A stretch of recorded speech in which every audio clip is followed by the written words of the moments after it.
Hey, friend. I'm glad you're here.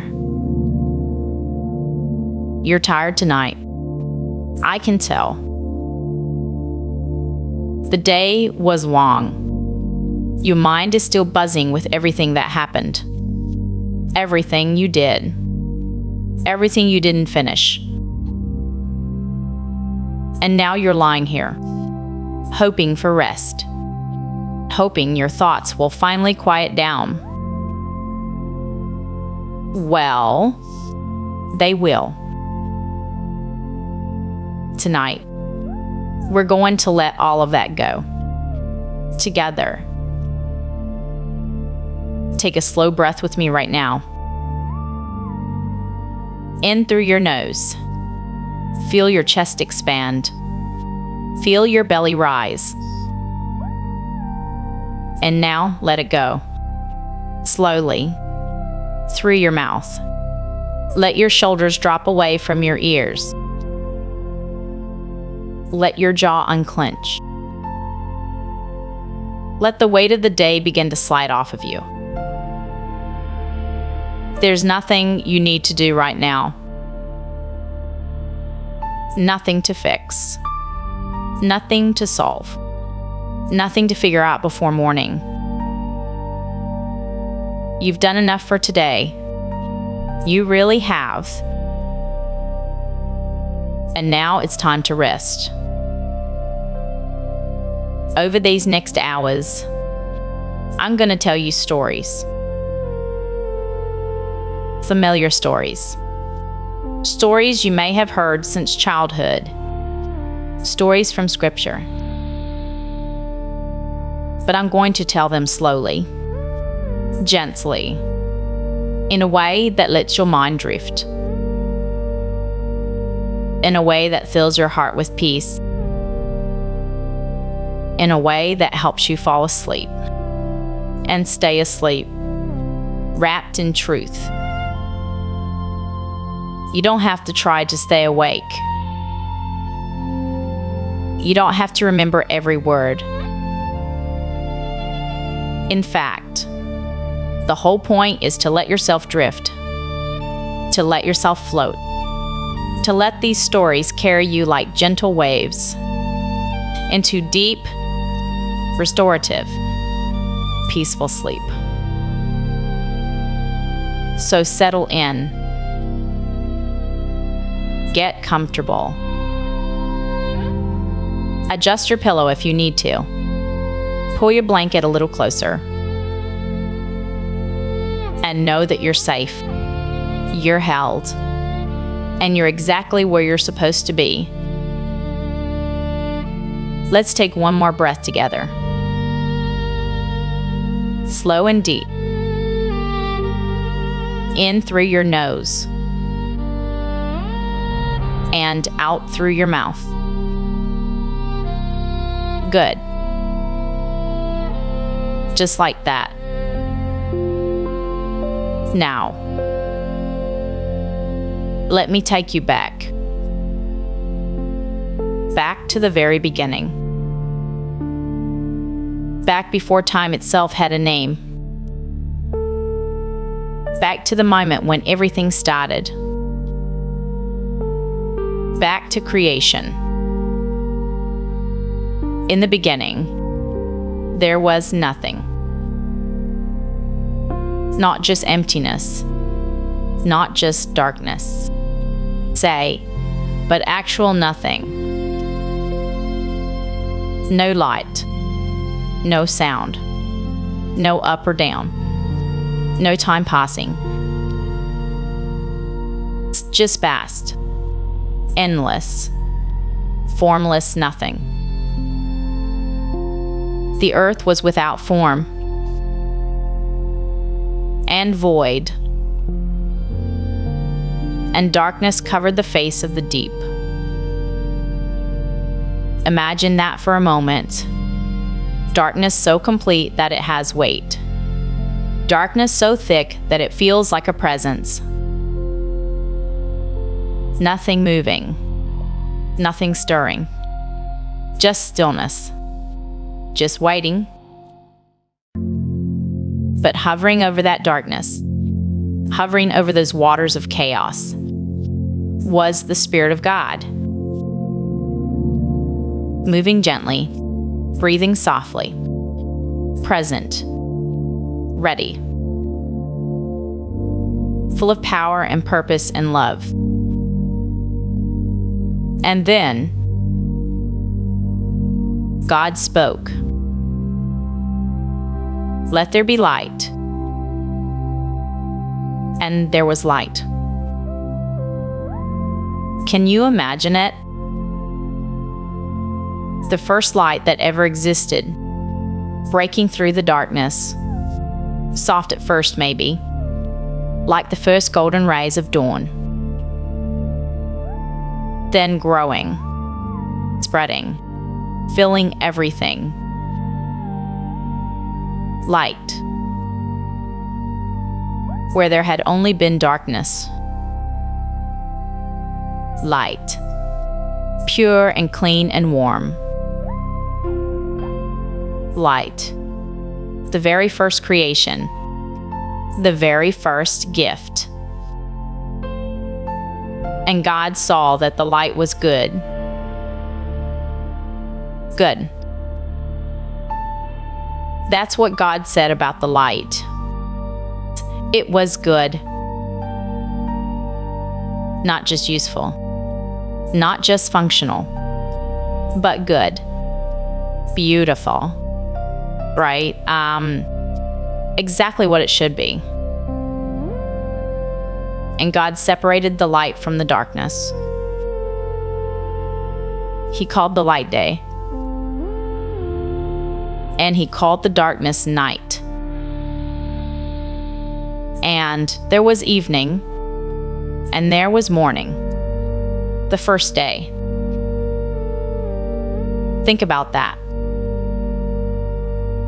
The very first day. The very first evening. The very first morning.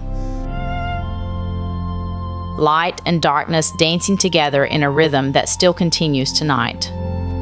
Right now, as you lie here in the dark,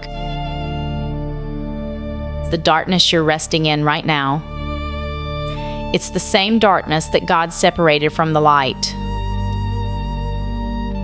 It's not something to fear. It's not something wrong. It's part of the design.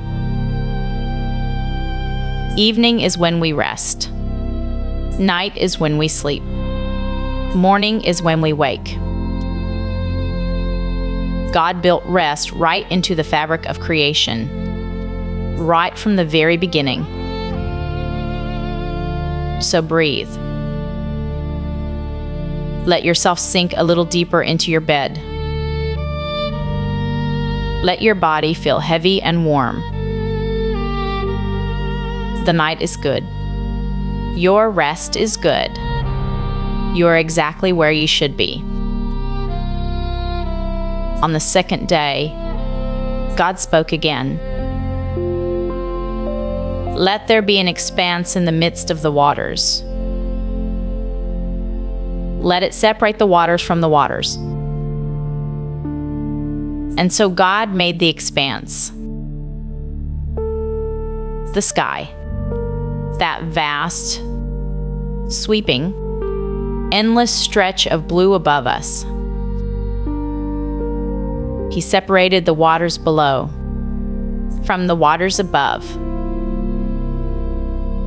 And he called that expanse heaven. Imagine looking up at the sky for the very first time, seeing it stretch out in every direction, blue and deep and endless. Clouds forming like soft white mountains, floating, drifting, peaceful. That's the sky God made. The same sky you saw today. Maybe you glanced up at it while you were walking somewhere.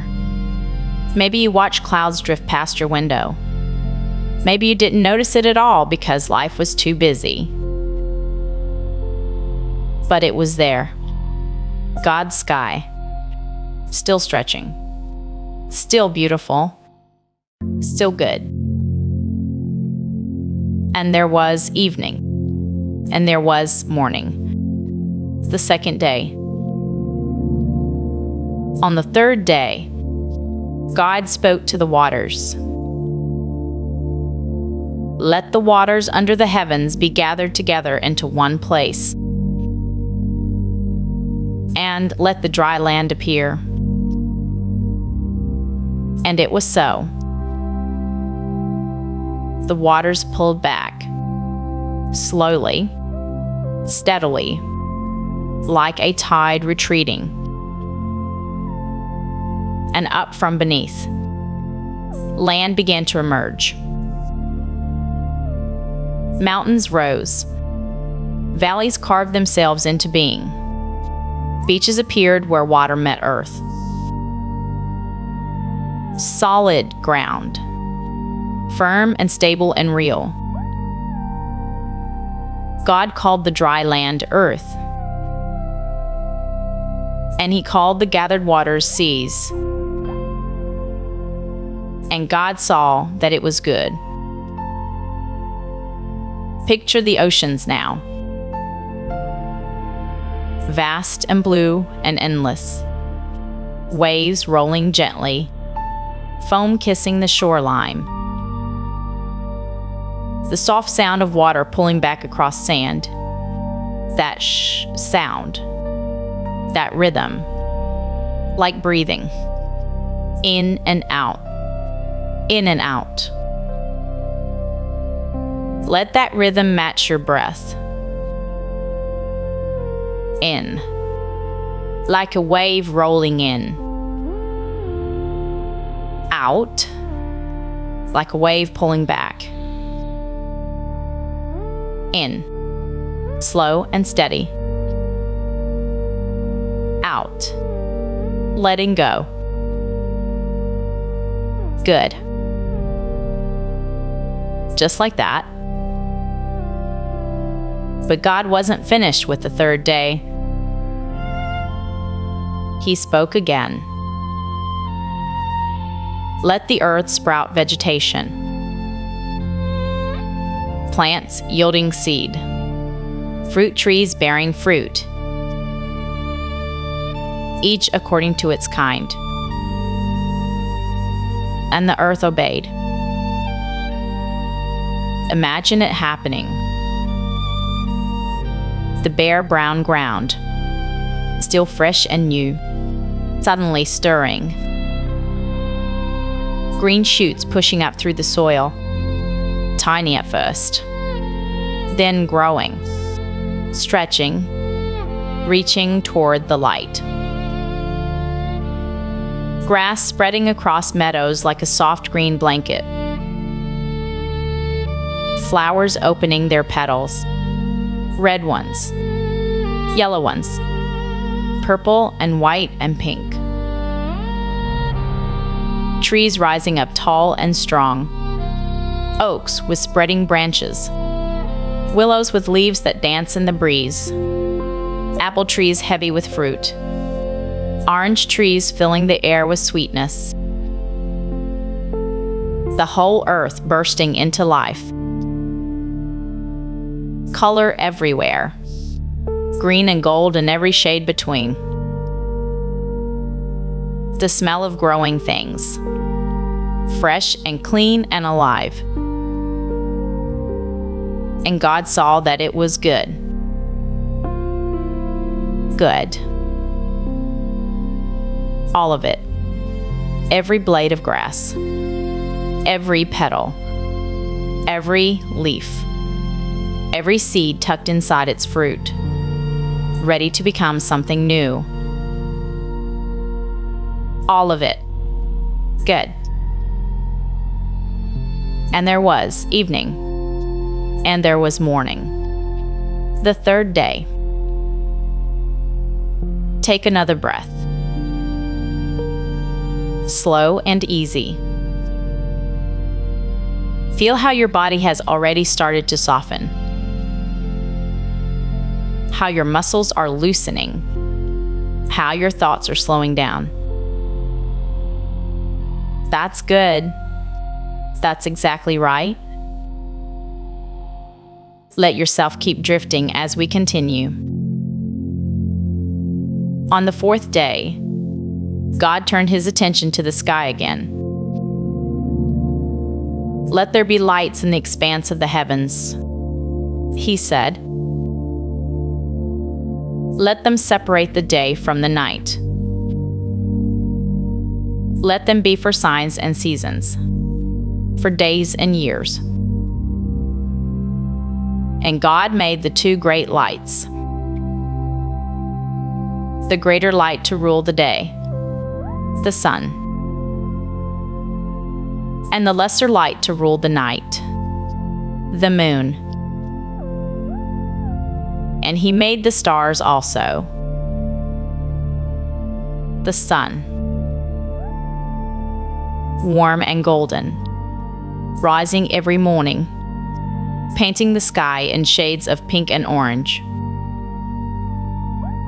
climbing high at noon, bathing everything in warmth, then sinking slowly in the evening, glowing red and amber as it dips below the horizon. The moon, soft and silver, hanging in the night sky like a gentle lamp, sometimes full and round, casting long shadows across the earth, sometimes a thin crescent, delicate as a smile. Always there, always watching over the night and the stars.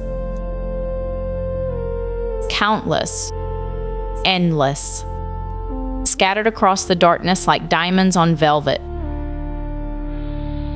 Each one a sun of its own, each one placed there by God's hand, each one named. The Bible says God knows every star by name. Every single one, billions upon billions of stars, and he knows them all. He calls them out, and not one is missing. If God knows every star, how much more does he know you? How much more does he see you? How much more does he care about every detail of your life? You are known. Completely. Fully. Intimately known. And God set the lights in the expanse of the heavens to give light on the earth, to rule over the day and over the night, to separate the light from the darkness. And God saw that it was good. And there was evening, and there was morning, the fourth day. The world was taking shape now. Light and darkness, sky and sea, land and plants, sun and moon and stars. But it was quiet, still, waiting for movement, waiting for life. On the fifth day, God filled the quiet. Let the waters swarm with living creatures, he said, and let birds fly above the earth, across the expanse of the heavens. And suddenly, the seas came alive. Fish of every size and shape. Tiny silver minnows darting through shallow waters. Schools of fish moving together like one shimmering body. Great whales rising from the deep. Dolphins leaping through waves. Sea turtles gliding slowly. Jellyfish drifting like living lanterns. Coral reefs blooming with color. Orange and purple and electric blue. Starfish spreading across the ocean floor. Seahorses swaying in the current. Octopuses changing color with every thought. Life. Everywhere. Life filling the waters. And in the sky. Birds. Eagles soaring high on currents of wind. Hawks circling slowly. Sparrows flitting from branch to branch. Hummingbirds hovering at flowers. Wings beating so fast they blur. Pelicans diving into waves. Swans gliding across still lakes. Songbirds filling the morning with music. Owls calling through the night. Geese flying in perfect formation across autumn skies. And God blessed them. He said, "Be fruitful and multiply. Fill the waters in the seas, and let birds multiply on the earth." And God saw that it was good. And there was evening, and there was morning, the fifth day. Your body is growing heavier now. Your eyelids are feeling the pull of sleep. That's okay. You don't need to fight it. Let yourself sink. Let yourself drift. The story will keep going, and you can float along with it.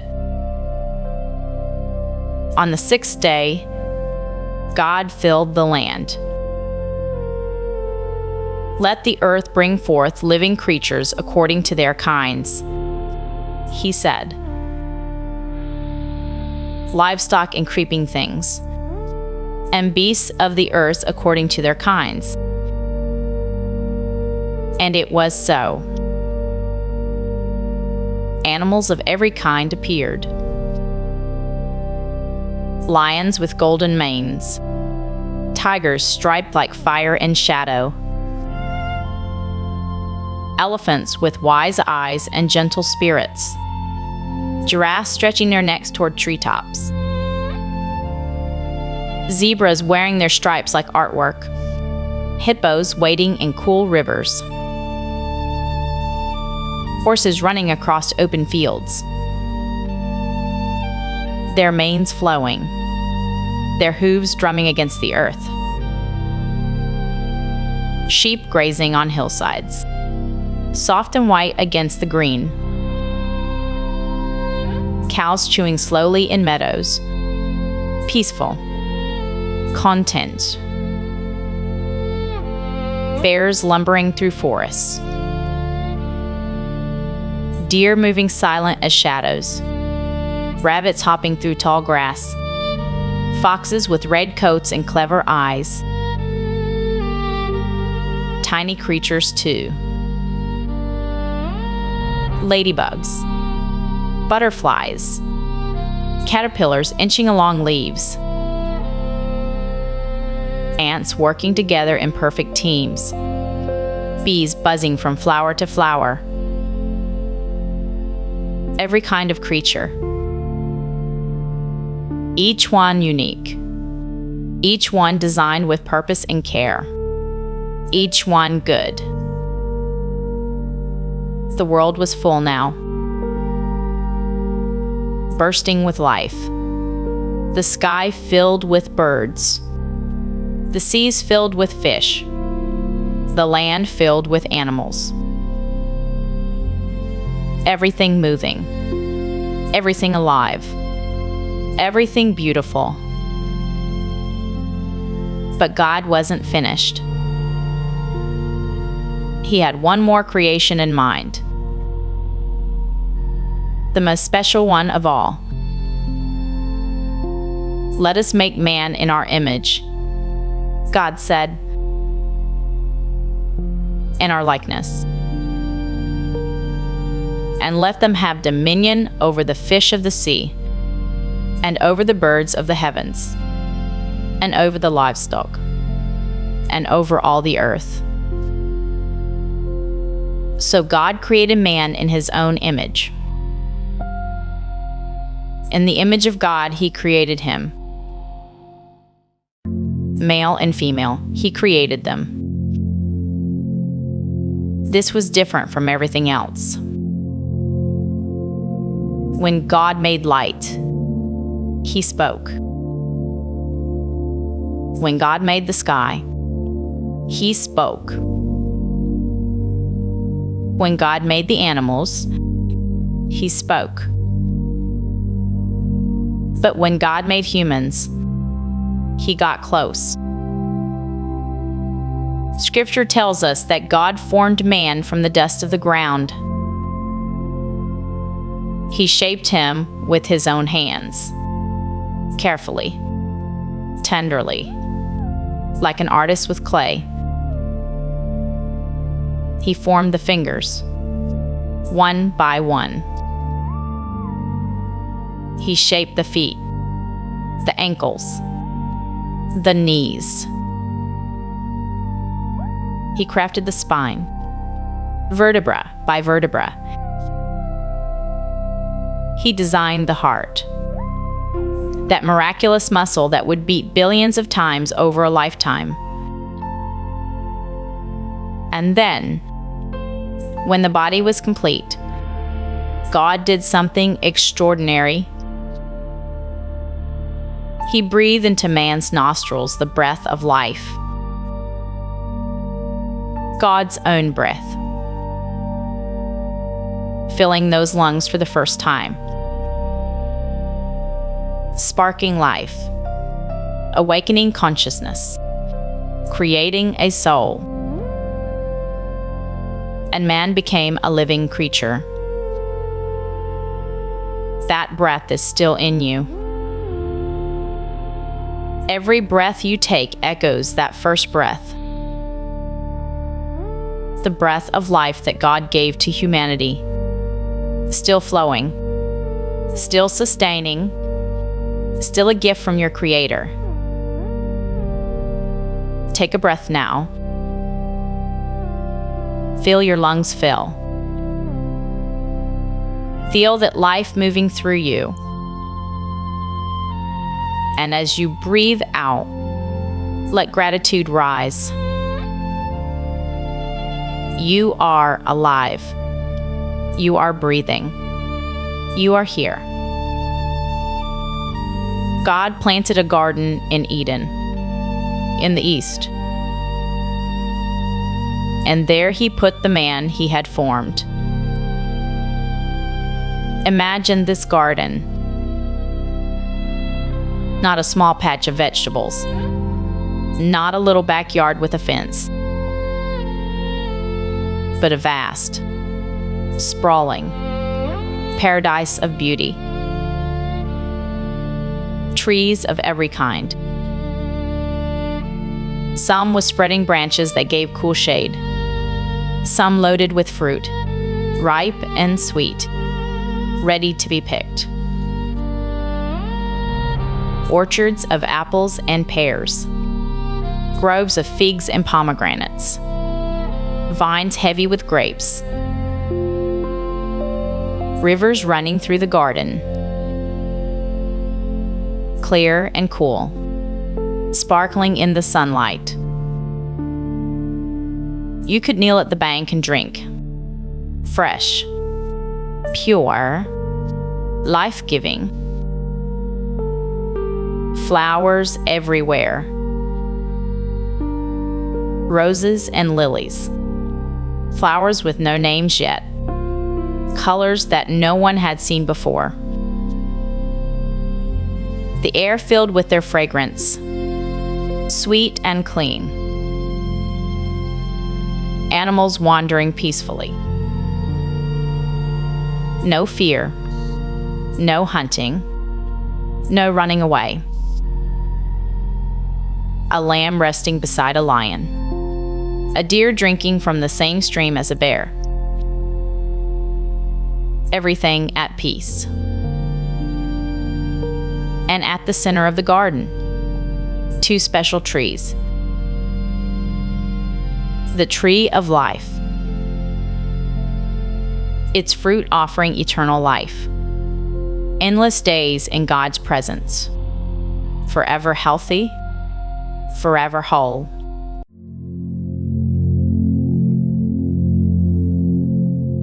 And so creation rests. The light and dark, the waters and the land, the stars and the creatures. All of it held in God's hands. And now you rest too. Held in those same hands, carried by that same voice. Let's drift together into another story. A story about safety, about being held through the storm, about a boat, and the rain, and the quiet that comes after. There was a man named Noah, and he was good. Not perfect, but good. He walked with God the way a friend walks with a friend. Slowly, steadily, one step at a time. The world around Noah had grown loud, chaotic, full of noise and rushing. But Noah kept walking, kept listening, kept his heart turned toward God. And God spoke to Noah. Not in thunder, not in lightning, but in the still small way that God often speaks. Build an ark, God said. A boat, a place of safety, a refuge from what's coming. And Noah listened. He didn't argue. He didn't question. He simply began. Imagine the sound of that building. The slow, steady rhythm of wood against wood. Hammers falling. Planks fitting together. Day after day. Week after week. Year after year. Noah worked in the sunshine. He worked in the heat. He worked when his muscles ached and his hands grew calloused. And through it all, he trusted. That's the first gift of this story. Trust. Steady, patient trust. Noah couldn't see the flood, couldn't see the rain. But he built anyway. And as you lie here tonight, maybe you're building something too. Maybe you're trusting for something you can't see yet.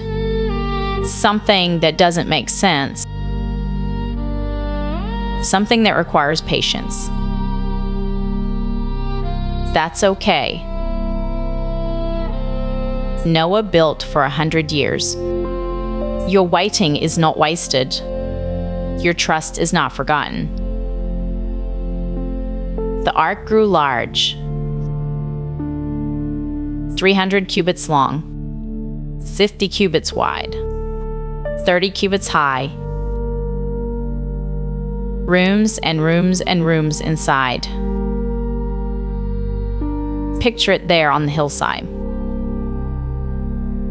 This massive vessel of wood, rising against the sky. A promise made visible, a refuge taking shape. Noah covered it with pitch, inside and outside, sealing every crack, every seam, making it watertight, making it safe. There would be no leaks in this ark, No weak spots. No places where the storm could get in. God's design was complete, thorough, perfect. And that's where you are tonight. In a place with no leaks. A place where the storm can't reach you. God has covered you, inside and outside, sealed you with love. Then came the animals. 2 by 2, pair by pair, walking, flying, creeping, swimming through the air. The lions came. Soft paws patting on the ramp, golden eyes calm, peaceful. The elephants came, slow and steady, their weight making the wooden boards creak. But the ark held. The ark always held. The birds came, wings folding as they entered, finding their roosts, tucking their heads under their wings. The rabbits came, soft and small, whiskers twitching, noses sniffing the new air. 2 by 2, pair by pair, the ark filled with life. Imagine the sounds inside that ark. The low rumble of the bears, the soft cooing of the doves, the gentle snuffling of the horses, the quiet chirping of the crickets. A symphony of breath, a chorus of life, all of it gathered together, all of it safe inside. And the smell of hay, warm and golden, piled high in the corners. The animals settling into their places, finding their spots, making themselves at home. This is what safety feels like. A place prepared, a refuge ready. Room for everyone. Room for you. Noah's family came too. His wife, his sons, their wives. 8 people in all, 8 souls sheltered. They brought what they needed. Food for the journey, seeds for what would come after. Everything they would need to start again. And then the door closed. Not by Noah's hand, but by God's. God Himself shut the door. Let that sink in. God shut the door, sealed them in, kept them safe. You don't have to guard your own door tonight. You don't have to stay awake watching, worrying, protecting. God has shut the door. God is keeping watch. You can rest. Then the rain began. Soft at first, a gentle pattering on the roof, like fingers tapping, like a quiet song. Inside the ark, Noah heard it. That first drop, then another, then another. The rain fell on the roof of the ark, and Noah breathed out. Finally, it was happening. what God had promised, what he had waited for, what he had built toward. The rain increased. Pattering became drumming. Drumming became pouring. The sky opened wide. But inside the ark, all was calm. Inside the ark, all was peace. Listen to that rain now. In your imagination, falling on the roof above. Steady, constant, a rhythm of grace. Rain falling on wood, running down the sides, pooling beneath, but not getting in, never getting in. The ark held. The pitch sealed. The walls protected. And you are just as sealed, just as protected, just as held. The fountains of the deep broke open. Waters rising from below, waters falling from above. The whole world becoming water. The ark began to lift. Slowly at first, then higher still. That moment of lifting, when the ark first floated free, when it left the ground, when it began to ride the waters. Noah must have felt it. That shift, that release, no longer anchored to the earth, but carried by the water. Let yourself feel that now. That gentle lifting, that release from the ground. You're floating too. Lifted up, carried along. The rain fell for 40 days and 40 nights. Day after day, night after night. 40 days of rain on the roof. 40 nights of water rising. 40 mornings waking to the same steady sound. And inside the ark, life continued. Noah fed the animals. His family ate together. They slept and woke. They waited and trusted. The routine of it.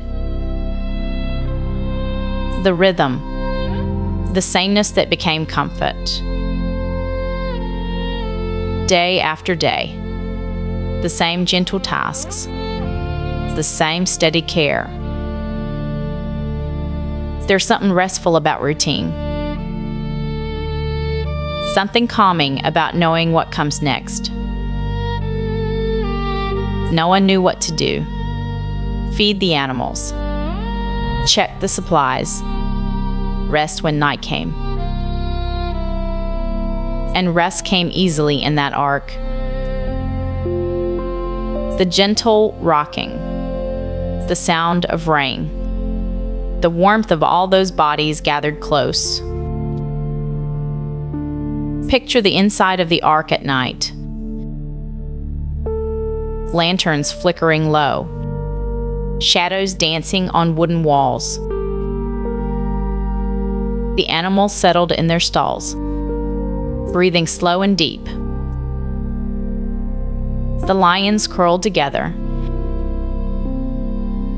their great heads resting on their paws, eyes closed, at peace. The birds tucked tight on their perches. Feathers fluffed against the cool air. Silent now. Resting now. The sheep gathered in their corner. Wool pressed against wool. Warmth shared. Sleep shared. And Noah walking through,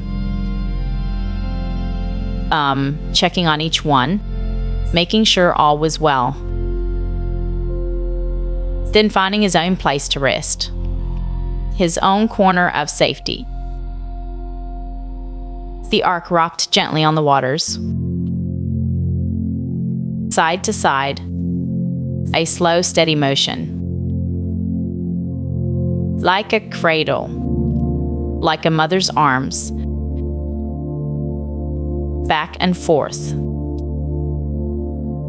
Back and forth. The waters beneath. The rain above. And inside, perfect peace. Let yourself rock with it now. That gentle motion, that slow sway. Your body can feel it. That rhythm of safety, that rhythm of rest. Back and forth. Side to side, carried on the waters, held by the waves. The rain kept falling.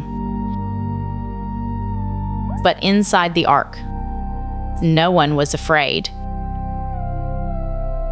The storm raged outside. But inside the ark, all was calm. The world was covered. But inside the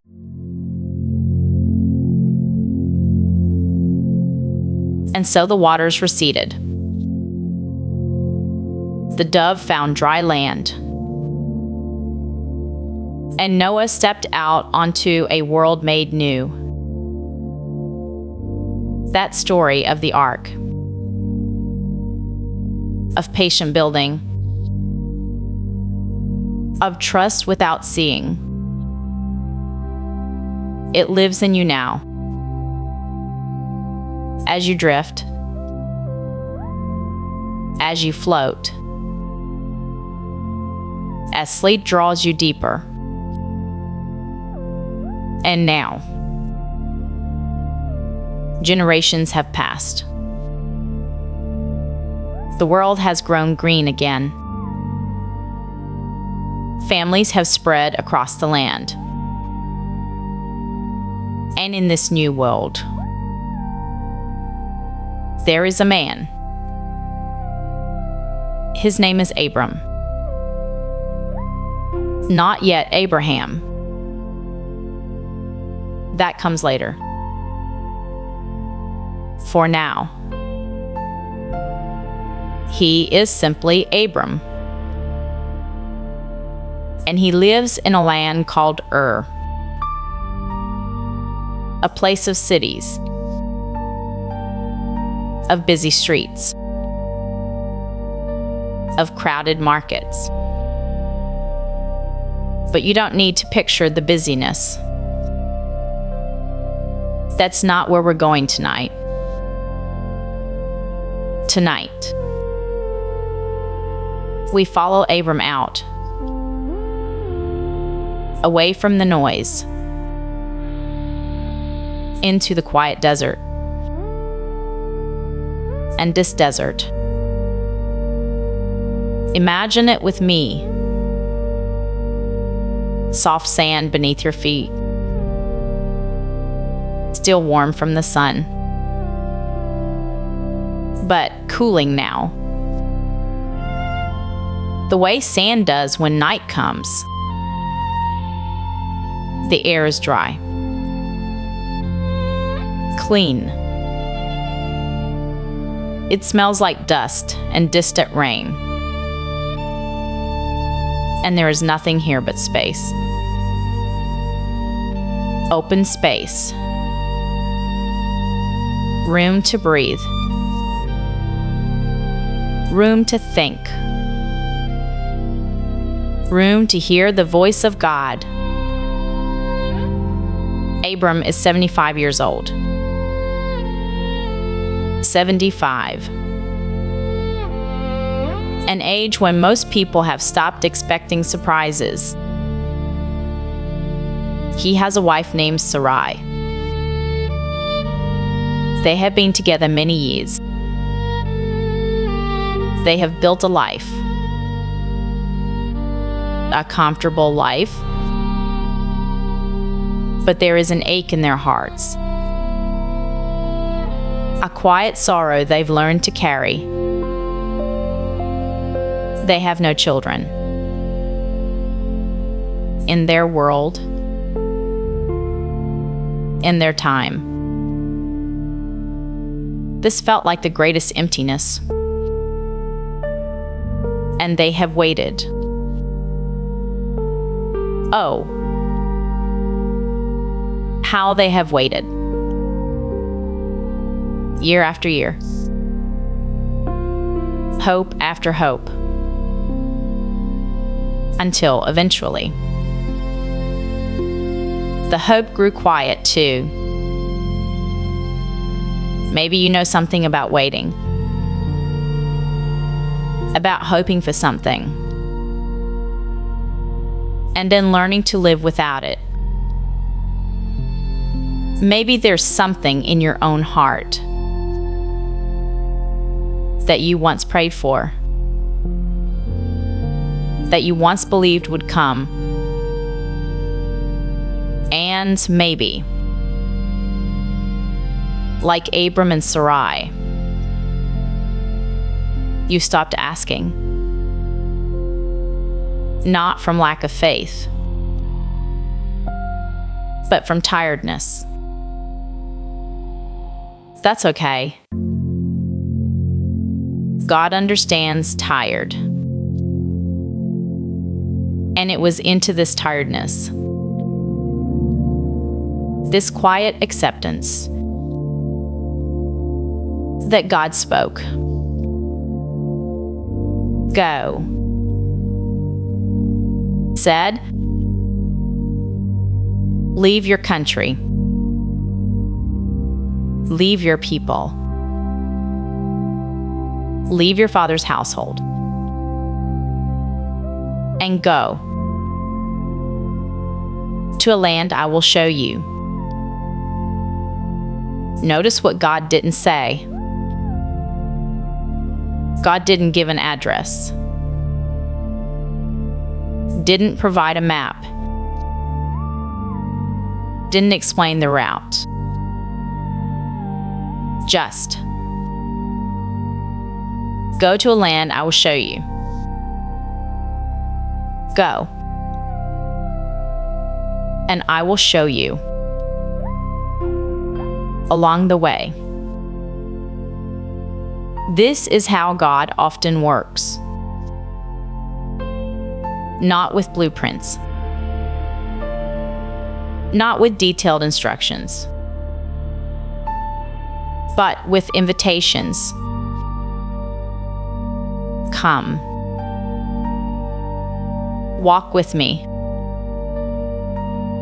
Trust me for the next step. And then the next. Remember Noah.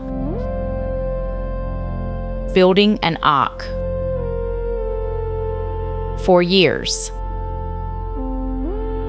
For rain he couldn't see coming. Now Abram. Walking toward a land he couldn't find on any map.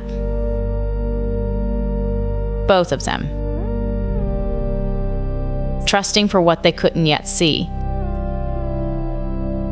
Both of them. Walking with God like a friend walks with a friend. Slowly. Steadily. One step at a time. And so Abram left. He took Sarai his wife, and Lot his nephew, and all the possessions they had accumulated, and they set out for a land they did not know. Imagine this journey with me, not as a rushed thing, but as a slow unfolding. Days of walking. The steady rhythm of feet on dust. The creak of carts. The soft sounds of animals. Nights of resting. Tents spread under ancient skies. Fires crackling low. Stories shared in quiet voices. This was not a hurried escape. This was a measured departure. A pilgrimage of trust. And each night, when the caravan stopped, when the tents were pitched, when the cooking fires burned low, Abram would step away from the camp, into the darkness, into the silence, and he would look up. The desert sky at night. There is nothing quite like it. No city lights to dim the stars. No buildings to block the view. Just darkness. And then light. So much light. Stars beyond counting, scattered like dust across black velvet, like diamonds thrown across a dark cloth. The Milky Way, a river of pale light, flowing from horizon to horizon. And Abram would stand there, this 75-year-old man, this childless traveler, this trusting soul, and he would simply look at the immensity, at the beauty, at the impossible, overwhelming hugeness of it all. Maybe that's what you need tonight, too. To look up, even in your mind's eye, and remember how big the universe is, how big God is, and how small, and yet how precious. Your worries become against that backdrop. Let yourself drift with Abram now, standing in that ancient desert, neck tilted back, eyes on the stars, the sand still warm beneath your feet, the night breeze cool on your face, the silence deep and full, and above you, the universe, vast and ancient, and yet somehow speaking. Years passed like this. The journey continued through deserts, through valleys, into the land God had promised to show him, Canaan, a land of hills and plains, of olive trees and vineyards, of wells and pastures, Abram traveled through this land. He pitched his tents at Shechem, at Bethel,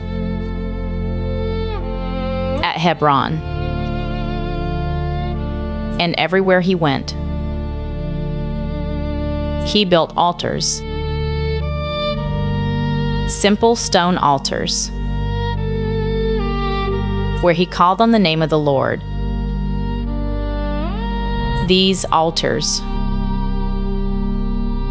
they were like markers, like monuments to trust, saying, "Here, in this place, I met with God." Maybe you have places like that too. Not physical altars, but moments, markers in your memory. Times when God felt close. Times when you knew you were not alone. But even as Abram traveled, even as he built altars, even as he trusted, the ache remained. The ache for a child. The ache for a future. For a family. For a legacy. And now he was older still. And Sarai was older. And the impossible seemed more impossible than ever. One night, God spoke again, not in a thunderous voice, not with earthquakes or fire, but in that still small way, that gentle knowing that comes when heaven bends close. Do not be afraid, Abram. God said, I am your shield, your very great reward. Do not be afraid. 4 words that echo through Scripture. Over and over. Wherever God's people are trembling, do not be afraid. Maybe you needed to hear those words tonight. Whatever fears you carried into this bed, whatever worries followed you into the darkness, do not be afraid. God says, I am your shield. But Abram, old Abram, honest Abram, he had a question. Sovereign Lord, he said, what can you give me since I remain childless? You have given me no children. So a servant in my household will be my heir. This is what I love about Abram. He was honest with God. He didn't pretend everything was fine. He didn't hide his confusion. He didn't put on a brave face. He said, I don't understand. You've promised me great things, but I have no children. What good are promises if there's no one to inherit them? You can be honest with God too. about your confusion, about your doubts, about the promises that feel far away. God is not afraid of your questions. God is not intimidated by your honesty. And God's response to Abram, it was not an argument, not a lecture, not a rebuke. It was an invitation. Come outside, said. Come outside, out of the tent, away from the doubts, into the night. And Abram went. Imagine this with me now. As your own eyes grow heavy, as your body sinks deeper into rest, imagine Abram stepping out, the tent flap falling closed behind him, the cool night air on his weathered face. And then he looks up. The stars, thousands upon thousands, millions upon millions, more than the eye can take in. They fill the entire sky. From one edge of the horizon to the other. And God speaks. Look up at the sky. God says, and count the stars, if indeed you can count them. Count them, if you can. 1, 2, 10,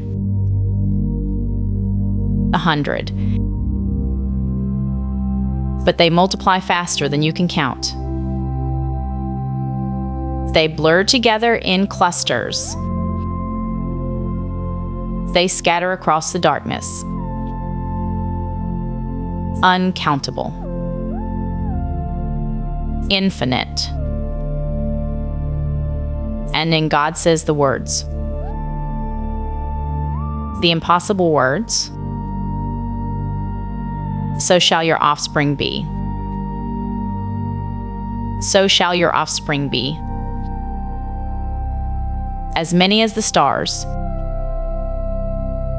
This old man, with no children, standing in the desert. And God says, your descendants will outnumber the stars. Now, here is what happened next. And it's the most important part of the story. Scripture says, Abram believed the Lord. Abram believed the Lord. That's it. That's all he did. He didn't understand it. He couldn't explain it. He had no evidence, no proof, no guarantee. He just believed. And the scripture says something remarkable. God credited it to him as righteousness. Not his good works, not his perfect obedience, not his flawless record. His belief. His trust. His willingness to say, I don't understand this, but I trust the one who promised it. This is the heart of faith. Not understanding. Trusting. Not seeing. Believing. And maybe tonight, as sleep draws closer, you can release the need to understand everything. Maybe you can simply trust. Let's stay with Abram under those stars a little longer, because I think there's something healing about standing under a vast night sky and remembering how small we are and how loved we are anyway. The stars that Abram saw, many of them, we now know no longer exist. Their light has been traveling for thousands of years, millions of years, just to reach our eyes. Some of those stars died long ago, but their light persists, still shining, still speaking. There's something about that, about ancient light, still reaching us, like God's promises, made so long ago, still shining, still true. Abram stood there, neck tilted back, eyes wide, heart somehow both breaking and mending. And he believed, not because it made sense, not because he could see how, but because he knew the one who promised. As many as the stars, God said, and as the sand on the seashore. That promise came later, reinforcing the first. Stars above, sand below, uncountable multitudes. If you could count every grain of sand on every beach, on every shore, on the whole earth, you still couldn't count Abram's descendants. This is the promise God made to a childless old man in the middle of the night. Years continued to pass, and still, no child, 80 years old, 85, 90, and Abram kept believing. Not perfectly, not without struggle, but persistently. There were moments of doubt. There always are. There was even a plan, a human plan to help God out. Sarai suggested, that Abram have a child with her servant Hagar. And he did. And a son was born, Ishmael. But Ishmael was not the child of promise. This is what happens sometimes when we get tired of waiting. We try to make things happen ourselves. We come up with solutions. We force doors open. We take control. And sometimes those solutions create new problems. But God doesn't abandon us, even when we run ahead. God came to Abram again when he was 99 years old. 99. And this time, God gave him a new name. No longer Abram, which means exalted father, but Abraham, which means father of many. Think about that. At 99, with still no child of promise, God says, "Your name now means father of many." Every time someone called his name, they were speaking the promise.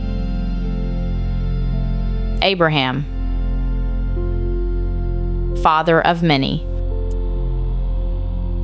Abraham, father of multitudes. Maybe there's a name God wants to give you. A new name. A truer name. Not the names the world has called you. Not the labels that have stuck. But the name God sees. The name of who you're becoming. Beloved. Maybe that's your name. Chosen. Maybe that's your name. Forgiven. Maybe that's your name. Let it settle over you. As you drift deeper into rest. And Sarai, she got a new name too. Sarah, princess. And God said, "I will bless her and will surely give you a son by her." A son by Sarah when she was 90 years old. When Abraham heard this, he fell face down and he laughed. He laughed. Not mocking laughter, not skeptical laughter, but the laughter of overwhelm, the laughter that bubbles up when something is too good, too impossible, too wonderful. Will a son be born to a man 100 years old? Abraham asked. Will Sarah bear a child at the age of 90? And God said yes. Your wife Sarah will bear you a son, and you will call him Isaac. Isaac, which means he laughs. The child of promise, named for laughter. Because sometimes, when God finally moves, all you can do is laugh. All you can do is shake your head and laugh and cry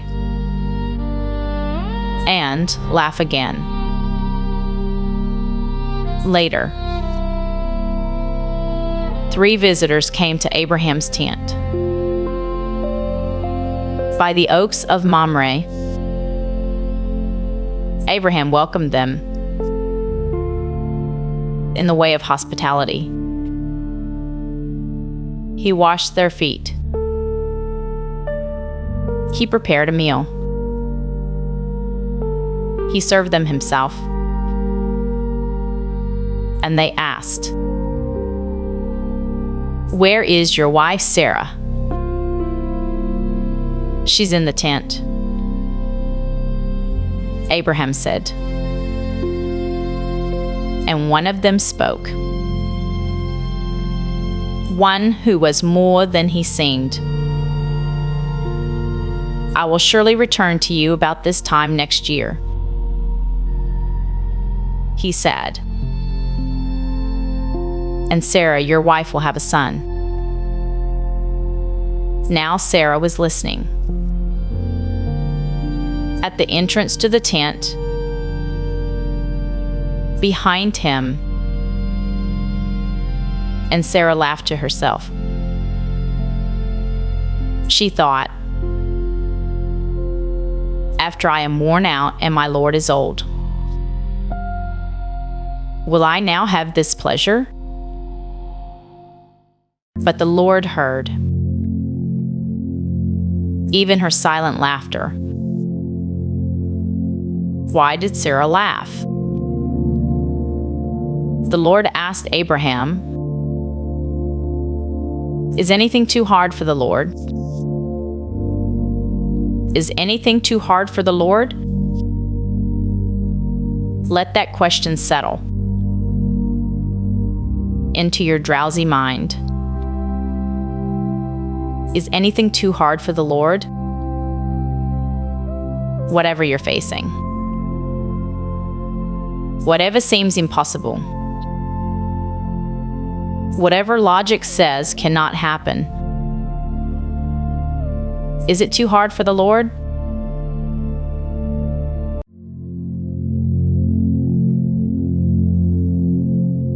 And so Abraham's story continues,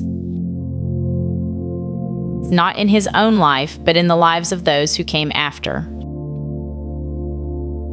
The promise of stars, promise of sand, the promise of descendants more numerous than anyone could count. That promise didn't end with Abraham. It flowed down through generations, like water finding its way through valleys, like starlight reaching earth after traveling for ages. Abraham had a son named Isaac, the child of the promise, the laughter child. And Isaac grew, and Isaac married. And Isaac had twin sons, 2 boys, born on the same day, but so very different from each other. The firstborn was named Esau. He came into the world red and hairy, full of vigor, full of wildness. He would grow to love the hunt. the open fields, the thrill of the chase. The second-born was named Jacob. He came into the world grasping his brother's heel, already reaching, already striving.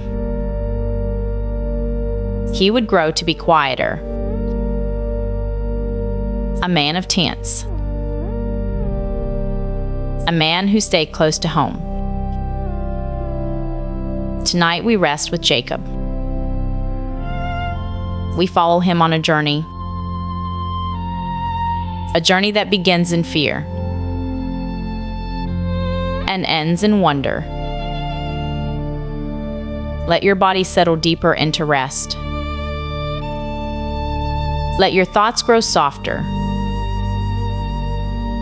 quieter, like evening settling over the hills. Jacob was running, not with his legs, though he was certainly traveling, but running in his heart, running from a mistake, running from his brother's anger, running from himself. You see, Jacob had done something wrong. He had deceived his father. He had taken something that wasn't his to take. The blessing meant for Esau. The blessing of the firstborn. It doesn't matter now how it happened.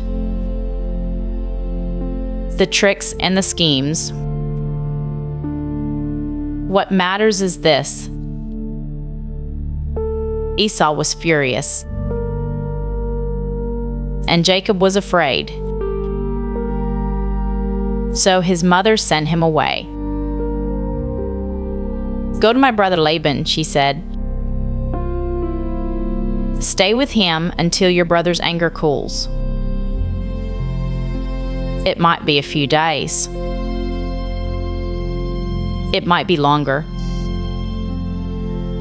But go. Go now, before it's too late." And so Jacob went. He left behind the tents of his father, the flocks he'd grown up with, the familiar landscape of home. He walked,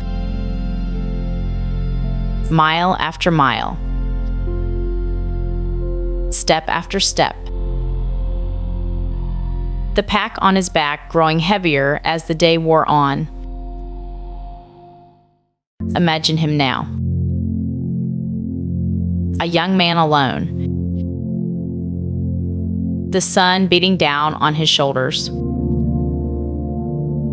the road stretching endlessly ahead, and behind him, everything he'd ever known. The landscape changed as he traveled, leaving the settled areas, moving into wilder country, rocky hills, sparse vegetation, the kind of land where a person could feel very, very small. And Jacob did feel small. He felt smaller than he'd ever felt before. Back home, he'd always been clever, always had a plan, always knew what to say, how to get what he wanted, how to come out ahead. But out here in the empty places, his cleverness couldn't help him. His schemes had gotten him into this mess, and now he was alone. Let your breath slow as Jacob walks. in and out, like the rhythm of his footsteps, step after step, breath after breath. The day wore on. Morning became afternoon. Afternoon began its slow fade toward evening. And still Jacob walked. His thoughts were heavy company, heavier than his pack. He thought of his mother's face when she told him to go. The worry in her eyes, the love mixed with fear. He thought of his father's voice, confused and trembling, when he'd discovered the deception too late. He thought of Esau's cry, that terrible wounded cry, the sound of a brother's heart breaking. And Jacob felt the weight of what he'd done. Not just the consequences, but the wrongness of it. The way he'd hurt people he loved. The way he'd traded his brother's trust for temporary gain. Have you ever felt that weight? The heaviness of regret?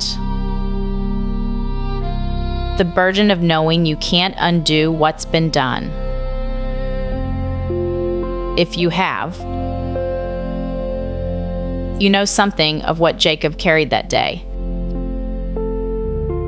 But even that heaviness, you can set it down for now.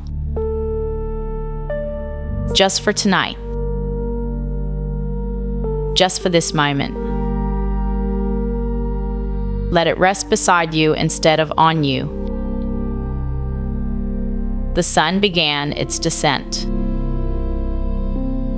painting the rocky hills in shades of gold and amber. The air cooled slightly. The first hint of evening blessing the land. Jacob knew he needed to stop soon. There was no inn out here. No village within reach. He would have to sleep under the open sky. He came to a place. Just a place. Nothing special to look at. Rocky ground. A few scattered stones. The kind of spot you'd walk past 1,000 times without noticing. But Jacob was tired. So tired. And the sun was setting. And this place was as good as any. He stopped. Let his pack slide from his shoulders. Looked around at the ordinary stones. The ordinary dirt. The ordinary sky turning extraordinary colors overhead. There was no soft bed waiting.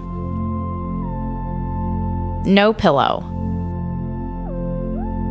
No blanket.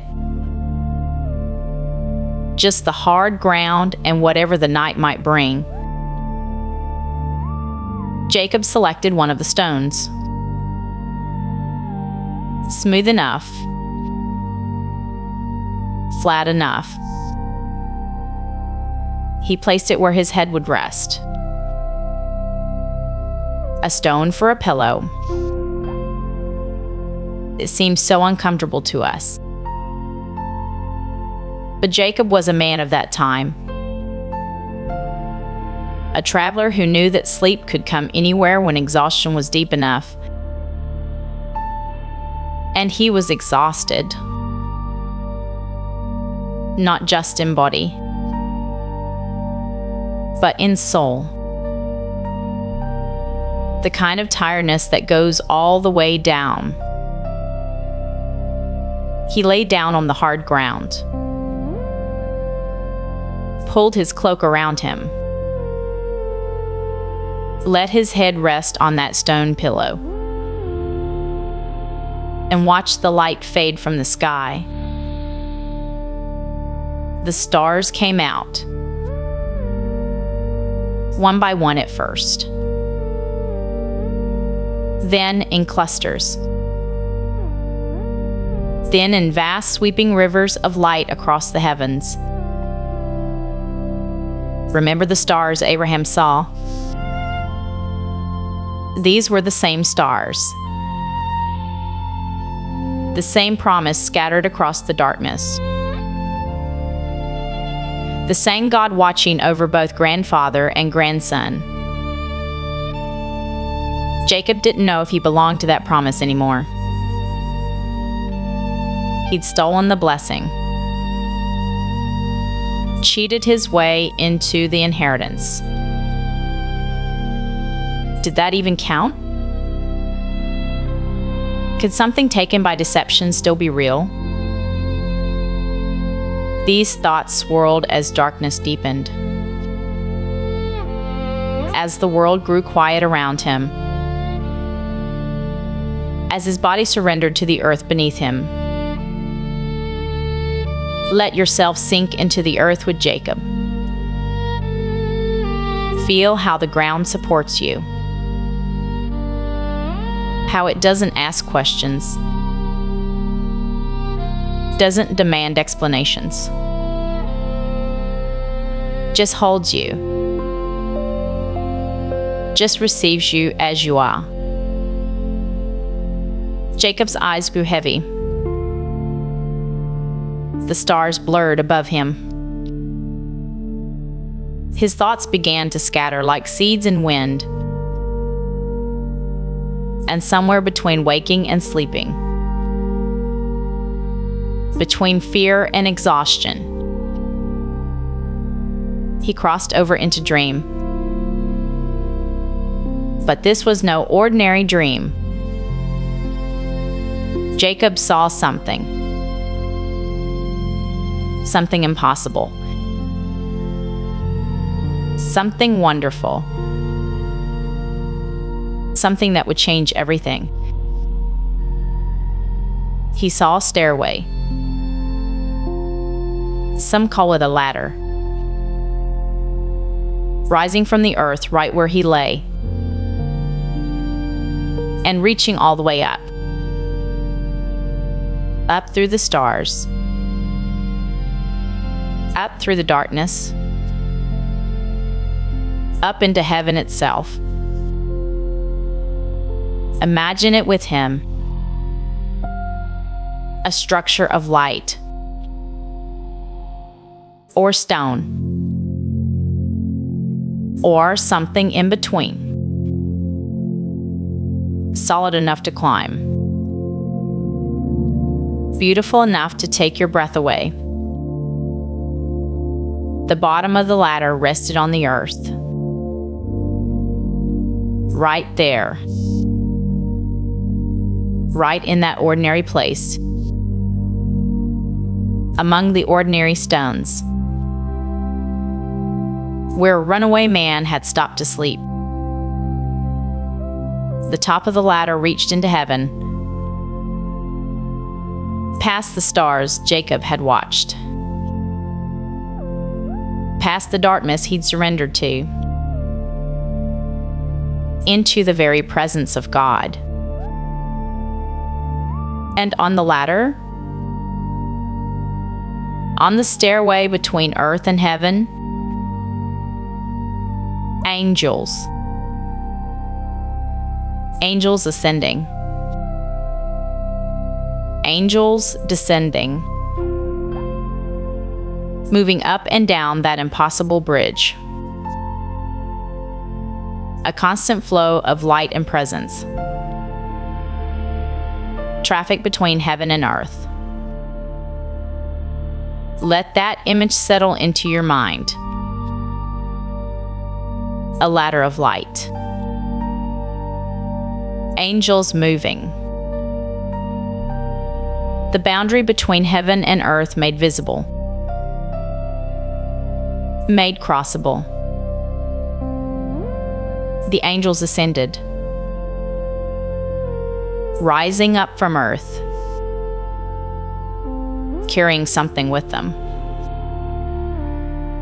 Prayers, perhaps, or reports of the world below, or simply the presence of those who watch over humankind. And the angels descended, coming down from heaven, bringing something with them. Blessing, perhaps, or guidance for the world below, or simply the presence of those sent to serve. Up and down, down and up, a constant, gentle motion, like breathing, like the rhythm of the universe itself. Jacob watched in his dream, unable to move, unable to look away, seeing something no one had ever seen before. The connection between heaven and earth made plain. And then, at the top of the ladder, Jacob saw something even more astonishing. The Lord Himself, standing above the ladder, looking down at Jacob, speaking directly to this runaway, this deceiver, this frightened young man sleeping on stones. And God spoke. I am the Lord, God said, the God of Abraham, your father, and the God of Isaac, Jacob's father, Jacob's grandfather. The same God, the same promises, the same faithfulness reaching down through generations. The ground you are lying on, God continued, I will give to you and your descendants. That ordinary ground, that rocky, unremarkable place, God was claiming it, blessing it, making it part of the promise. Your descendants will be like the dust of the earth. They will spread out to the west and to the east, to the north and to the south. All peoples on earth will be blessed through you and your offspring. The same promise given to Abraham, now given to Jacob. Not because Jacob deserved it, not because he'd earned it, but because God chose to give it. Let that sink in. The promise came to Jacob, to the deceiver, to the runaway, to the one sleeping on stones in the middle of nowhere. Grace doesn't wait for us to be perfect. Grace finds us where we are, on the hard ground of our mistakes, using stones for pillows, running from what we've done. But God wasn't finished speaking. The promise of land and descendants was wonderful. But what came next was even more personal. I am with you, God said, and I will watch over you wherever you go. And I will bring you back to this land. I will not leave you until I have done what I have promised you. I am with you.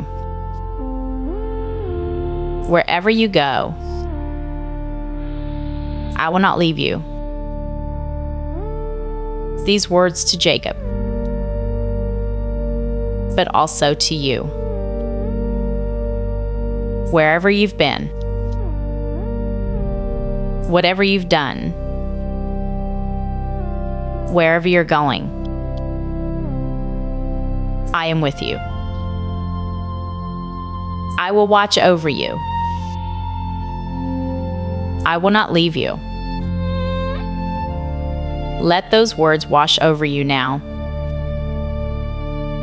Not as ancient history, but as present truth.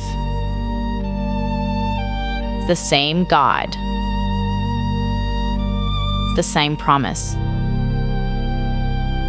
the same presence with you,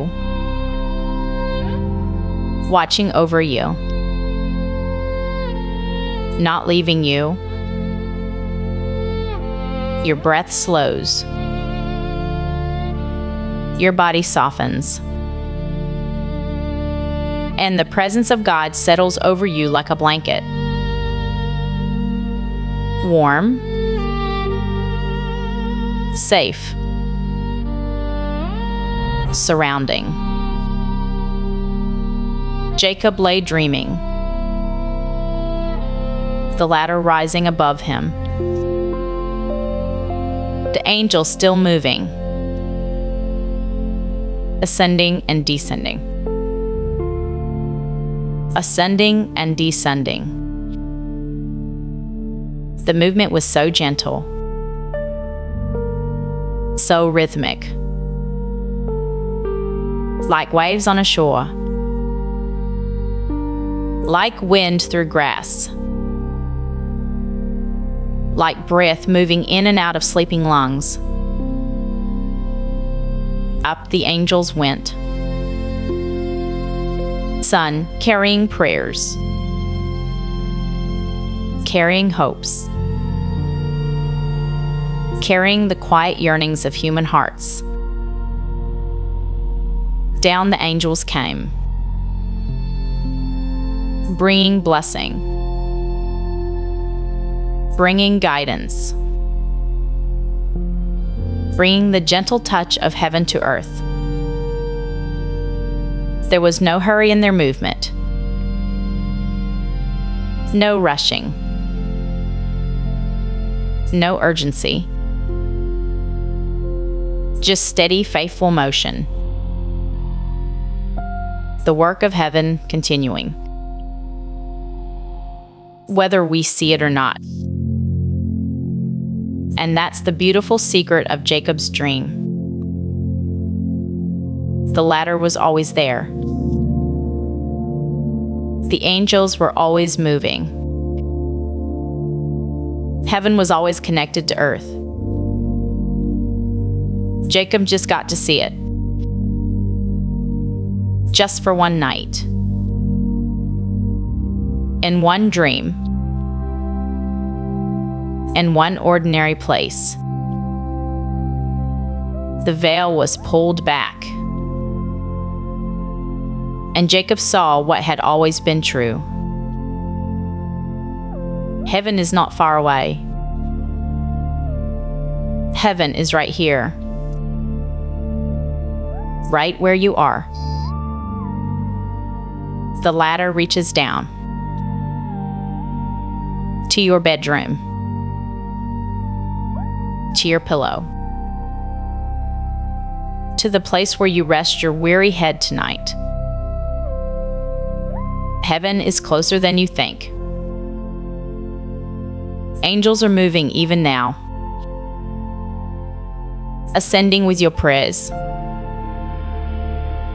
descending with heaven's blessing. A constant, invisible traffic of grace. You don't have to see it to know it's true. You don't have to feel it to trust it. The ladder stands. The angels move. Heaven and earth are connected. And you are held in that connection. Jacob slept deeply. The dream continuing. The presence of God hovering over him. Like a parent watching over a sleeping child. He didn't deserve this vision. He hadn't earned this encounter. He was running away from his own failures. Sleeping on stones in the wilderness. But God came to him anyway. That's what God does. Finds us in our running.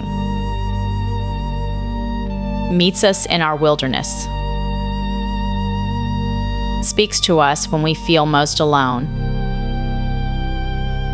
And Jacob slept on. Cradled in the vision. Held in the promise.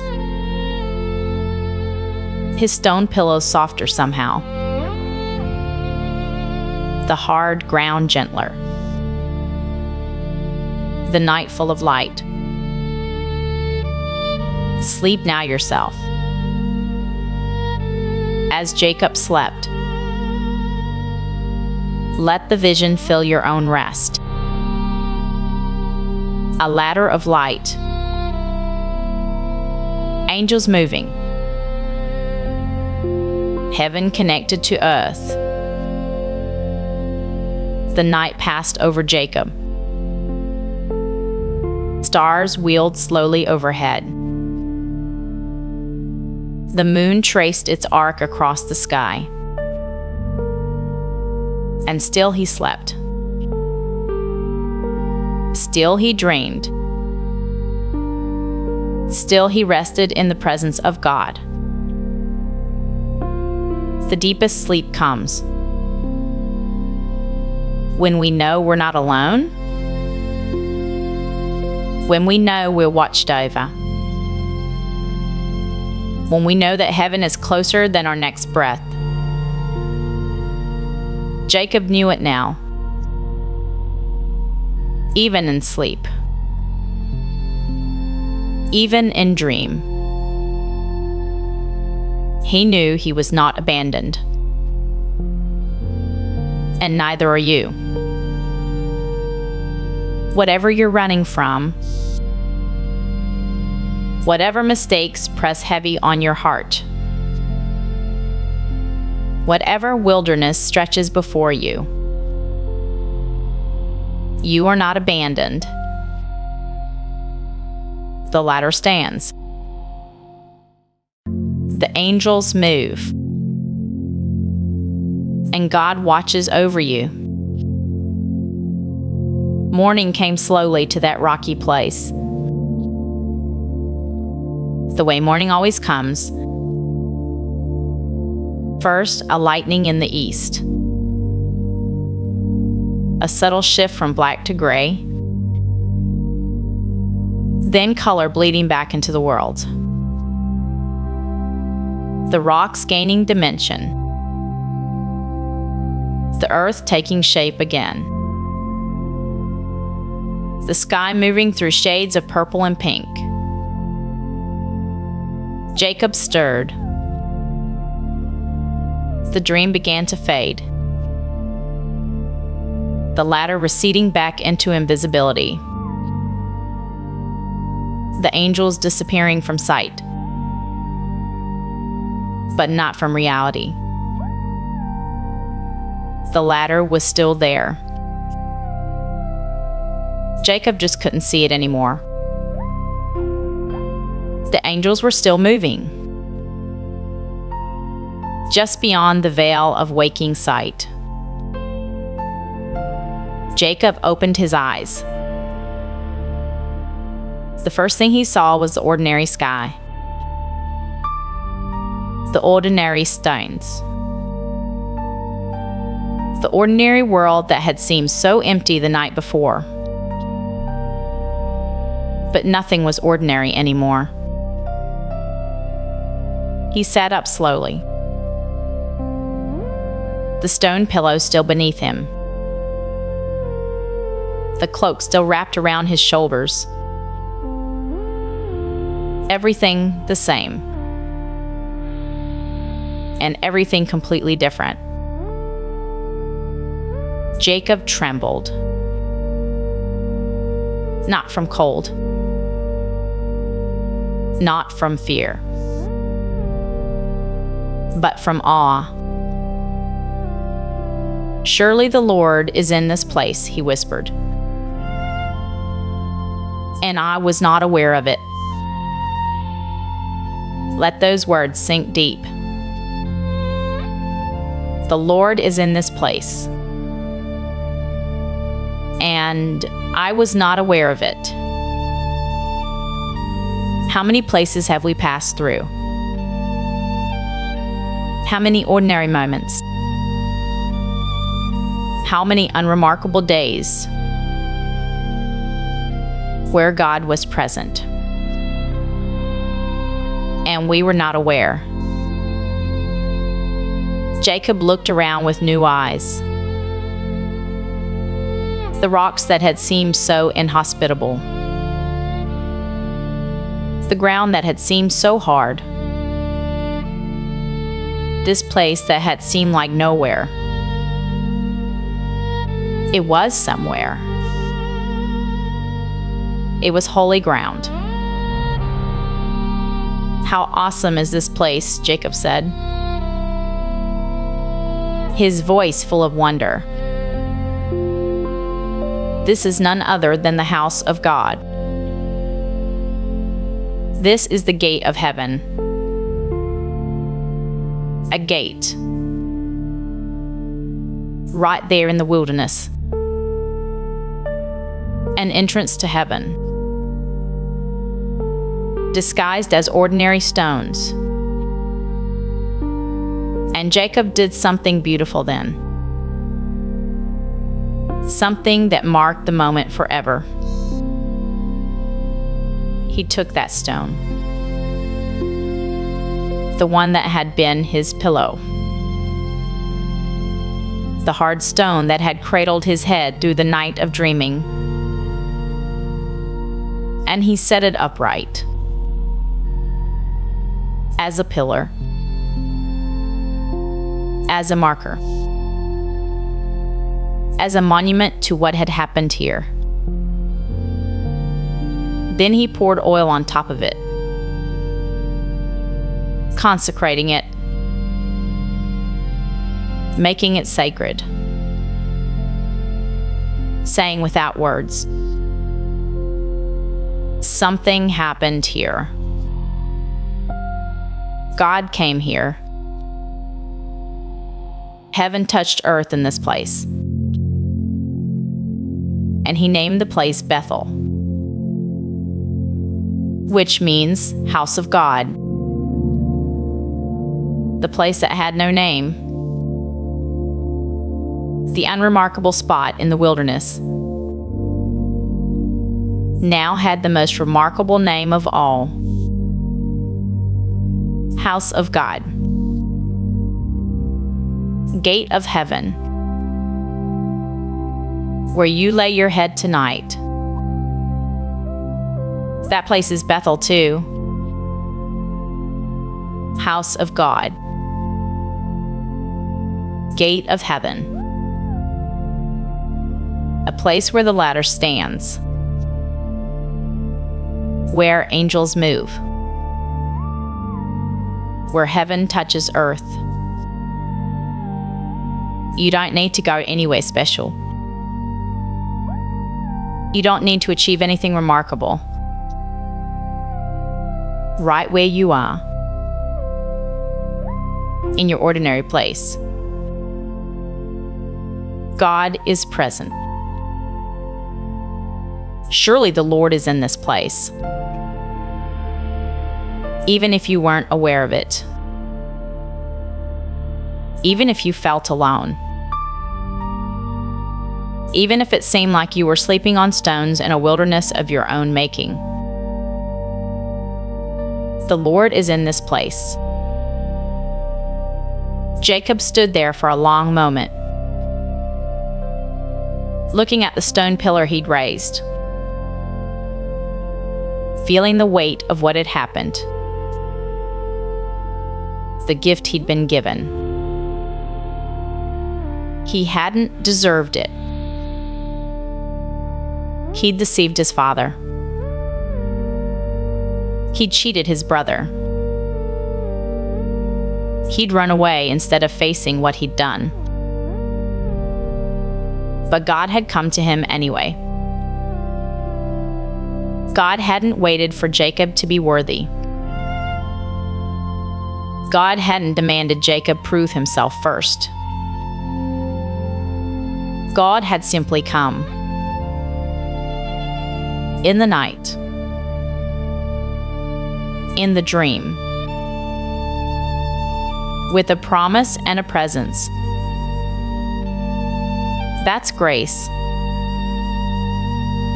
Finding us where we are. Not where we should be. Jacob made a vow that morning, standing before his stone pillar,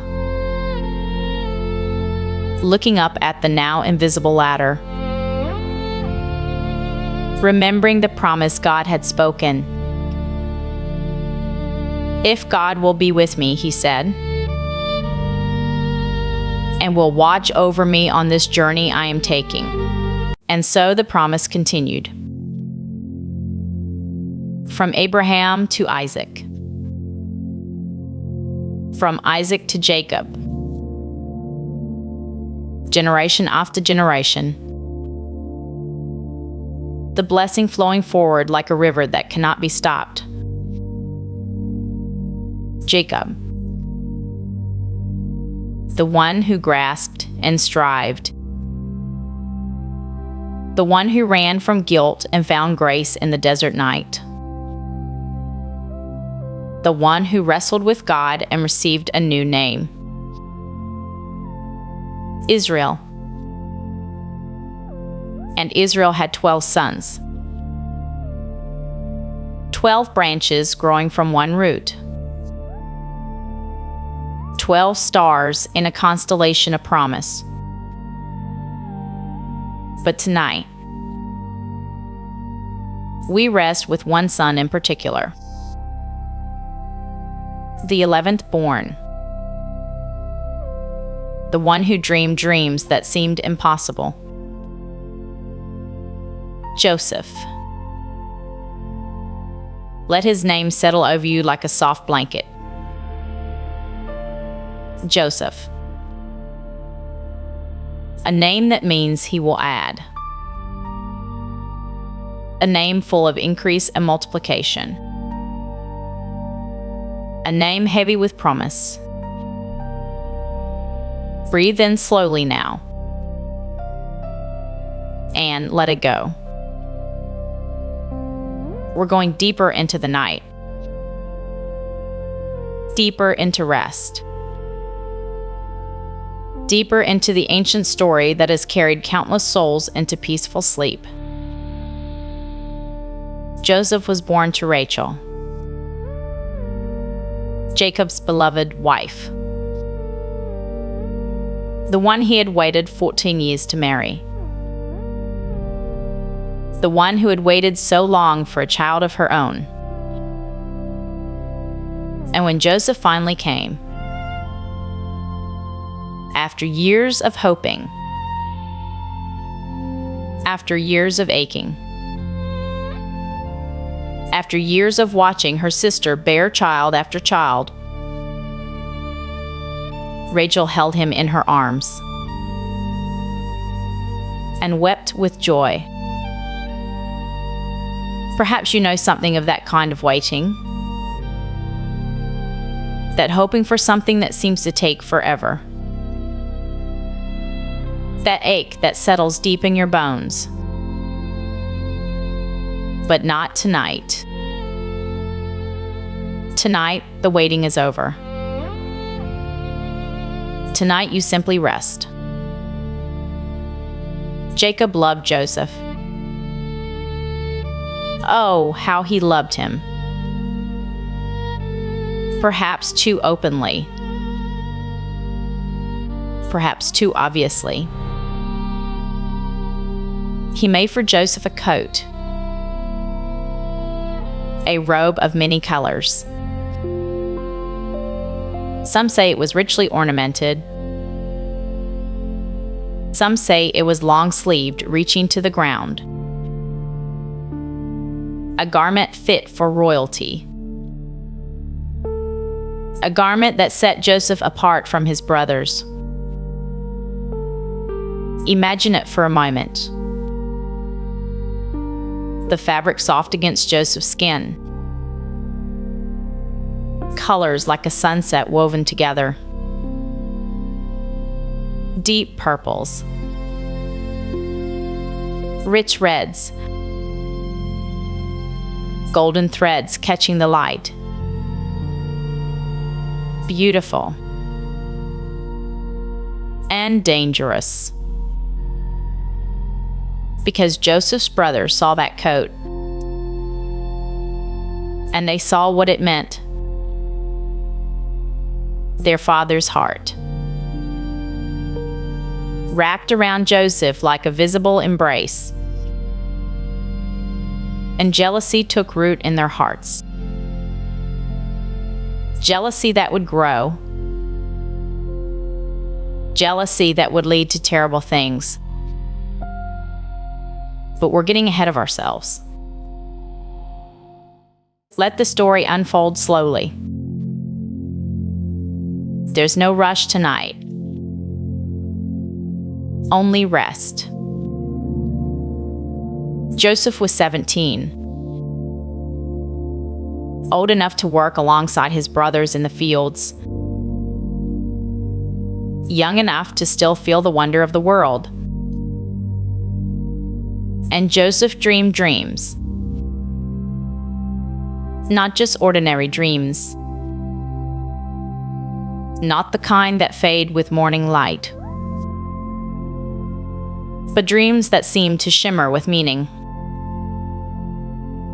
Dreams that felt like messages from somewhere beyond. One night, Joseph dreamed a dream. And it was so vivid, so real, that when he woke, he could still see it behind his eyes. He gathered his brothers together, his voice bright with excitement, perhaps unaware of how his words would land. "Listen to this dream I had," he said. "We were binding sheaves of grain out in the field." Pause for a moment. Imagine it with him. Golden wheat, bundled together, standing upright in a sun-drenched field. My sheaf rose up and stood upright. Joseph continued, "And your sheaves gathered around mine. And they bowed down to my sheaf." Can you see it? The sheaves of grain, golden and full, bending, bowing, as if honoring a king. His brothers could see it too, and they didn't like what they saw. "Will you really reign over us?" they asked. bitterness sharp in their voices. Will you actually rule us? And they hated him even more for his dreams and for the words he used to tell them. But Joseph, young and perhaps naive, dreamed again, and again he told. "Listen," he said. "I had another dream." His eyes wide with wonder. The sun and moon and 11 stars. They were bowing down to me. The sun, the moon, 11 stars. Even Jacob rebuked him this time. "What is this dream you had? Will your mother and I and your brothers actually come and bow down to you?" But even as Jacob spoke the sharp words, he kept the matter in his heart, turning it over like a stone in his palm, wondering what it might mean. And you, as you drift deeper into rest, perhaps you too have dreams. Dreams that seem too big, too impossible. Dreams you've been afraid to speak out loud. Keep them safe tonight. Let them rest with you. God hasn't forgotten. God never forgets. Time passed, as time does. The brothers traveled far with the flocks. Cedas and Jacob sent Joseph to check on them. Joseph walked through the hills, his colorful coat bright against the golden landscape, visible from a great distance. And his brothers saw him coming. "Here comes that dreamer," they said to one another, the word dripping with contempt. That dreamer. As if dreaming were a crime. As if hope itself were an offense. And in their hearts, darkness gathered. "Let's kill him," some said. "Throw him into a cistern. We'll see what comes of his dreams then." But Reuben, the oldest brother, spoke up to save Joseph's life. "Don't shed his blood," he said. "Just throw him into the cistern. Don't lay a hand on him." Reuben planned to come back later to rescue Joseph, to return him safely to their father. So when Joseph arrived, unsuspecting, glad to see his brothers, they seized him. They stripped off his beautiful coat, the robe of many colors, their father's love made visible. They tore it from his body, and they threw him into an empty cistern, a deep pit carved into the rock, dark and cold. No water at the bottom. Only darkness. Imagine Joseph in that darkness, his brother's laughter echoing above him. The sky just a small circle of light far overhead. The stone walls cold against his skin. And his dreams. Those beautiful, impossible dreams, seeming very far away indeed. Have you ever felt like that? Thrown into darkness by people you trusted? Your hopes stripped away like a colorful coat? If you have, let that memory rest tonight. The story isn't over yet. It's never over until God says it's over. The brothers sat down to eat, while Joseph sat in darkness below.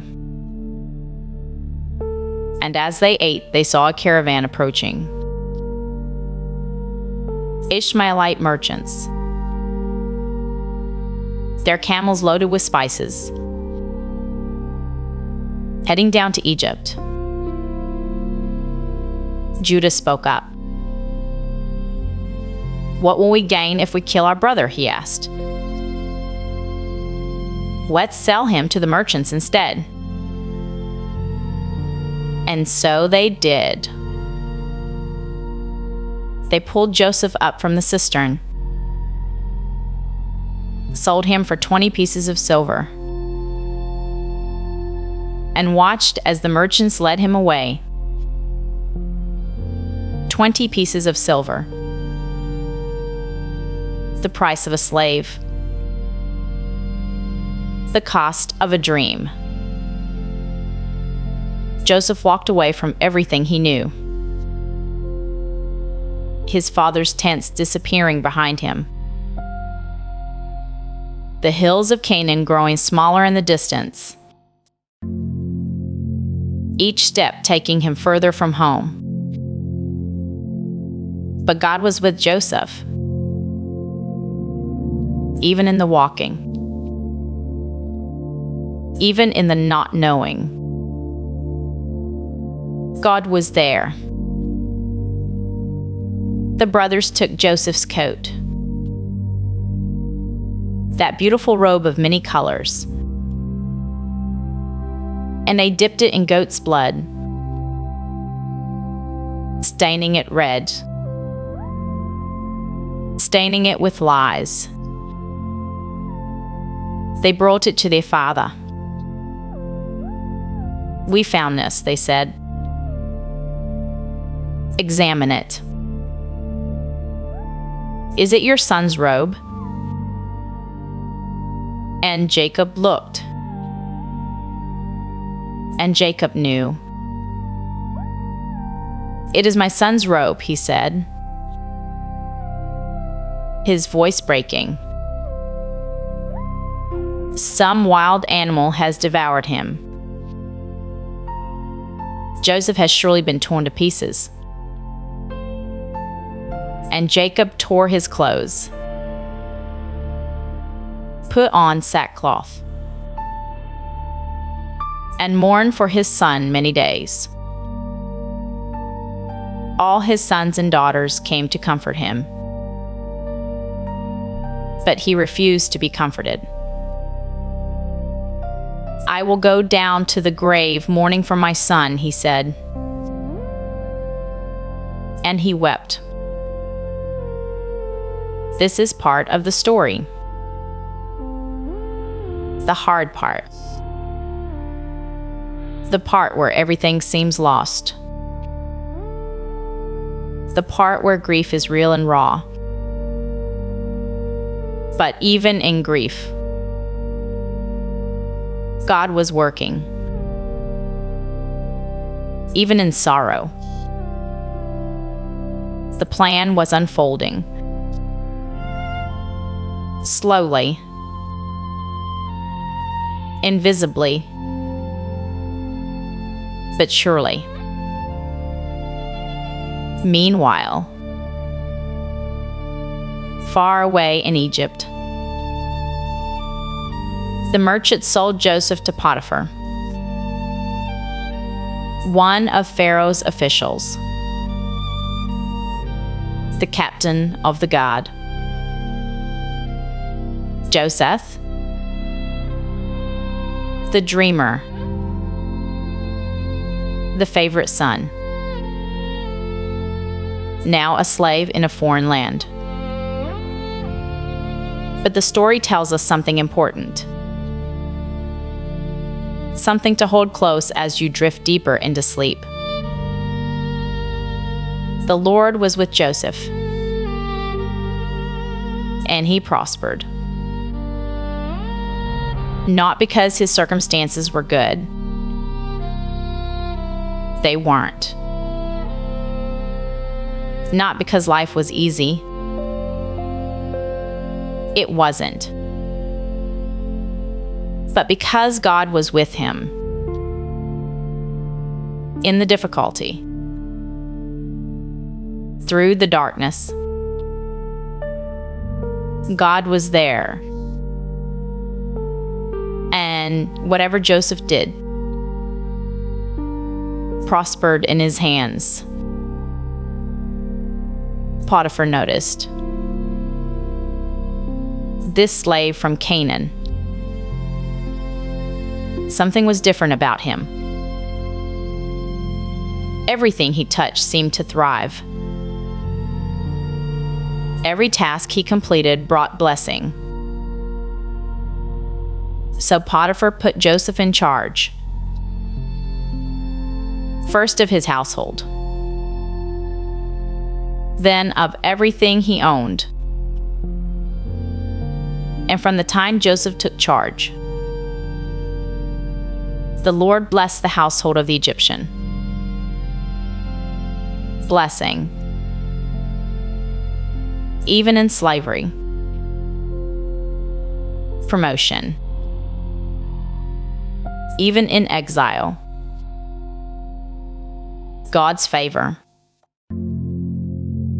even in the lowest places. Let that truth settle deep in your heart tonight. God can bless you anywhere. God's favor isn't dependent on your circumstances. It flows from His presence. And His presence goes with you everywhere. But trials came again, as they do. Potiphar's wife noticed Joseph. He was handsome. He was capable.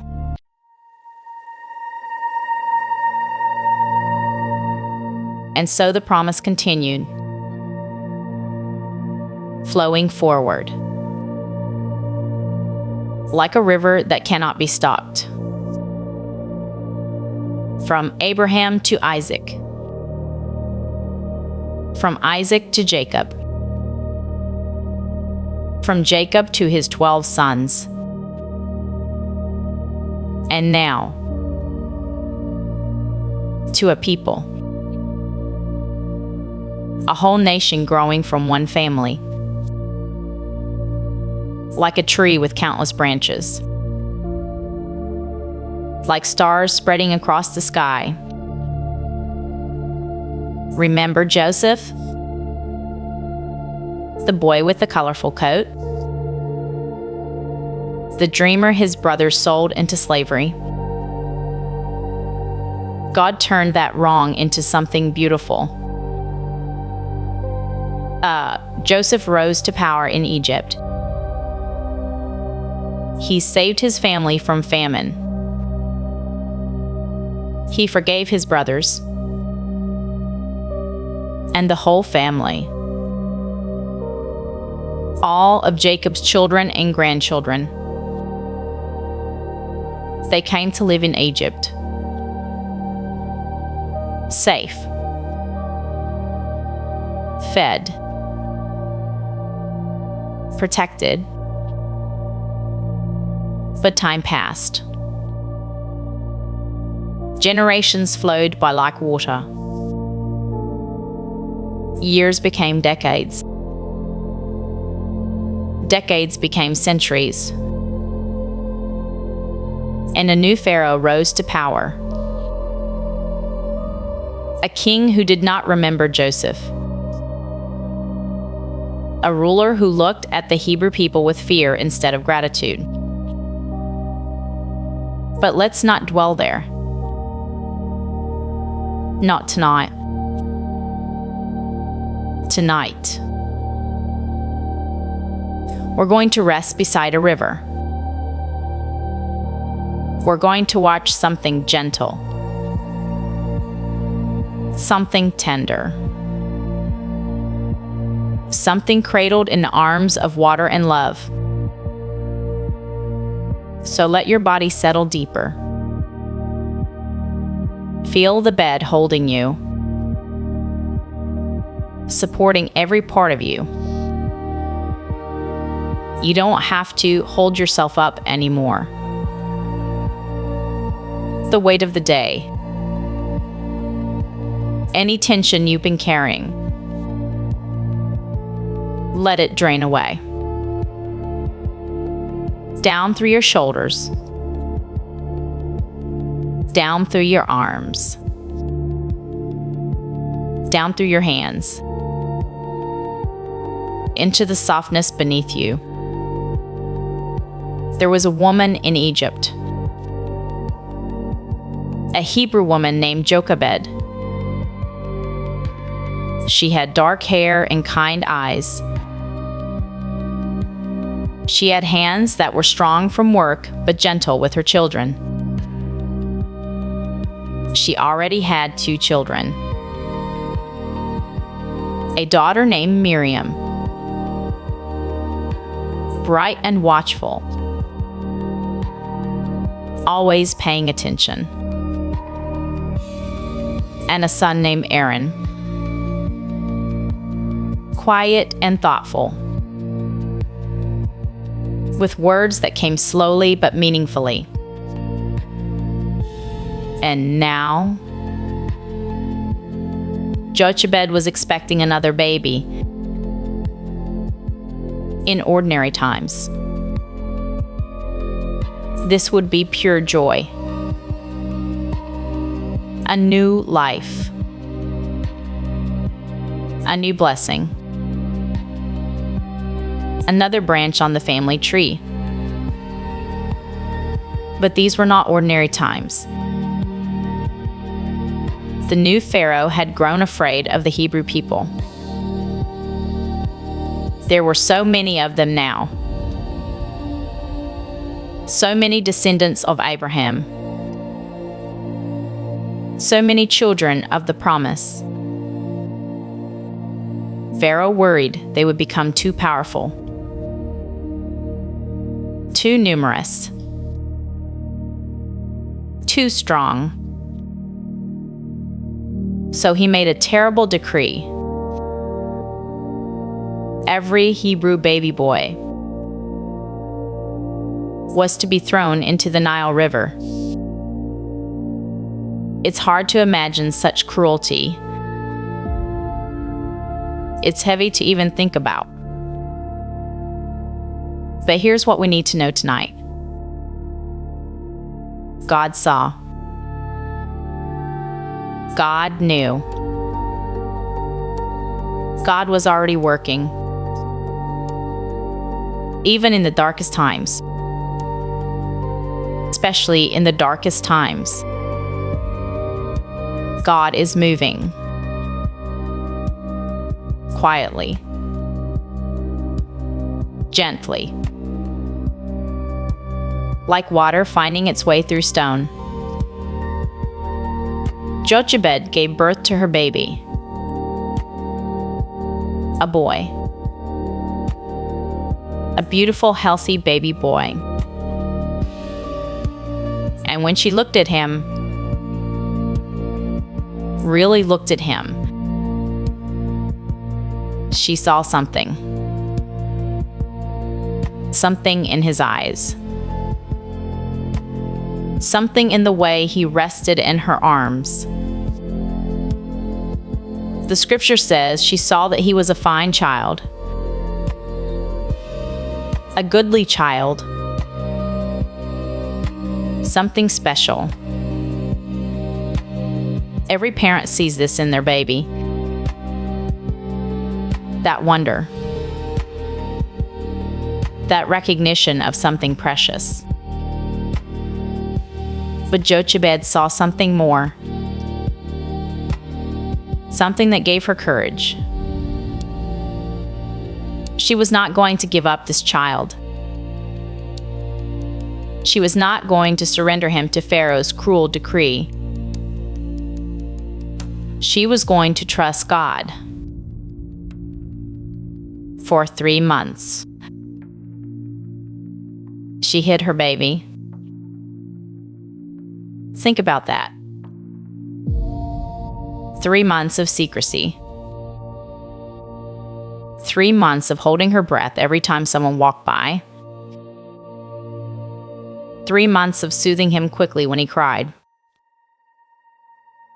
3 months of love wrapped in fear, wrapped in faith. But babies grow. They get louder. Their cries become stronger, harder to hide. Jochebed knew she couldn't keep him hidden forever. The risk was growing every day. She needed a plan. She needed wisdom. She needed to do something that seemed impossible. And here's where the story becomes beautiful. Here's where we see a mother's love mixed with a mother's faith. Jochebed decided to obey Pharaoh's decree. In a way. In her own way.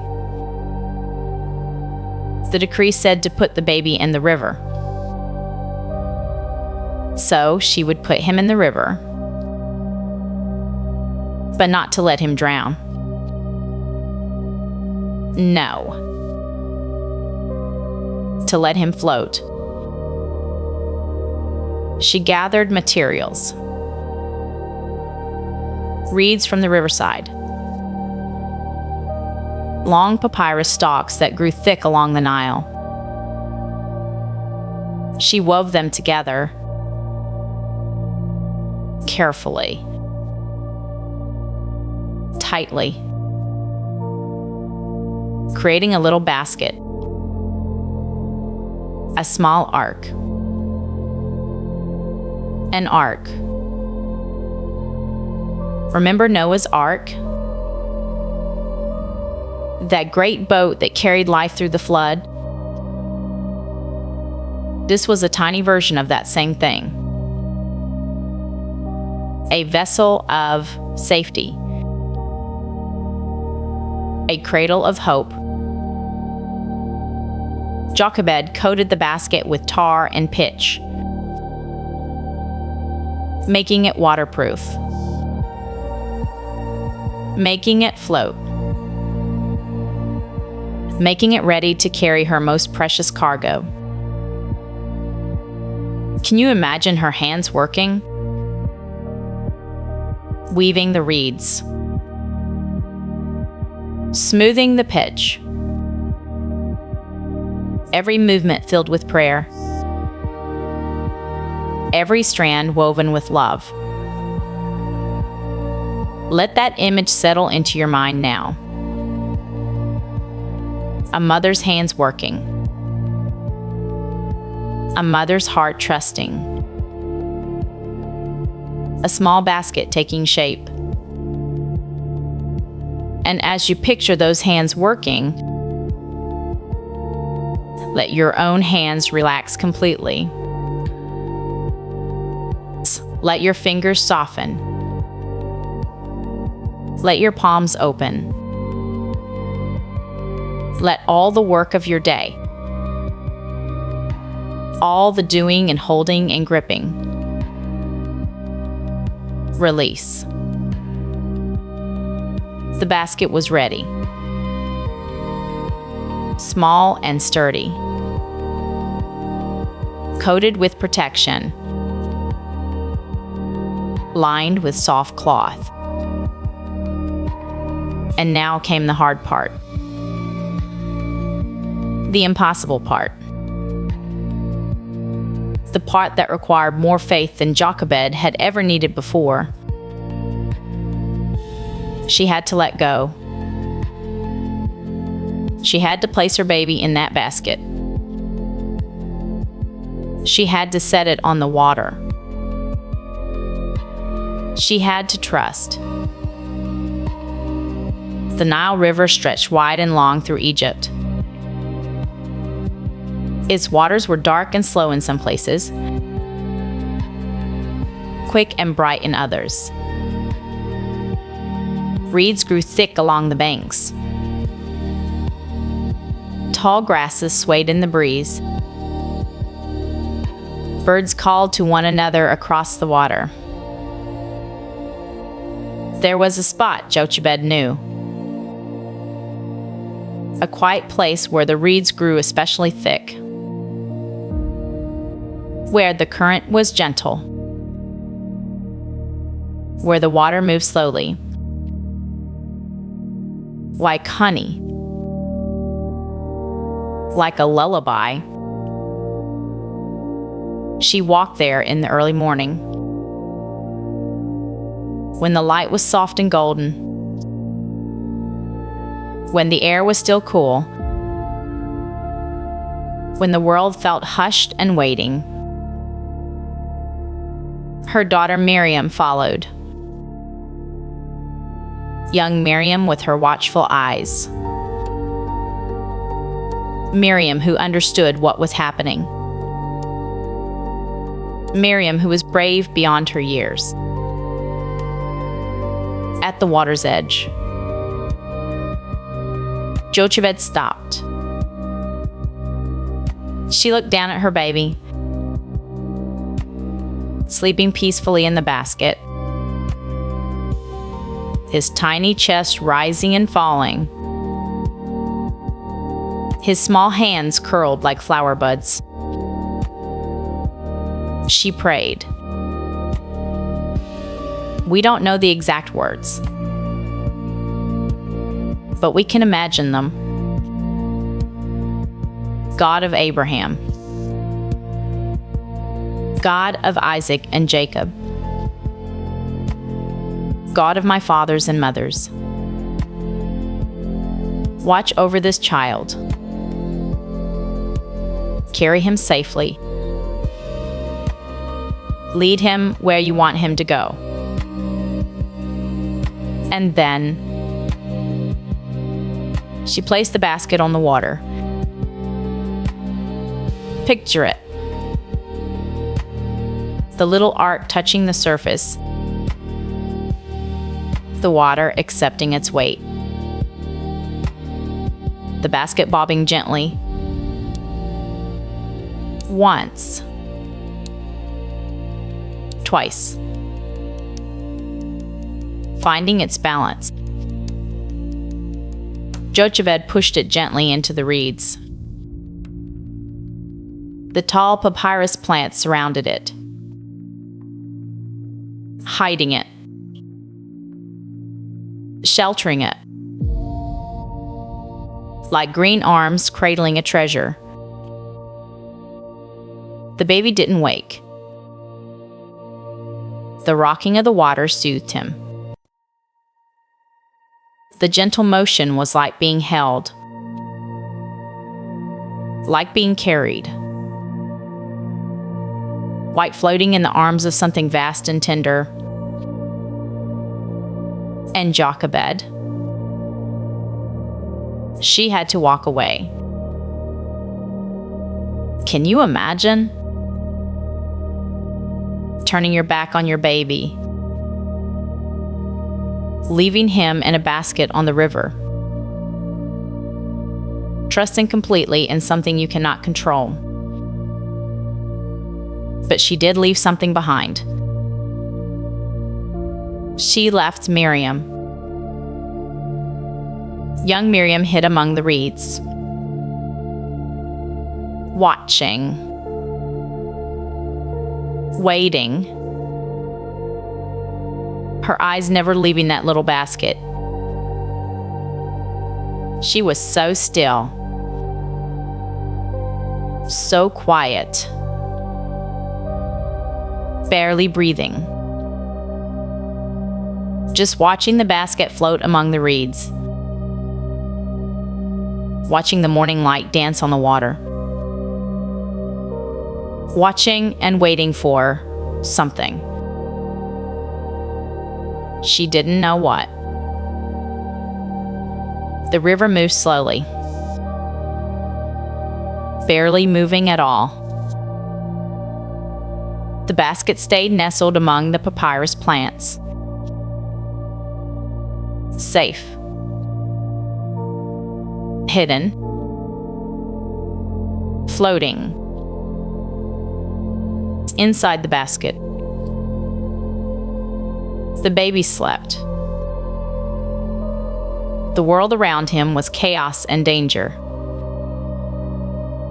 But he didn't know that. He only knew the gentle rocking, the soft cloth beneath him, the warmth of the morning sun, the quiet lapping of water against woven reeds. He slept the way babies sleep. Completely. Totally. Without worry or fear. Because he was being held. Not by human hands in that moment, but by something greater. By the water that carried him. By the reeds that sheltered him.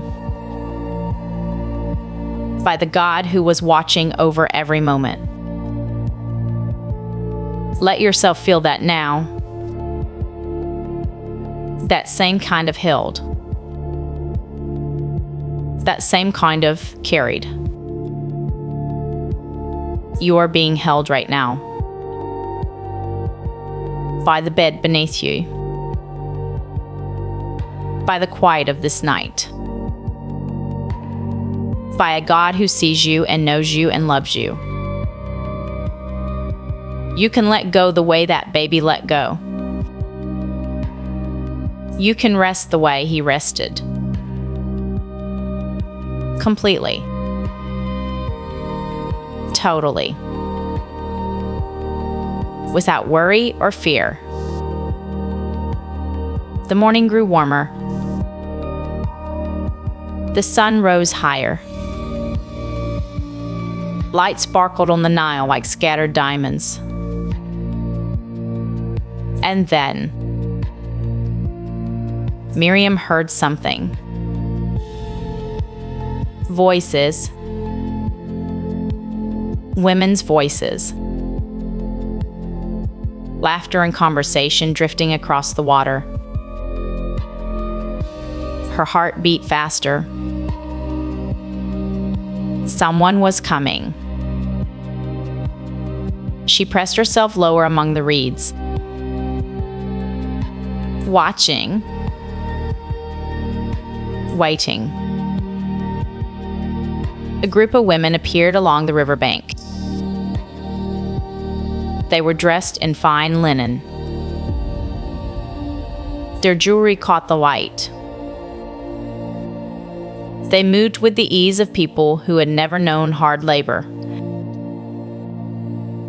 And in the center of the group walked the princess, Pharaoh's own daughter. She was young and beautiful.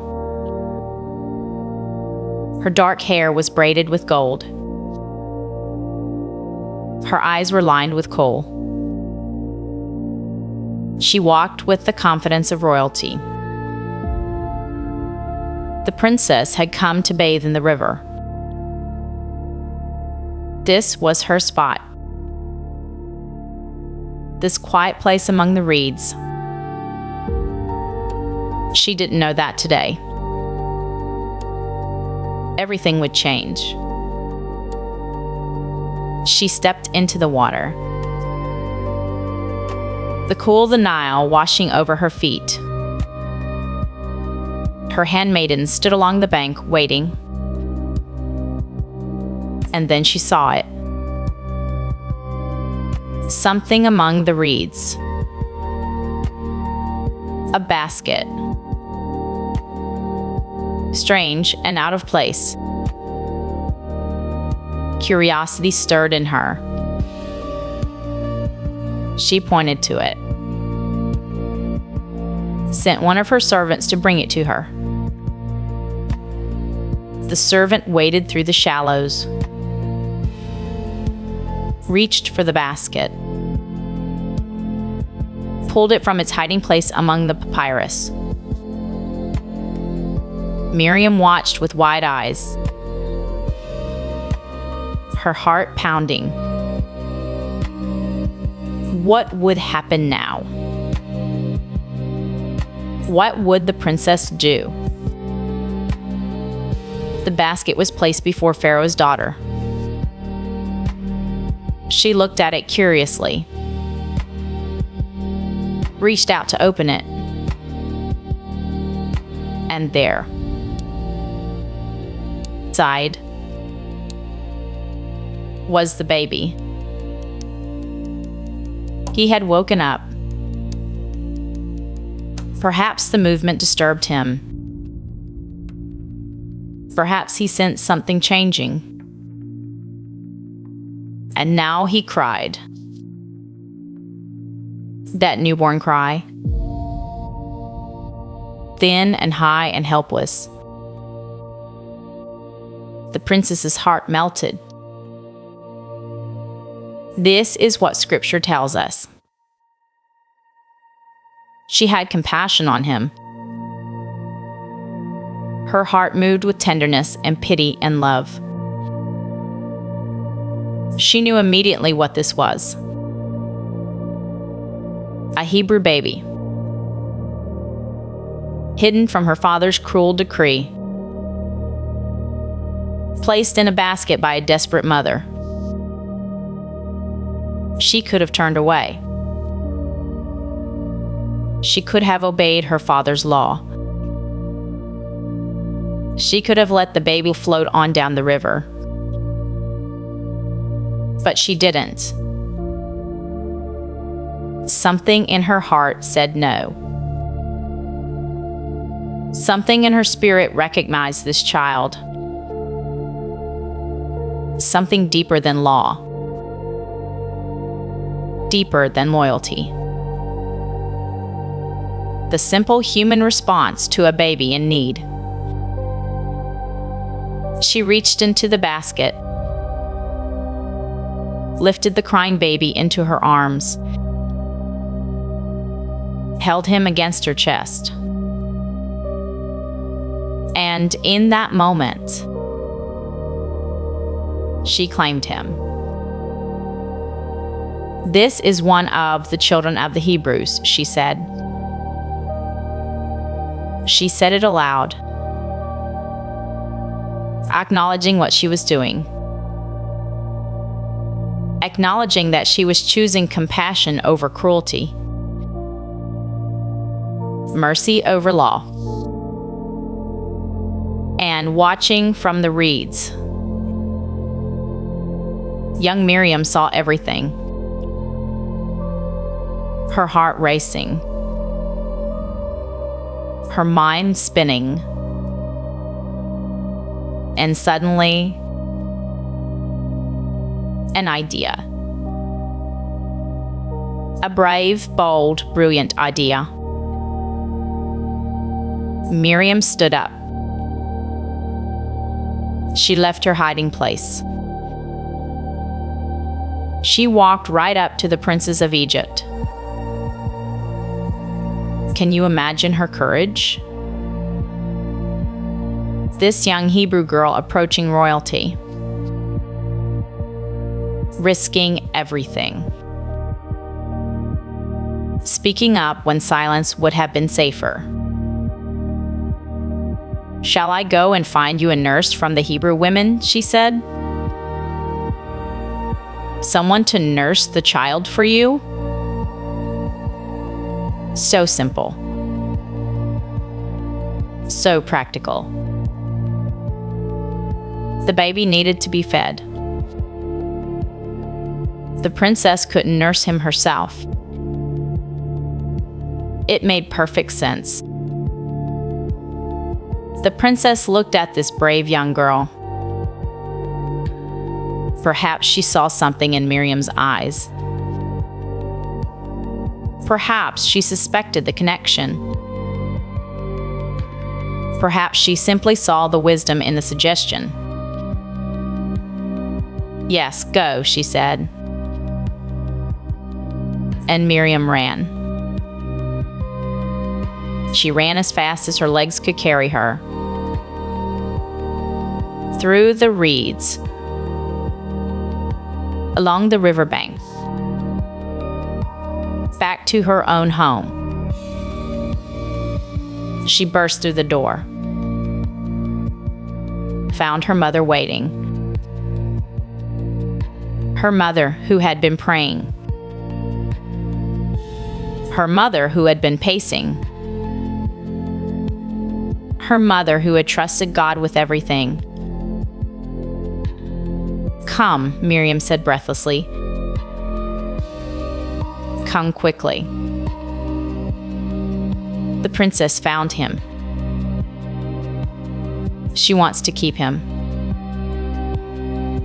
She wants a nurse. Mother, she wants you. Can you imagine Jochebed's heart in that moment? The joy. The relief. The overwhelming gratitude.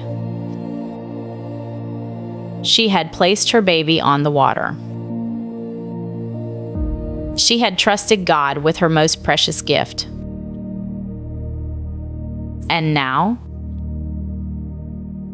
God was giving him back. In the most impossible, miraculous way. Jochebed went to the princess.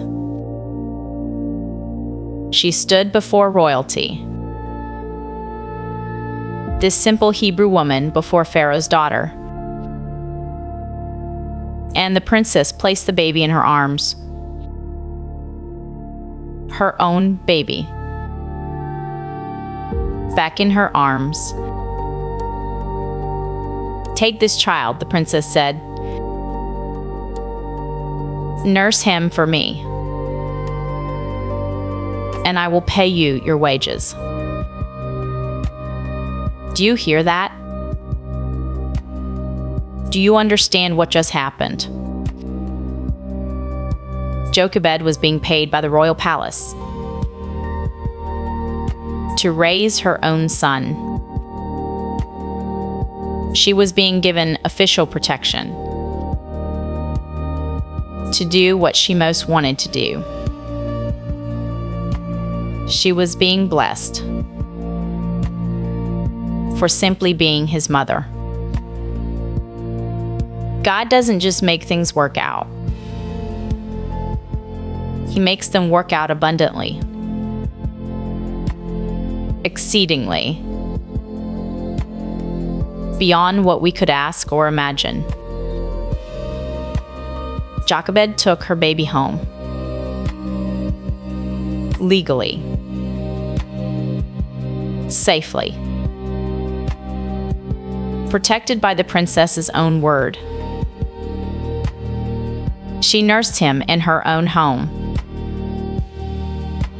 She held him through the nights. She whispered the stories of his people into his ears. The story of Abraham and the stars. The story of Isaac and the promise. The story of Jacob and his 12 sons. The story of Joseph and the colorful coat. She filled his earliest years with truth, with identity, with the knowledge of who he was and whose he was. He was a child of promise, a descendant of Abraham, a son of Israel, chosen for something, set apart for a purpose. And even though he would grow up in Pharaoh's palace, even though he would be educated as Egyptian royalty, even though he would wear fine linen and learn the wisdom of Egypt, those early years would never leave him. His mother's voice, his mother's stories, his mother's faith, woven into the foundation of who he was. When the child was weaned, when he was old enough, Jochebed brought him to Pharaoh's daughter. This was the hard part again. The letting go. The trusting. But this time, it was different. She wasn't placing him in a basket on uncertain waters. She was placing him in a palace with certain purpose. She had seen God's hand. She had witnessed the miracle. She could trust what she had seen. The princess adopted him officially, made him her son, gave him a name, Moses. She called him Moses. Because I drew him out of the water, she said. Moses. Drawn out. Rescued. Lifted from the water to become something more. But there's another meaning in that name. A Hebrew meaning. Masha.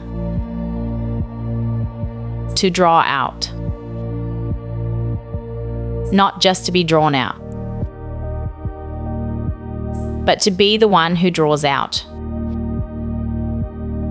This baby, this child in the basket, this boy who was rescued from the water, would one day draw his whole people out of slavery. He would lead them through the waters. He would be the deliverer. But that's a story for another night. Tonight, we rest with the image of the basket, that little ark floating among the reeds,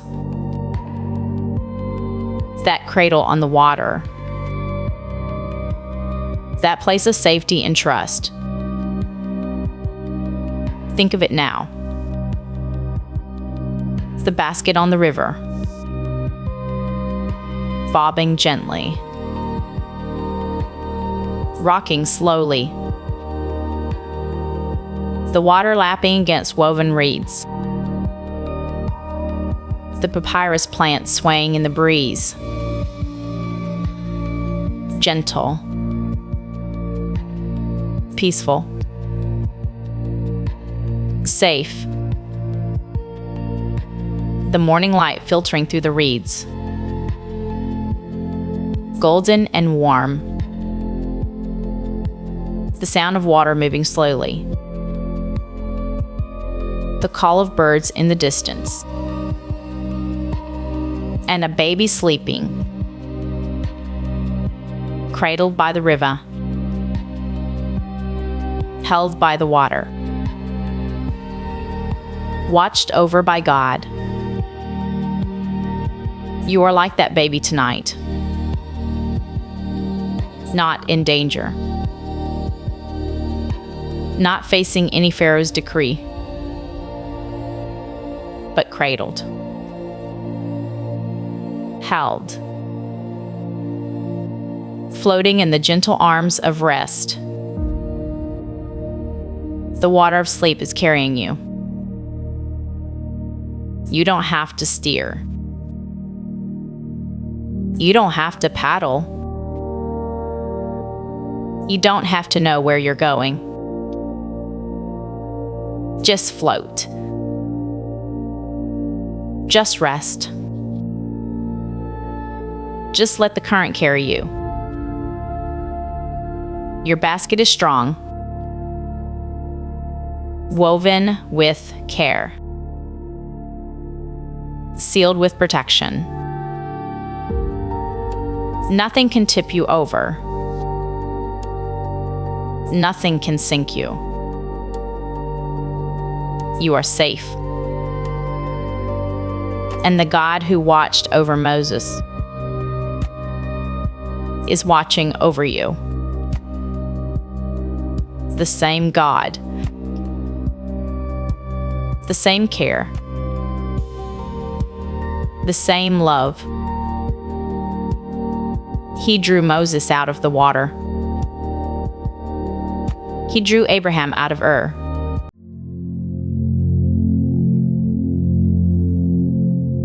And so the story continues. A baby placed in a basket. A mother's love woven into reeds and pitch. A river carrying a child toward an unknown future.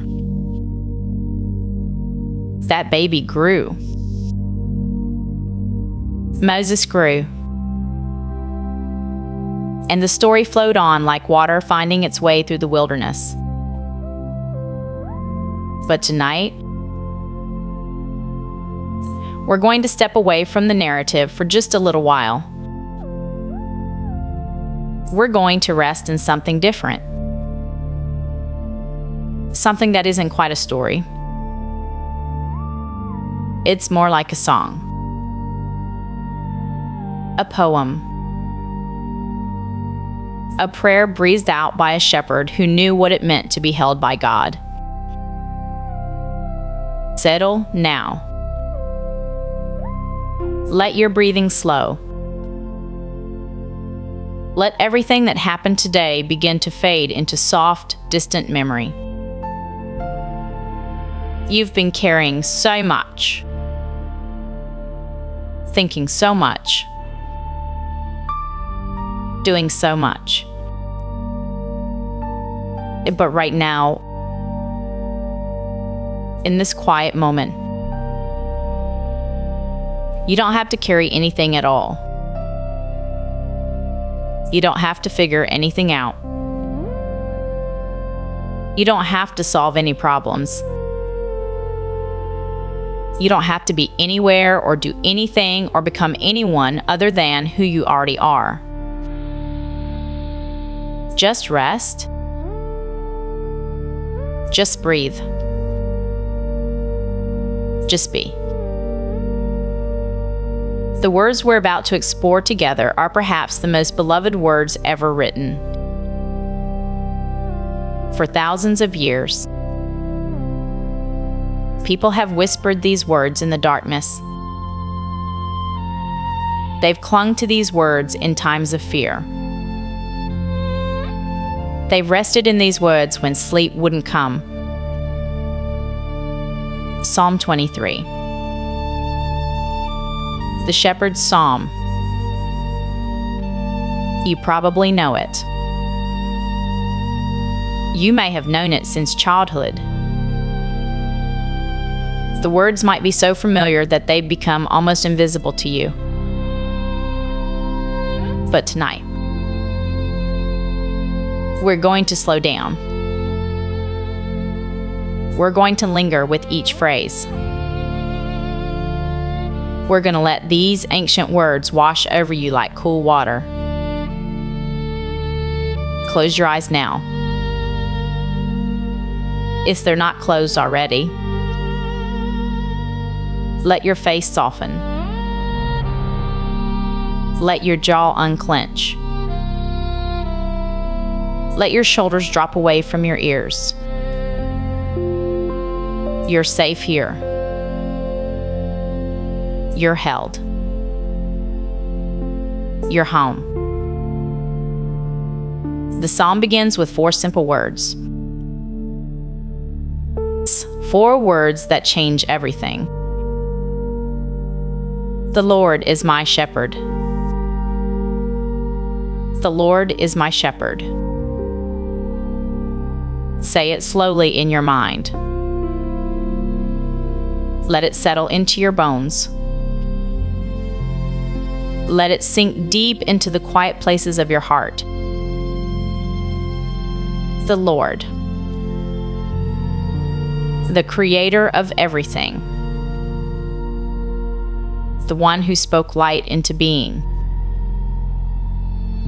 the one who hung the stars in their places,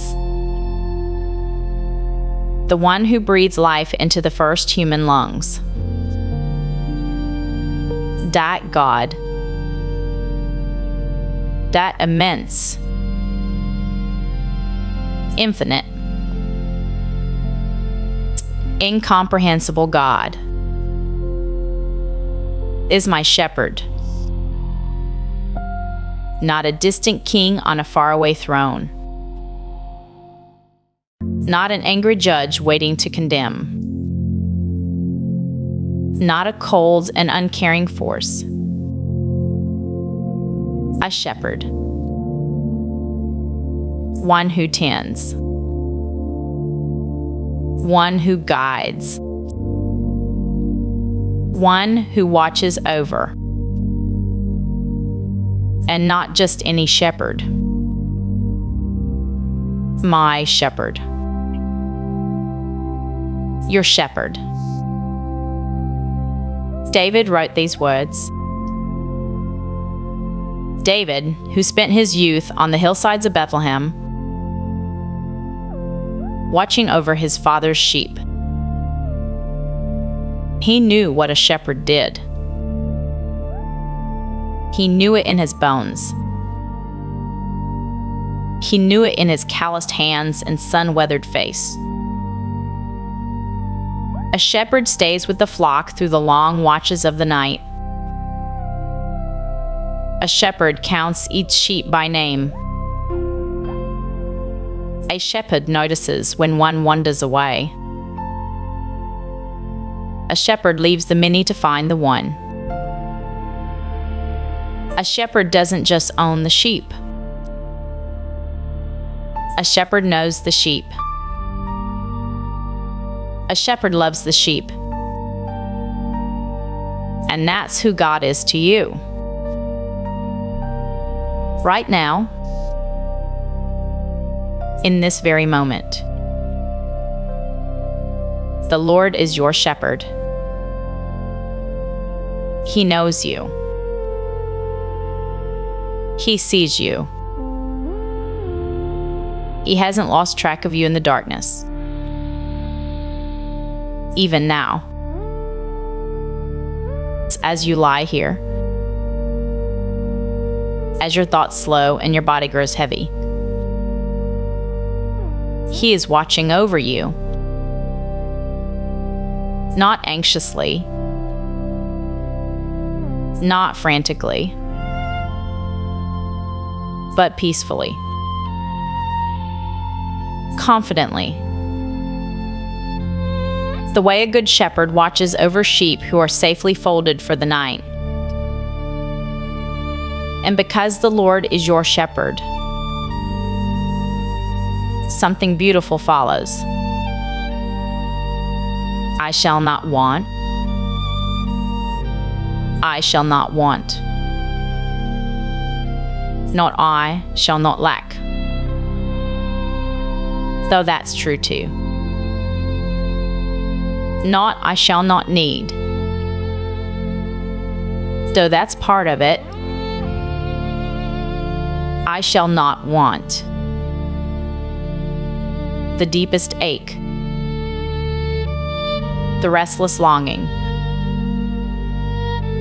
the hunger that drives us forward, the thirst that never quite gets satisfied. All of that can be still. All of that can be quiet. All of that can rest. Because when the Lord is your shepherd, you have everything you need right now. In this moment, you are not lacking. Whatever tomorrow brings, you don't have to worry about it tonight.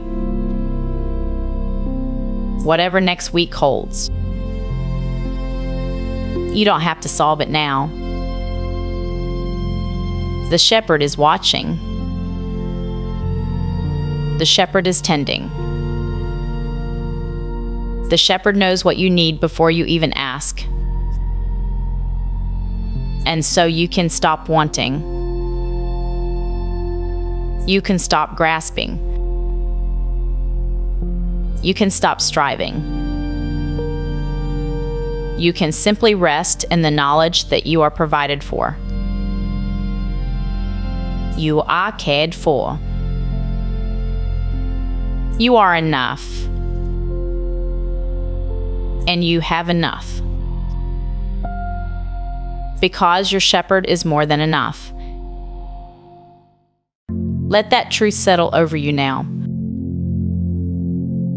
Let it wrap around you like a soft blanket. Let it quiet the anxious voices in your mind that whisper about scarcity and shortage and not enough. You shall not want,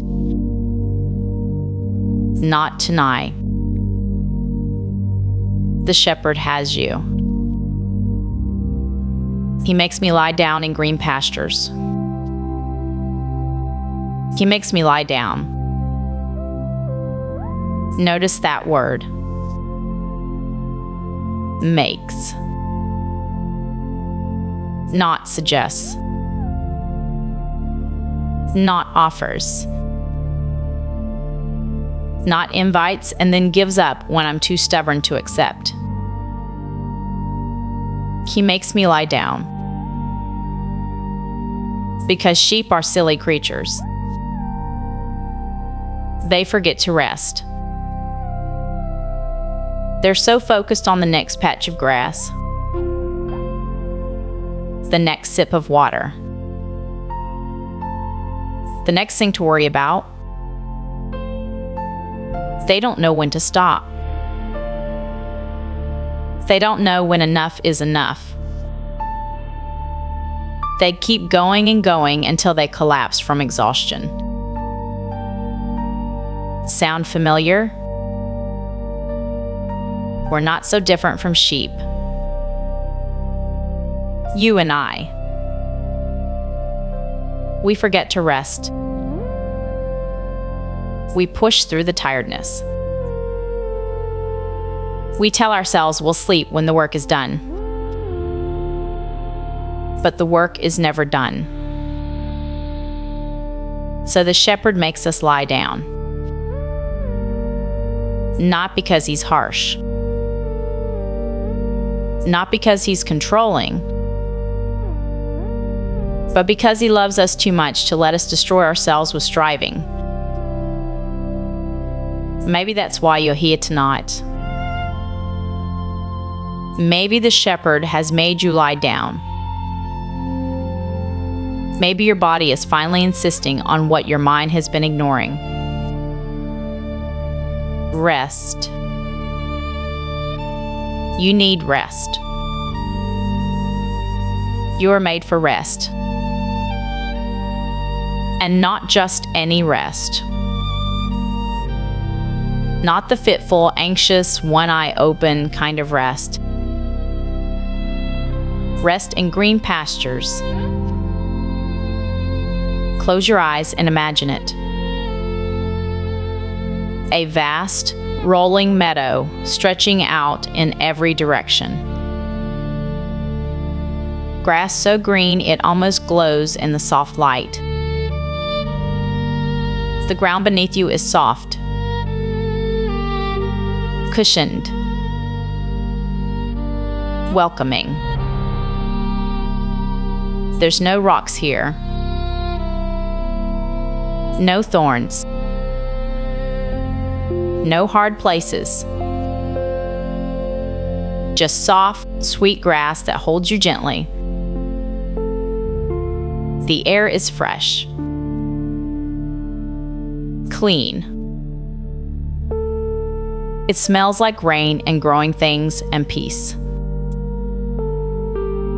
A gentle breeze moves across the meadow,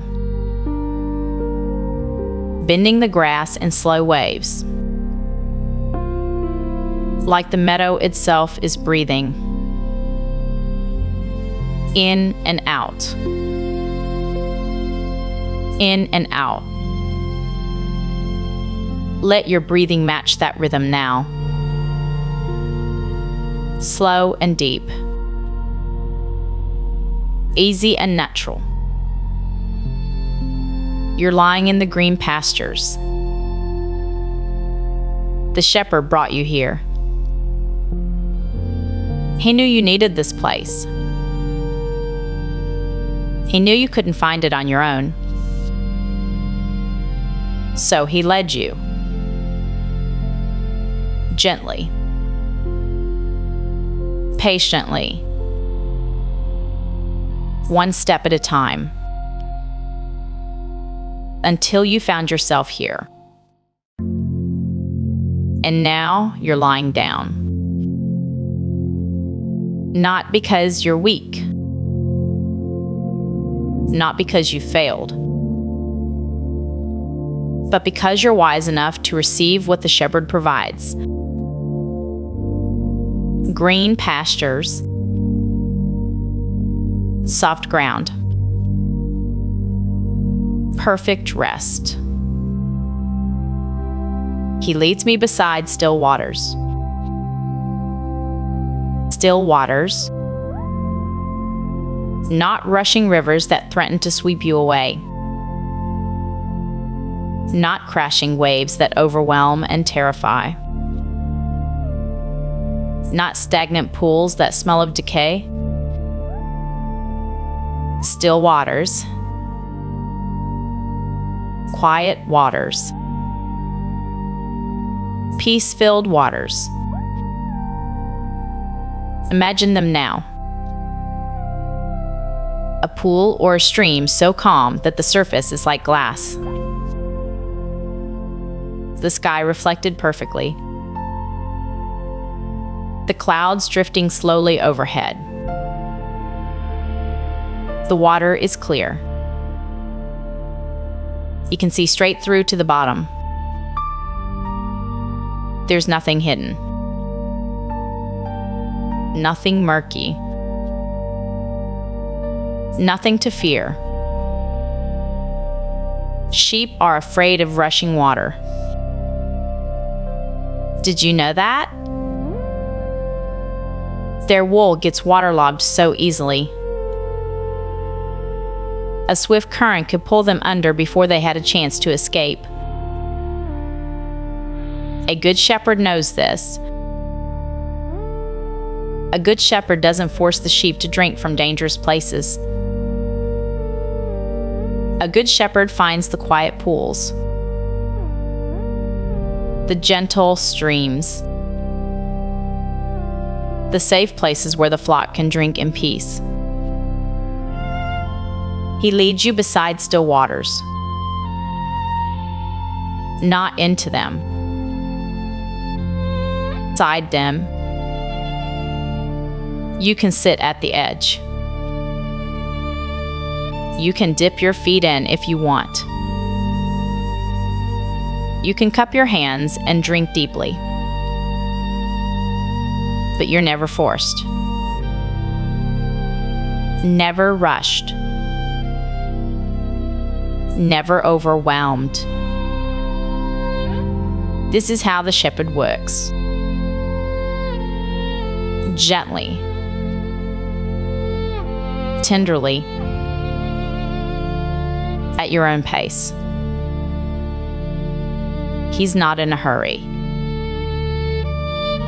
He's not impatient with your hesitation. He's not frustrated when you need to rest. He leads, and you follow. And when you arrive at the still waters, you find that your thirst is met. Your need is satisfied. Your soul is refreshed. Still waters. Picture them now. Hear the gentle lapping at the edges. See the light dancing on the surface. Feel the coolness rising from the water on this peaceful evening. You're not thirsty anymore. The shepherd has led you to what you need. And it's good. So good. He restores my soul. He restores my soul. That word restores. It means to bring back. To return to the original condition. To make whole again. Your soul gets worn down. You know this. You feel it. The endless demands. The constant noise. The decisions that pile up. The worries that multiply. The grief that accumulates. The disappointments that settle in your chest like stones. Day after day. Your soul gets a little more frayed. A little more depleted. A little more tired. You give and give and give. To your family. To your work. To your responsibilities. To all the people and places that need something from you. And somewhere along the way, you started running on empty. You've been running on fumes for a while now. Haven't you? But the shepherd restores your soul. Not with effort. Not with striving. Not with self-improvement programs or productivity hacks or sheer willpower. With green pastures. With still waters. With quiet presence. With unhurried care. He takes what was worn and makes it whole. He takes what was depleted and fills it up. He takes what was broken and puts it back together. Right now, as you lie here, as your breathing slows and your muscles release, your soul is being restored. You don't have to work at it. You just have to receive it. Let the shepherd do what only the shepherd can do. He restores your soul. He's restoring it right now. With every breath. With every moment of stillness. with every word that washes over you like cool water. Your soul is being restored. Thank God. Your soul is being made whole again. He leads me in paths of righteousness for His name's sake. Paths of righteousness. Not highways. Not superhighways where everyone rushes past in a blur. Paths. Small trails that wind through the meadows. Ancient routes worn smooth by generations of faithful feet. These are paths you couldn't find on your own. Paths hidden from casual view. Paths the shepherd knows because he's walked them 1,000 times before. He leads you, not from behind. Pushing and prodding, not from a distance. Shouting directions you can barely hear. From the front. Going before you. Making the way safe. Clearing the obstacles. Showing you where to step. And these paths are righteous paths. Good paths. Right paths. Paths that lead somewhere beautiful. Not crooked paths that twist and confuse. Not dead-end paths that leave you stranded. Not dangerous paths that put you at risk. Paths of righteousness. Paths of peace. Paths that lead home. And He leads you on these paths for His name's sake. Not because you earned it. Not because you deserve it. Not because you've been good enough or faithful enough or perfect enough. For His name's sake. Because of who He is. Because that's what a good shepherd does. His reputation is on the line. His character is at stake. He leads you well because He is good. He guides you rightly because He is righteous. Your wandering doesn't change His nature. Your stumbling doesn't diminish His faithfulness. Your weakness doesn't limit His strength. He leads you in paths of righteousness for His name's sake. And nothing you do or don't do can change that. Let that truth hold you now. Let it release the pressure you've been putting on yourself. Let it quiet the voice that says you have to be better. Do more. Try harder. The shepherd leads you because of who He is. You just have to follow. One step at a time. Into the peaceful darkness of rest. Yea, though I walk through the valley of the shadow of death. Even here. The psalm goes to the dark places. It doesn't pretend that life is always green pastures and still waters. Sometimes there are valleys. Steep valleys. Dark valleys. Valleys where the shadows gather and the light seems far away.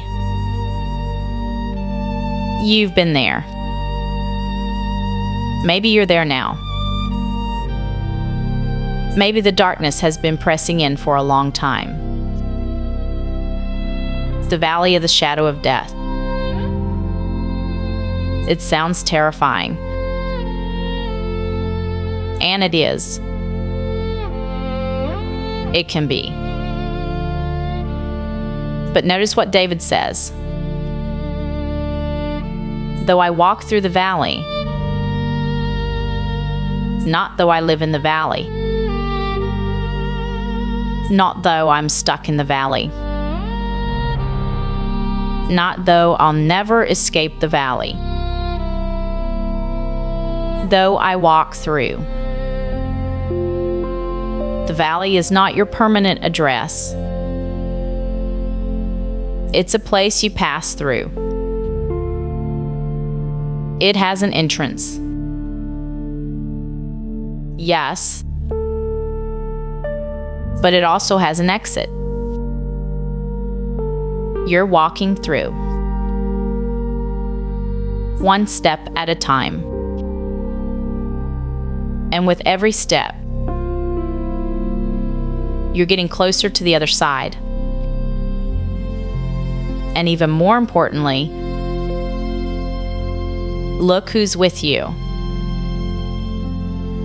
I will fear no evil, for you are with me. You are with me. Did you notice how the psalm shifts here? Before this, David was talking about God. He makes me lie down. He leads me beside still waters. He restores my soul. But now, in the darkest part of the psalm, David starts talking to God. You are with me. When the valley gets dark, that's when you realize how close the shepherd really is. That's when you feel his presence right beside you. That's when the distant God becomes the intimate companion. He's not ahead of you somewhere, waiting impatiently for you to catch up. He's not behind you, watching from a safe distance. He's with you, right here, right now, in the darkness, in the valley, in the shadow. And because he's with you, you don't have to fear. I will fear no evil. Not because evil doesn't exist. It does. The world can be cruel. Things can go wrong. Pain is real, and loss is real, and darkness is real. But you don't have to fear it, because the shepherd is with you. And the shepherd is stronger than anything the valley can throw at you. Let that truth sink deep into your heart tonight. Whatever valley you're walking through right now, you're not alone. Whatever shadow is hanging over you, the shepherd is beside you. Fear no evil. Not tonight. The shepherd is with you. Your rod and your staff, they comfort me. The rod and the staff, the shepherd's tools. The rod was used for protection, a heavy club to drive away predators, wolves and lions and bears. They all learned to fear the shepherd's rod, and the staff was used for guidance. That long, curved stick you see in pictures. The shepherd would use it to pull wandering sheep back to the path, to rescue them from ditches and thickets, to count them as they pass through a gate. Protection and guidance. The shepherd has both, and both bring comfort. You're protected. The shepherd is armed. He knows how to fight. He's not afraid of the enemies that lurk in the darkness. And you're guided. When you wander off, and you will, the shepherd gently pulls you back. Not harshly. Not with punishment. With the curved hook of his staff, drawing you close again. They comfort me, not frighten me, not threaten me, not hang over me like a warning. Comfort. Because the rod that protects you is never used against you. And the staff that guides you is always gentle. You're comforted by the shepherd's power. You're comforted by the shepherd's care. You're safe in every direction. Rest in that comfort now. Let it settle over you like a warm blanket. Protected and guided. Watched over and cared for. Comforted in the deepest places of your soul. You prepare a table before me in the presence of my enemies. Now the imagery shifts. From sheep and pastures to something more regal. From the wilderness to the banquet hall. A table prepared for you. Spread with good things, food and drink and everything you need. And where's this table set? In the presence of your enemies. That's audacious. That's bold. That's almost shocking when you think about it. The enemies are still there. They haven't been destroyed. They haven't disappeared. They're watching. But you're not hiding from them. You're not running. You're not cowering in fear. You're sitting down to a feast. Right in front of them. And they can't touch you. The shepherd has prepared this table. The shepherd is hosting this meal. And no enemy would dare approach while the shepherd is present. What are your enemies tonight? What are the fears that circle like wolves? What are the worries that lurk in the shadows? What are the failures that whisper accusations? They're there. You know they're there. But right now, in this moment, they can't touch you.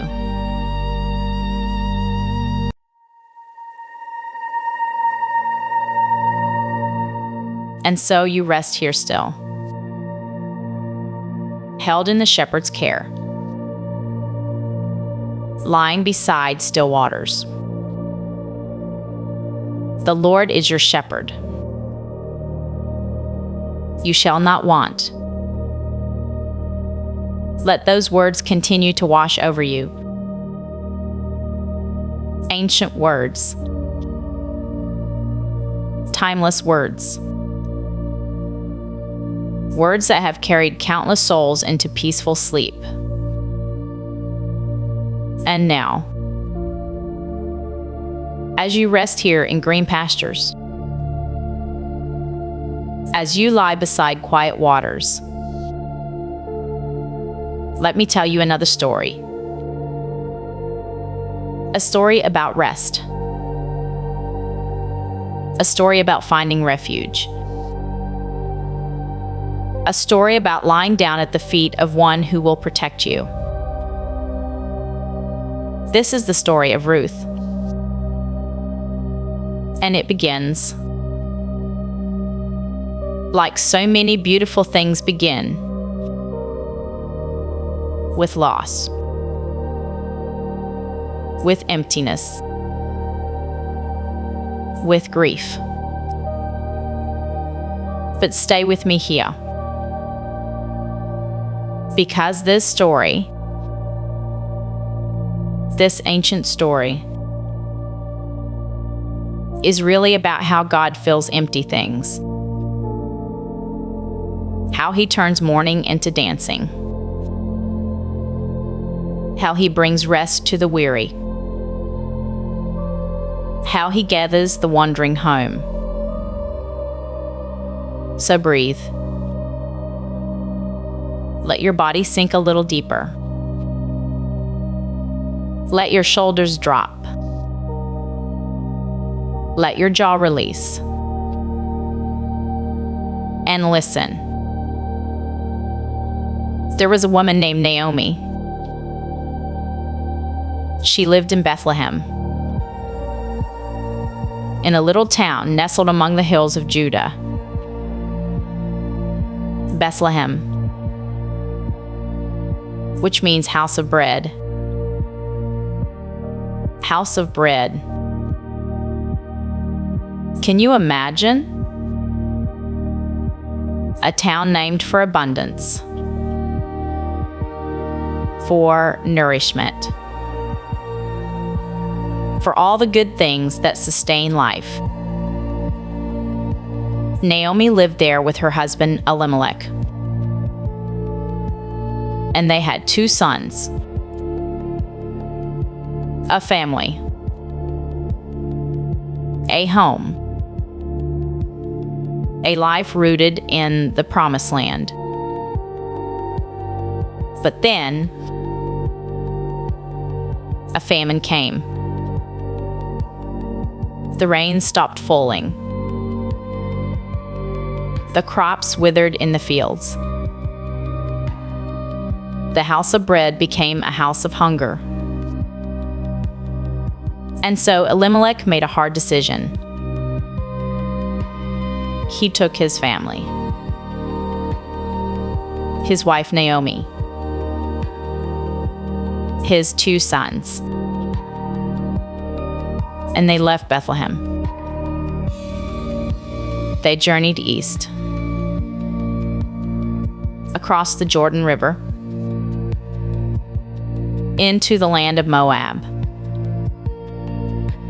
Moab, a foreign land,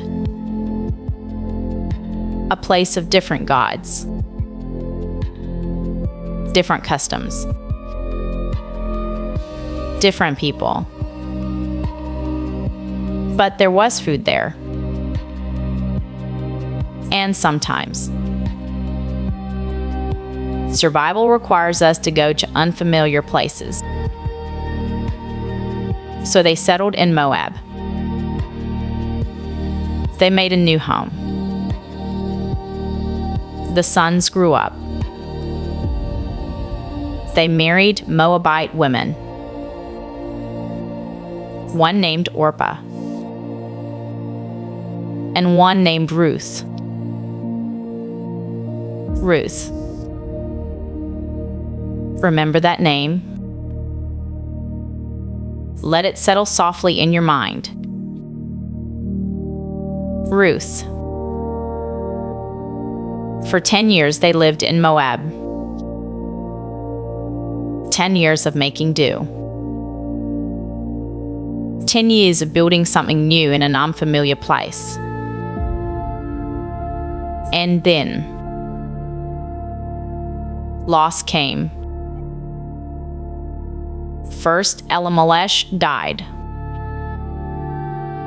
Naomi's husband. Gone. And then, both her sons died too. We don't know how. The story doesn't tell us. Some sorrows are too large for explanation. Some griefs need no details. What we know is this: Naomi was left without her husband, without her sons, alone in a foreign land, with nothing but 2 widowed daughters-in-law.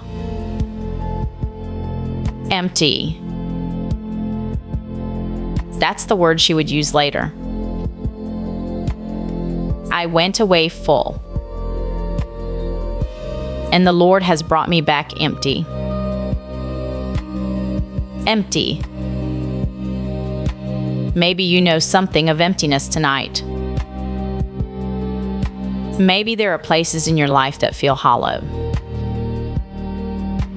Spaces where something beloved used to be. Rooms that echo with what's missing. If so, this story is for you. Because God sees emptiness, and God fills it. Not always in the ways we expect, not always on our timeline, but He fills it. So rest here in your own emptiness if you carry any. And let the story show you how filling comes. Naomi heard news from Bethlehem. The famine had ended. The Lord had visited His people. There was bread again in the house of bread. And something stirred in her heart. A longing for home.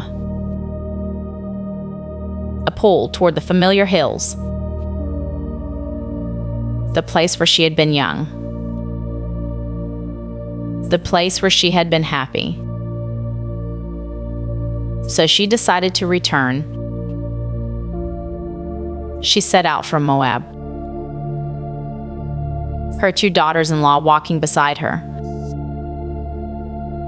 Orpah and Ruth. 3 widows on a dusty road. But as they walked, Naomi stopped. She turned to the young women, these girls who had loved her sons, who had been part of her family, who had cared for her in her grief. And she said to them, "Go, return to your mother's houses. May the Lord deal kindly with you, as you have dealt kindly with the dead and with me." She kissed them. and they wept. They wept because leaving was hard. They wept because love creates bonds. They wept because family isn't only blood. No. They said, "We will return with you to your people." But Naomi insisted. "Turn back," she said. "Why would you go with me? I have nothing to offer you. No more sons. No more hope. No more future. The hand of the Lord has gone out against me," she said. Bitter words from a bitter heart. And yet, somehow, understandable words. Have you ever felt that way? That life had dealt you more than your share? That the weight of loss was too heavy to carry? That even God seemed to have turned away? If so, you're not alone. Naomi felt it too. And God, in His mercy, included her honest pain in His holy book. Because God isn't afraid of our grief. God isn't scared of our questions. God can hold our bitterness and still, tenderly, work redemption. So there they stood, 3 women at a crossroads. Orpah, through her tears, kissed Naomi goodbye and turned back toward Moab. We don't judge her for this. She made a reasonable choice. She went back to what was familiar, back to her mother's house, back to her own people. But Ruth did something different. Ruth clung to Naomi. The word in Hebrew means to hold fast, to stick close, to cleave. Ruth wrapped herself around this grieving woman, this empty woman, this woman who had nothing to offer. And she refused to let go. Naomi said to her, "Look, your sister-in-law has gone back to her people and her gods. Return after her." And Ruth spoke words that have echoed through the ages. Words of such beauty, such devotion, such steadfast love. Let them wash over you now, like cool water on a warm day. Don't urge me to leave you, Ruth said, or to turn back from you. Where you go, I will go. Where you stay, I will stay. Your people will be my people, and your God. My God. Where you die, I will die. And there I will be buried. May the Lord deal with me, be it ever so severely, if even death separates you and me. Where you go, I will go. Where you stay, I will stay. Your people will be my people. Your God. My God. Let those words settle around you like a blanket. Because these aren't just words of loyalty to Naomi. These are words of faith. Words of conversion. Words of a heart turning toward the one true God. Ruth, a Moabite woman, a foreigner, an outsider, chose to follow the God of Israel, not because she had to, but because she wanted to. She saw something in Naomi's faith, even in Naomi's grief, even in Naomi's bitterness. She saw something worth following. Sometimes, that's how faith works. We see it in broken people. We catch glimpses of it in those who are struggling. And somehow, we recognize it as true. Ruth recognized the God of Israel as her God, and she chose to follow. When Naomi saw that Ruth was determined to go with her, she stopped urging her to return. And so, together, they walked. Two women, one old, one young,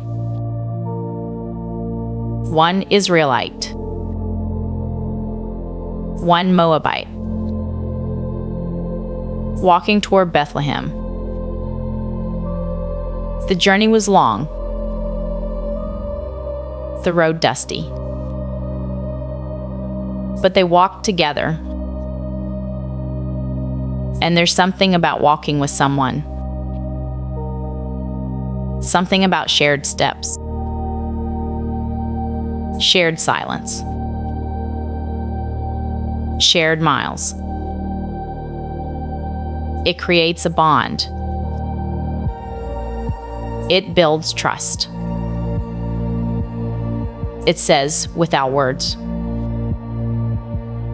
I am with you. Ruth was with Naomi and God, though neither of them could see it yet. God was with them both. They arrived in Bethlehem. The whole town stirred at their coming. People whispered, "Is that Naomi? Could it be? The woman who had left all those years ago. The woman with the husband and 2 healthy sons. Now returned. Aged.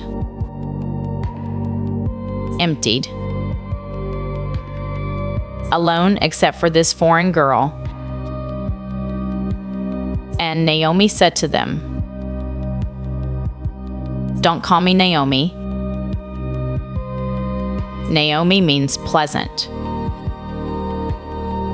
sweet, agreeable. Don't call me that,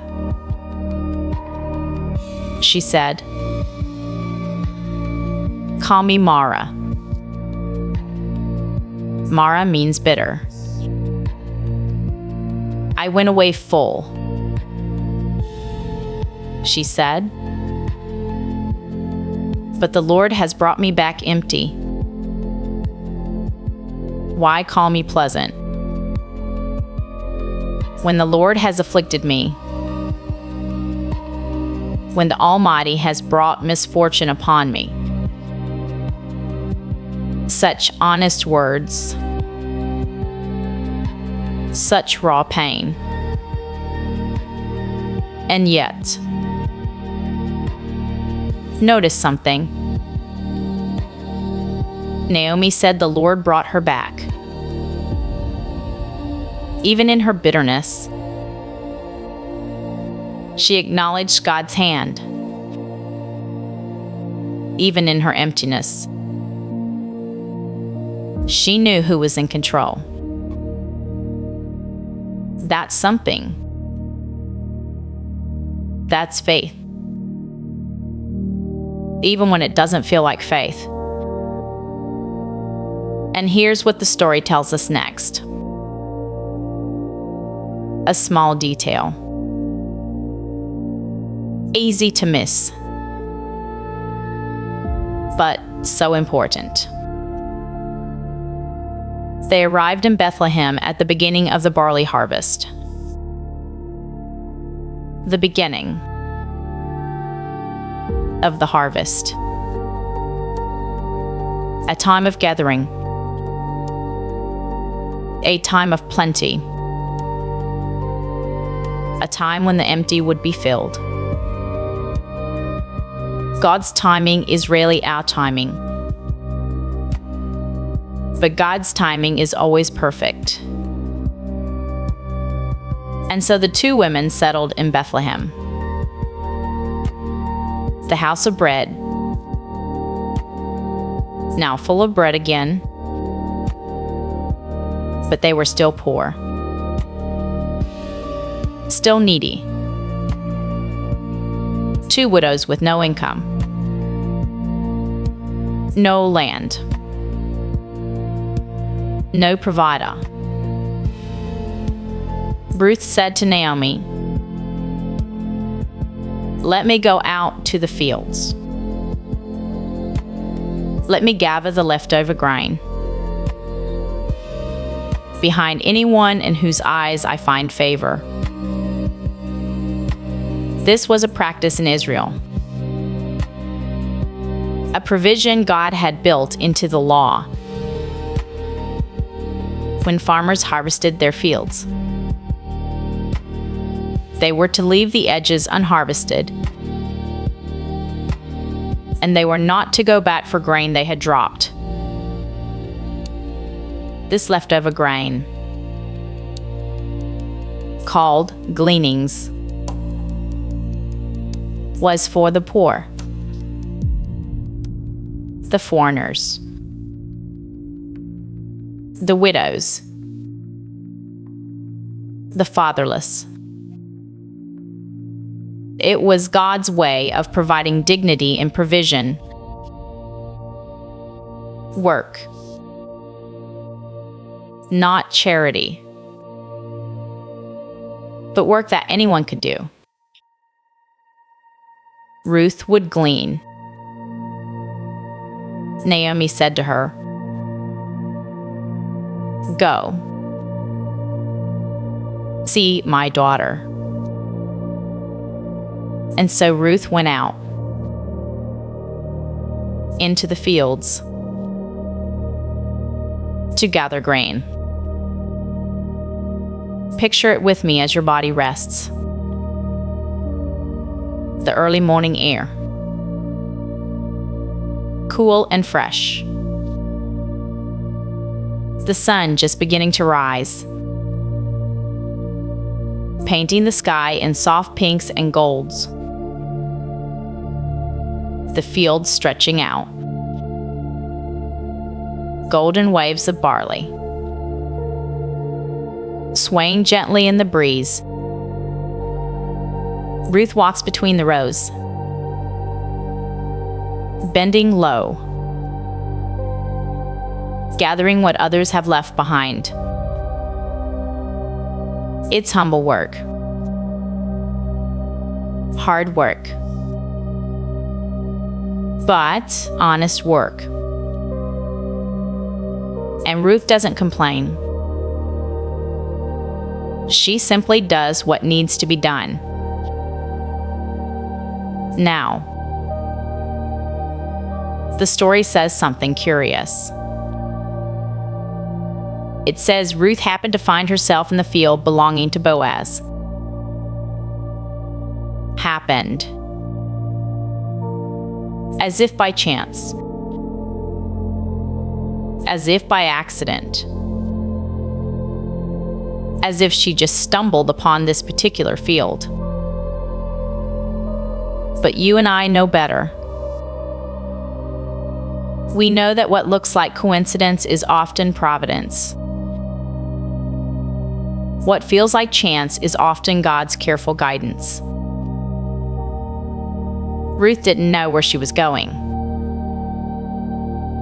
but God knew exactly where she needed to be. So, by no accident, she ended up in the field of Boaz. Who was Boaz? The story tells us he was a relative of Naomi's husband, Elimelech. A man of standing. A man of wealth. A worthy man. He was also, as we'll see, a man of kindness. A man of integrity. A man who honored God.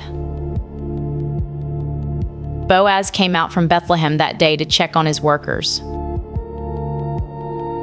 and he greeted them with a blessing. "The Lord be with you,"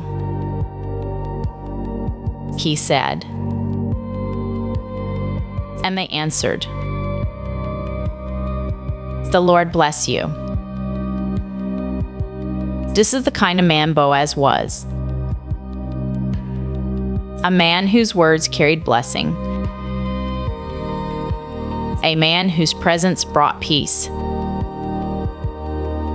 As he walked through his field,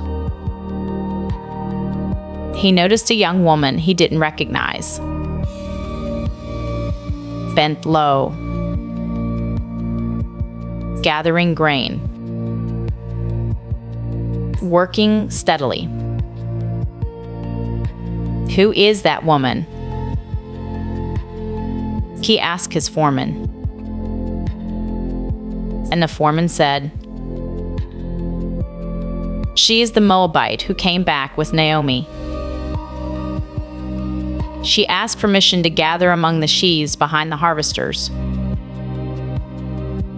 And she has been working steadily from early morning until now, except for a short rest in the shelter." Working steadily. From early morning. Ruth was a hard worker. Faithful. Diligent. Not looking for handouts. Not making excuses. Just doing what needed to be done. Boaz walked over to her. And what he said next reveals his heart. "My daughter," he said, "listen to me. Don't go and glean in another field. Don't go away from here. Stay here with my servant girls. Watch the field where they are harvesting and follow along after them. I have told the men not to touch you. And whenever you are thirsty, go and get a drink from the water jars the men have filled. Do you hear the kindness in those words? Stay here. Don't go away. You're safe here. You're protected here. You're welcome here. Ruth was overwhelmed. She fell on her face, bowed to the ground. Why have I found such favor in your eyes? She asked. Why do you notice me? I am a foreigner. A foreigner. She knew she didn't belong. She knew she was an outsider. A Moabite. Not one of them. And yet, here was this wealthy landowner, treating her with such kindness, such respect, such care. Why? Boaz answered her. I've been told all about what you've done for your mother-in-law since the death of your husband. How you left your father and mother and your homeland and came to live with a people you did not know. May the Lord repay you for what you have done. May you be richly rewarded by the Lord, the God of Israel, under whose wings you have come to take refuge. Under whose wings you have come to take refuge. What a beautiful image. Like a baby bird, sheltered under its mother's wings, safe from storms, protected from predators, warm and secure. Ruth had come to take refuge under God's wings. And tonight, so have you. You've come to this place of rest, this quiet space, these ancient words. And God's wings are stretched over you, covering you, sheltering you, keeping you safe. Rest there. Let yourself be covered. Let yourself be held. Ruth said to Boaz, May I continue to find favor in your eyes. My Lord, you have given me comfort and spoken kindly to your servant, though I am not even as worthy as one of your servant girls. She didn't think she deserved kindness. She saw herself as less than, as unworthy. But Boaz saw her differently. He saw her faithfulness, her loyalty, her courage, her hard work, and he treated her accordingly. At mealtime, Boaz invited her to come and eat. "Come over here," he said. "Have some bread. Dip it in the wine vinegar." She sat down with the harvesters, and he offered her roasted grain. She ate and was satisfied, and had some left over. She ate and was satisfied. Remember Naomi's words? "I went away full and came back empty."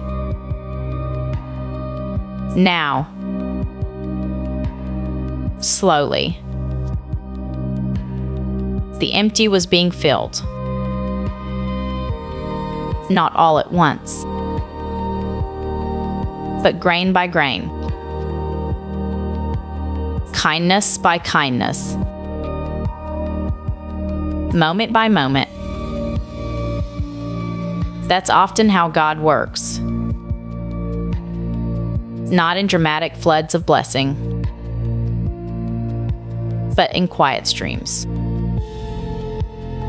Steady and faithful, filling the empty places drop by drop. After Ruth got up to glean, Boaz gave orders to his men. "Let her gather even among the sheaves. Don't embarrass her. Pull out some stalks and leave them for her to pick up." He wasn't just allowing her to glean. He was making sure she found abundance. He was secretly providing extra for her, without embarrassing her, without making her feel like a charity case. Just quietly, generously, blessing her. Ruth worked in the field until evening. Then she threshed what she had gathered, beating out the grain. And she had about an ephah of barley. An ephah. That's a lot. Maybe 30 pounds. More than a typical gleaner would gather in a day. Ruth carried it home to Naomi. And she also brought out the food she had saved from lunch, the leftovers from what Boaz had given her. Naomi's eyes went wide. "Where did you glean today?" she asked. "Where did you work?" Blessed be the.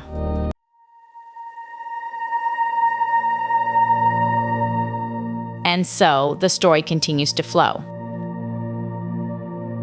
Like water finding its way through ancient valleys. Like blessing passing from one generation to the next. We've walked together through so many stories now. Creation's first light. Noah's patient building. Dive, Abraham counting stars in the desert. Jacob's ladder reaching toward heaven. Joseph's colorful coat. Baby Moses cradled in a basket on the river. We've rested in green pastures with the shepherd. We've walked through Ruth's fields of golden grain. And now, we come to another story. A quieter story. A story about listening.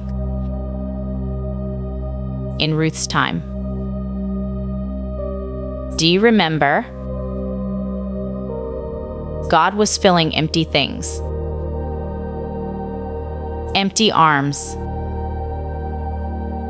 Empty homes. Empty hearts. And God continues that work tonight, filling the emptiness, speaking into the silence. Because sometimes the most important moments happen in the quiet, in the stillness, in the middle of the night, when the world is sleeping and everything is hushed. Tonight, we meet a boy named Samuel, and we learn what happens when God speaks softly in the darkness to someone who is listening. Let your body settle now. Feel the weight of yourself pressing into wherever you're resting. Your bed. Your pillow. The gentle support beneath you. And just breathe. Slowly, like Samuel will learn to do. Quietly. Waiting. Listening. The story begins with a woman, as so many of these beautiful stories do. A woman named Hannah. Hannah lived in the hill country of Ephraim. Rolling hills covered with olive trees and vineyards. Stone houses built into the slopes. Terrace fields that caught the morning light. It was a peaceful place. Beautiful. Quiet. But Hannah carried a deep ache inside her heart. An emptiness she couldn't fill. She longed for a child. Year after year. She hoped. Year after year. She prayed. Year after year. The hope grew quieter. The ache grew deeper. Maybe you know that kind of aching. The kind that sits in your chest like a stone. The kind that makes it hard to breathe sometimes. The kind you carry even when no one else can see it. Hannah carried that ache. Every day. Every night. For years. Each year. Hannah's family would travel to a place called Shiloh. This was where the tabernacle stood, the dwelling place of God's presence, a sacred tent where people came to worship, to offer sacrifices, to pray. The journey to Shiloh took several days. Dusty roads winding through valleys. Families traveling together. Children running ahead and falling behind. The sound of laughter and conversation filling the air. But for Hannah, these journeys were bittersweet. She watched other mothers holding their babies. She saw children clutching their parents' hands. And the ache inside her grew sharper. Her husband Elkanah loved her deeply. He could see her pain. He would give her extra portions of the offerings, trying to show her how much she meant to him, trying to ease her sorrow. But some aches, some longings, can only be touched by God. 1 year. At Shiloh. After the family had eaten and celebrated, Hannah slipped away alone. She walked to the tabernacle, the sacred tent. Firelight flickered against the curtains. The air smelled of incense. Everything was quiet now. Most people had gone to rest. But Hannah couldn't rest. Not yet. She had something to say to God. She stood near the doorposts of the tabernacle, and she began to pray. But this prayer was different from all her other prayers. This prayer came from somewhere deep, deeper than words, deeper than sound. Her lips were moving, but no sound came out. She was praying in her heart, pouring out everything she'd carried for so long. All the sorrow, all the longing, all the hope that refused to die. Tears streamed down her face. Her body trembled. She was completely surrendered, completely honest, completely open before God. And in that prayer, Hannah made a promise, a vow. She said to God, "If you will give me a son, I will give him back to you all the days of his life. He will belong to you." This was no small promise. Hannah was offering to give away the very thing she wanted most.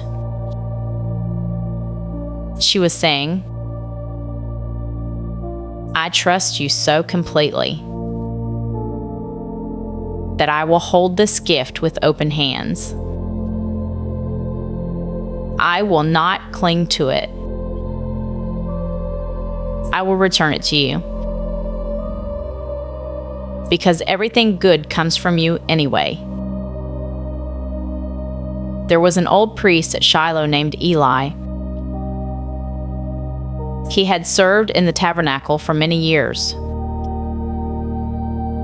His hair had turned white. His eyes had grown dim. But he still kept watch over the sacred place.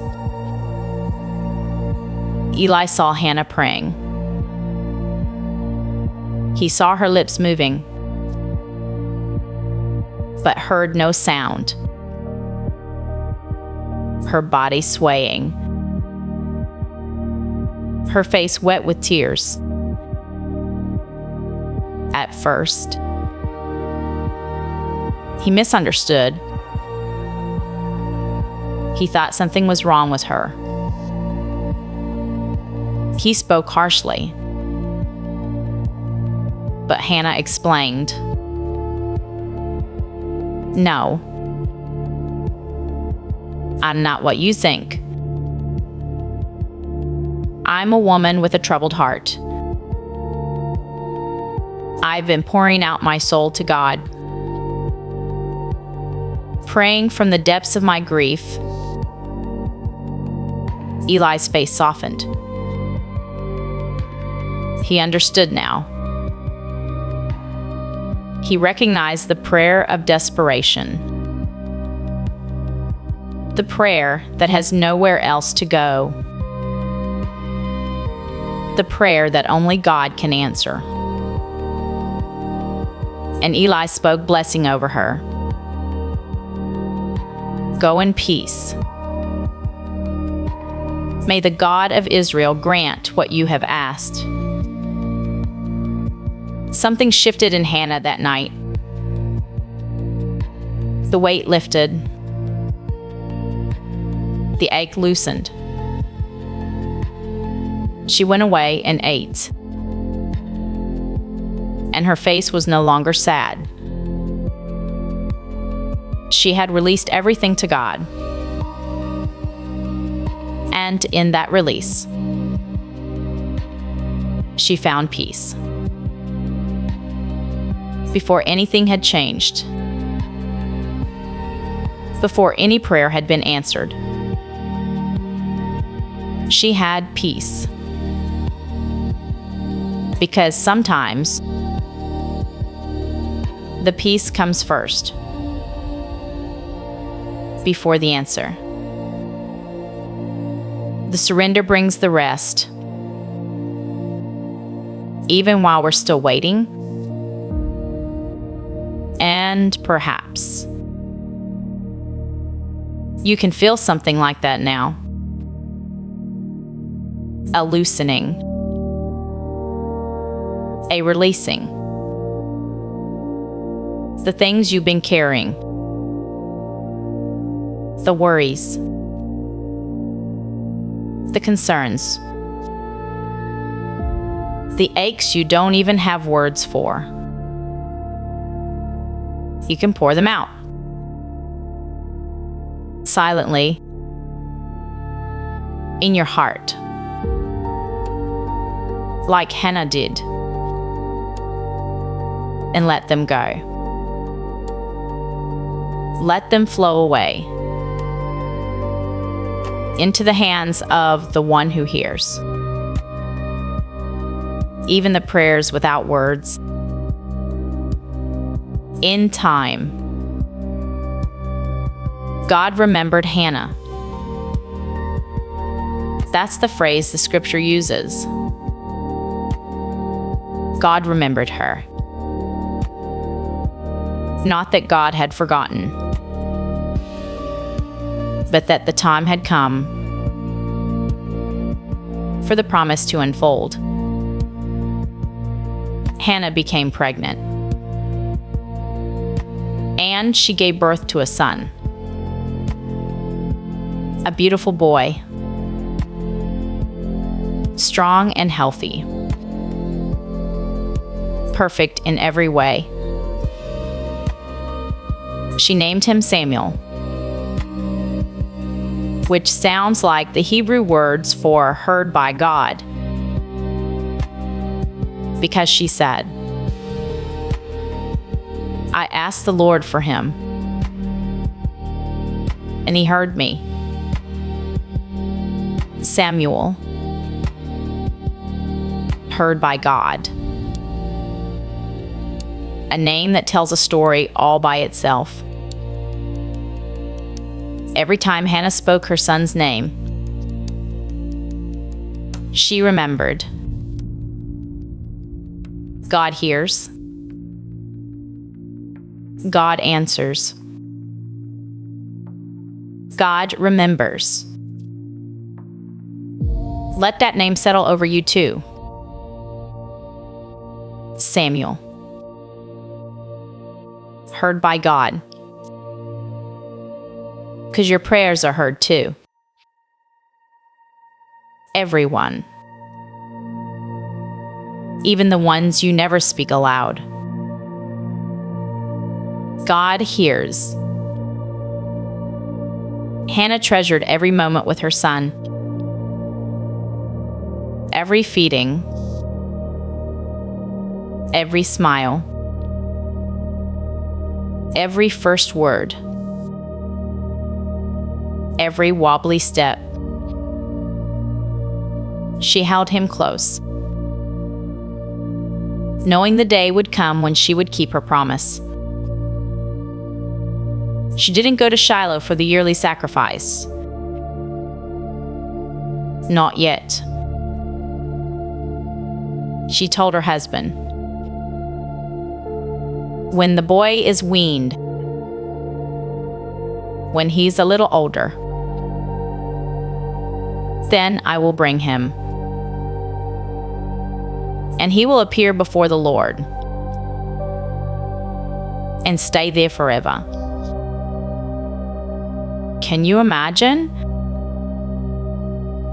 the courage that took? The faith to prepare yourself to give away your greatest treasure, to keep a promise that cost so much. But Hannah had learned something profound. Samuel was never really hers to keep. He was a gift, on loan from heaven, and gifts from God are meant to be held with open hands. When Samuel was about 3 years old, maybe a little older, Hannah made the journey to Shiloh again. This time, with Samuel walking beside her, holding her hand, looking up at her with big, trusting eyes. She brought offerings: a 3-year-old bull, an ephah of flour, a skin of wine, everything needed for a proper sacrifice. And she brought her son, her answer to prayer, her miracle, her Samuel. She presented Samuel to Eli, the same priest who had blessed her years before. And she said, "I am the woman who stood here, praying to the Lord. I prayed for this child, and the Lord gave me what I asked. So now I give him to the Lord for his whole life. He will be given over to the Lord." And then Hannah worshipped. She didn't weep with grief. She didn't cling to Samuel and refuse to let go. She worshipped. She sang a song of praise, a beautiful song about God's power and faithfulness. "My heart rejoices in the Lord," she sang.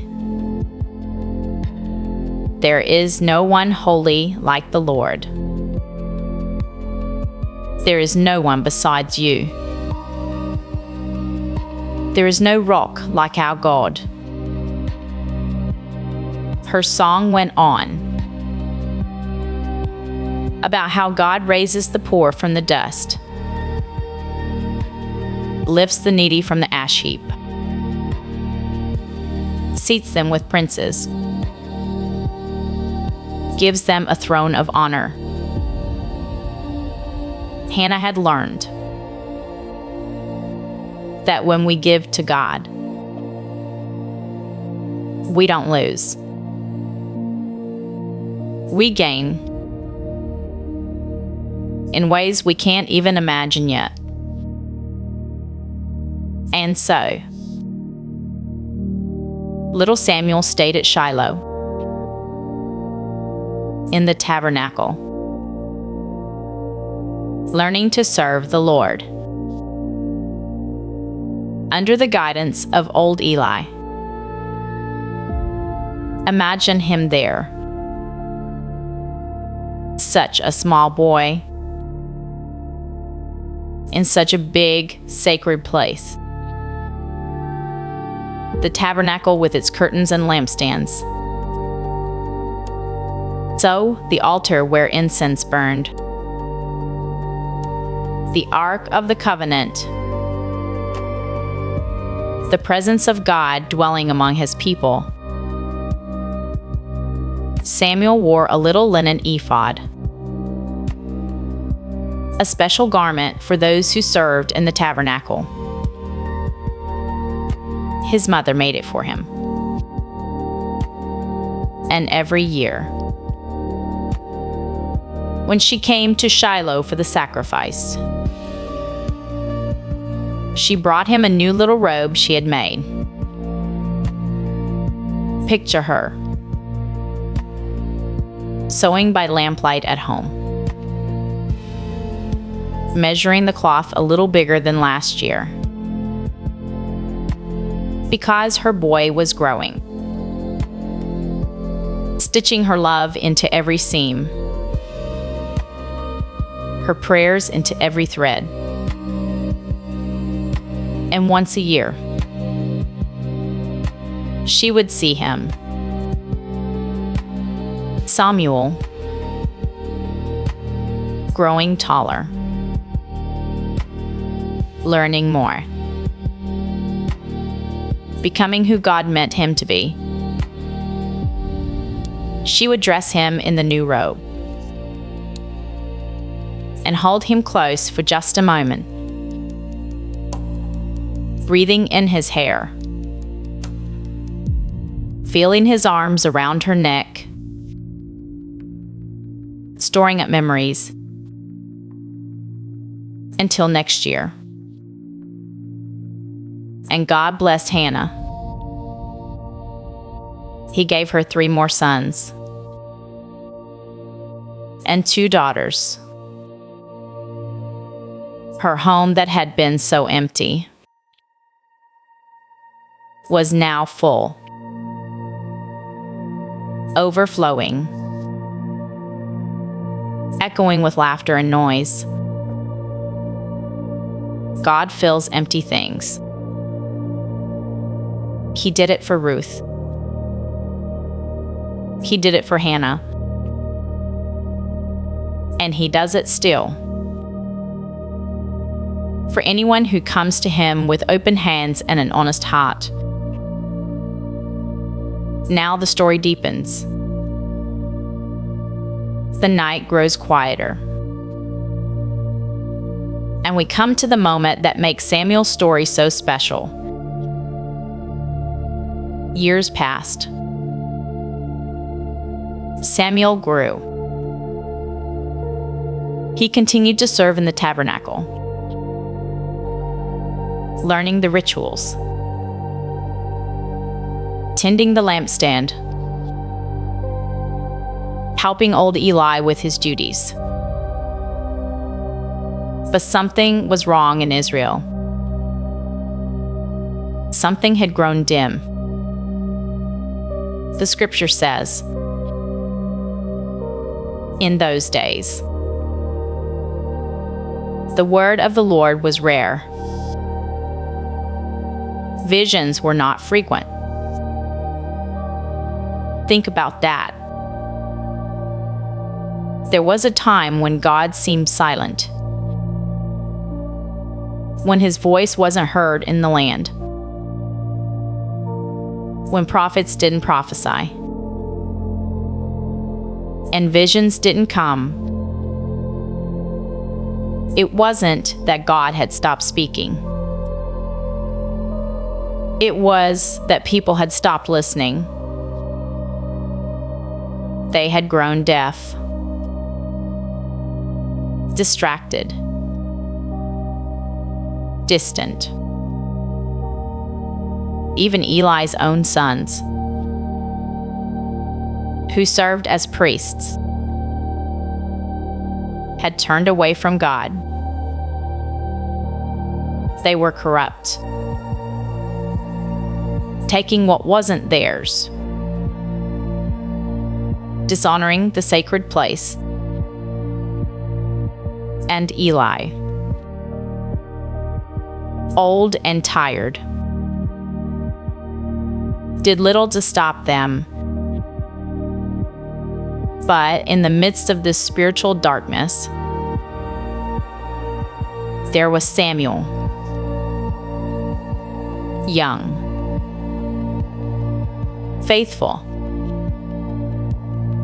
still serving,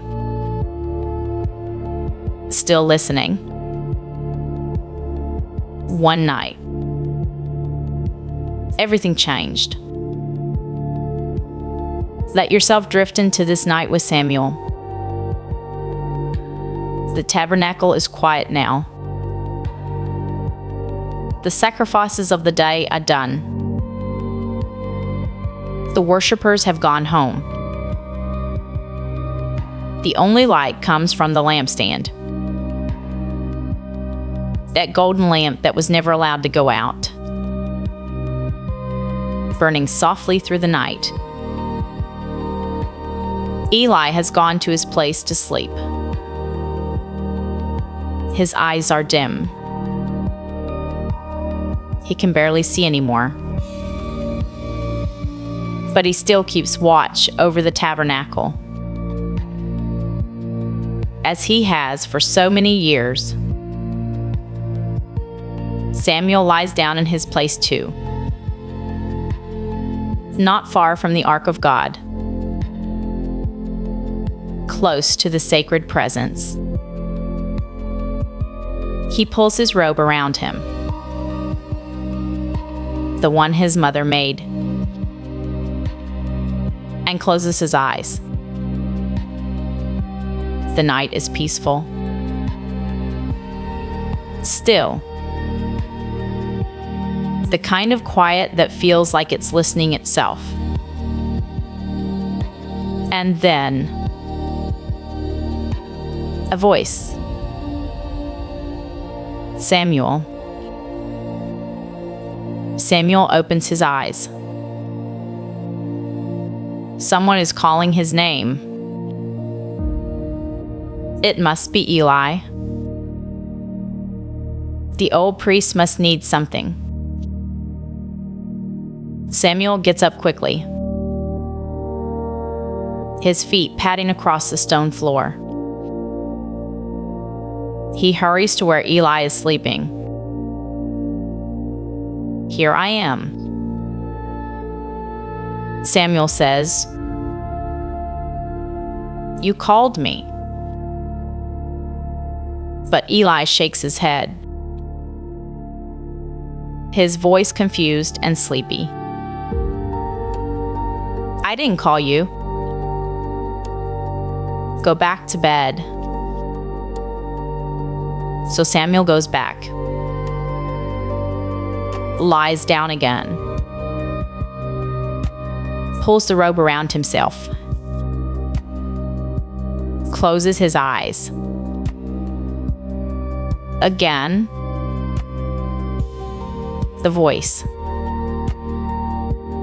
Samuel. Clear. Distinct. Unmistakably his name. Samuel rises again, goes to Eli again. "Here I am. You did call me." But Eli says, "My son, I did not call. Go back and lie down." The scripture tells us something important here. It says, Samuel did not yet know the Lord. The word of the Lord had not yet been revealed to him. He had served in the tabernacle his whole young life. He knew the rituals. He knew the prayers. He knew about God. But he hadn't yet heard God speak directly to him. He didn't recognize that voice yet. How many of us are like that? We know about God. We serve. We pray. But we're still learning to recognize his voice. Still learning the sound of it. Still learning to tell the difference between his whisper and all the other noises in our heads. Samuel lies down a third time. The lampstand flickers softly. The night wraps around him like his mother's robe. His breathing slows. And once more, the voice comes. Samuel. This time, when Samuel goes to Eli, the old priest realizes what's happening. His dim eyes widen. His heart must have stirred with something like hope. And maybe a little fear. Because Eli understands now. The Lord is calling the boy. God is speaking. After all these years of silence, God is speaking. And he's speaking to Samuel. Eli tells Samuel what to do. Go lie down. And if he calls you again, say, speak, Lord. Your servant is listening. Speak, Lord. Your servant is listening.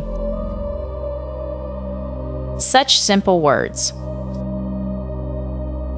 But they change everything. They say, I'm here. I'm paying attention. I'm ready to receive whatever you want to say. Not. Speak, Lord. I have so much to tell you. Not. Speak, Lord. Here's my list of requests. But. Speak, Lord. Your servant is listening. Samuel goes back to his place. Lies down. His heart must be pounding now. His ears straining in the darkness. Waiting. What will the voice say? What does God want to tell him? He's just a boy. Just a child serving in the tabernacle. Why would God speak to him? But God often speaks to the humble ones.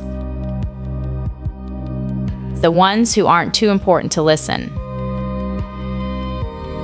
The ones who are still small enough to hear. And God comes.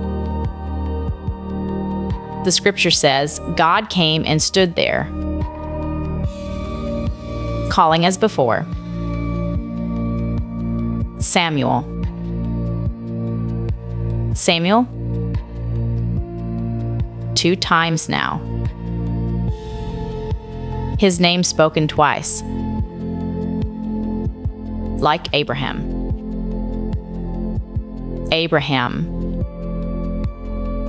Like Moses. Moses. When God speaks your name twice, something important is about to happen. And Samuel answers, just as Eli taught him. Speak. Your servant is listening. Let those words wash over you too. In this quiet night, speak, Lord. Your servant is listening. Maybe you can whisper them in your heart right now. Or just think them. Let them settle into your spirit. Speak, Lord. I'm listening. I'm here. I'm ready to receive whatever you want to say.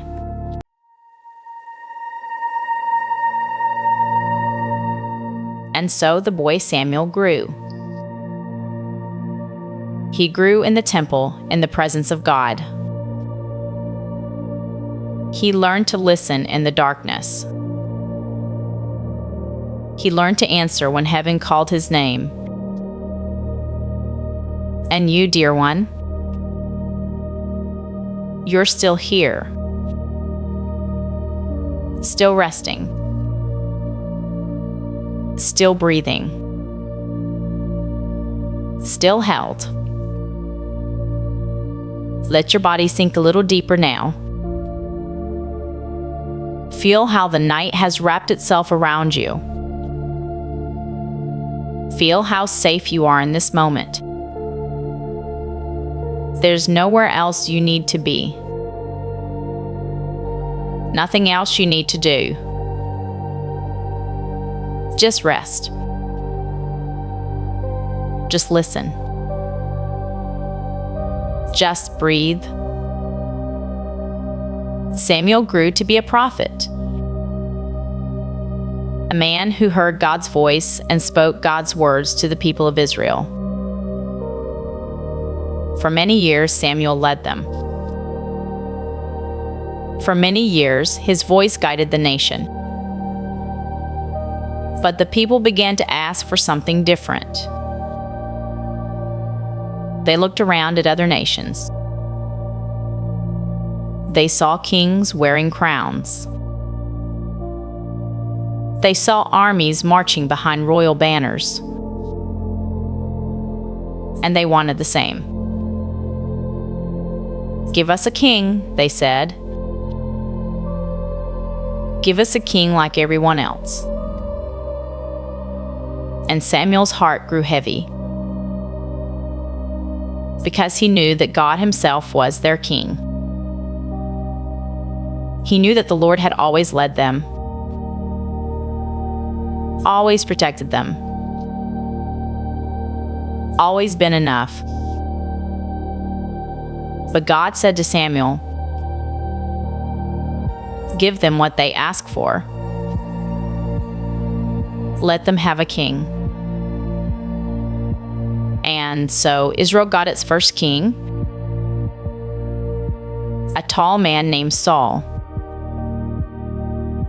He stood head and shoulders above everyone else. He looked like a king. He seemed like a king. But over time, something in Saul's heart began to shift. Pride crept in like shadows creeping across a wall. Fear took root where faith should have grown. And slowly, so slowly, Saul turned away from God's voice. He stopped listening. He stopped obeying. He stopped trusting. And God said to Samuel, I have rejected Saul as king. Fill your horn with oil. Go to Bethlehem. I am sending you to Jesse. I have chosen one of his sons to be the next king. Bethlehem. That little town we visited before. The house of bread. The place where Ruth gleaned in the fields. The place where Boaz showed kindness. The place where blessing took root in ordinary soil. God's story keeps circling back to this little town, like a stream that returns to its source, like starlight that falls on the same hills night after night. Bethlehem. Something about this place. Something holy growing in ordinary ground. Samuel traveled to Bethlehem.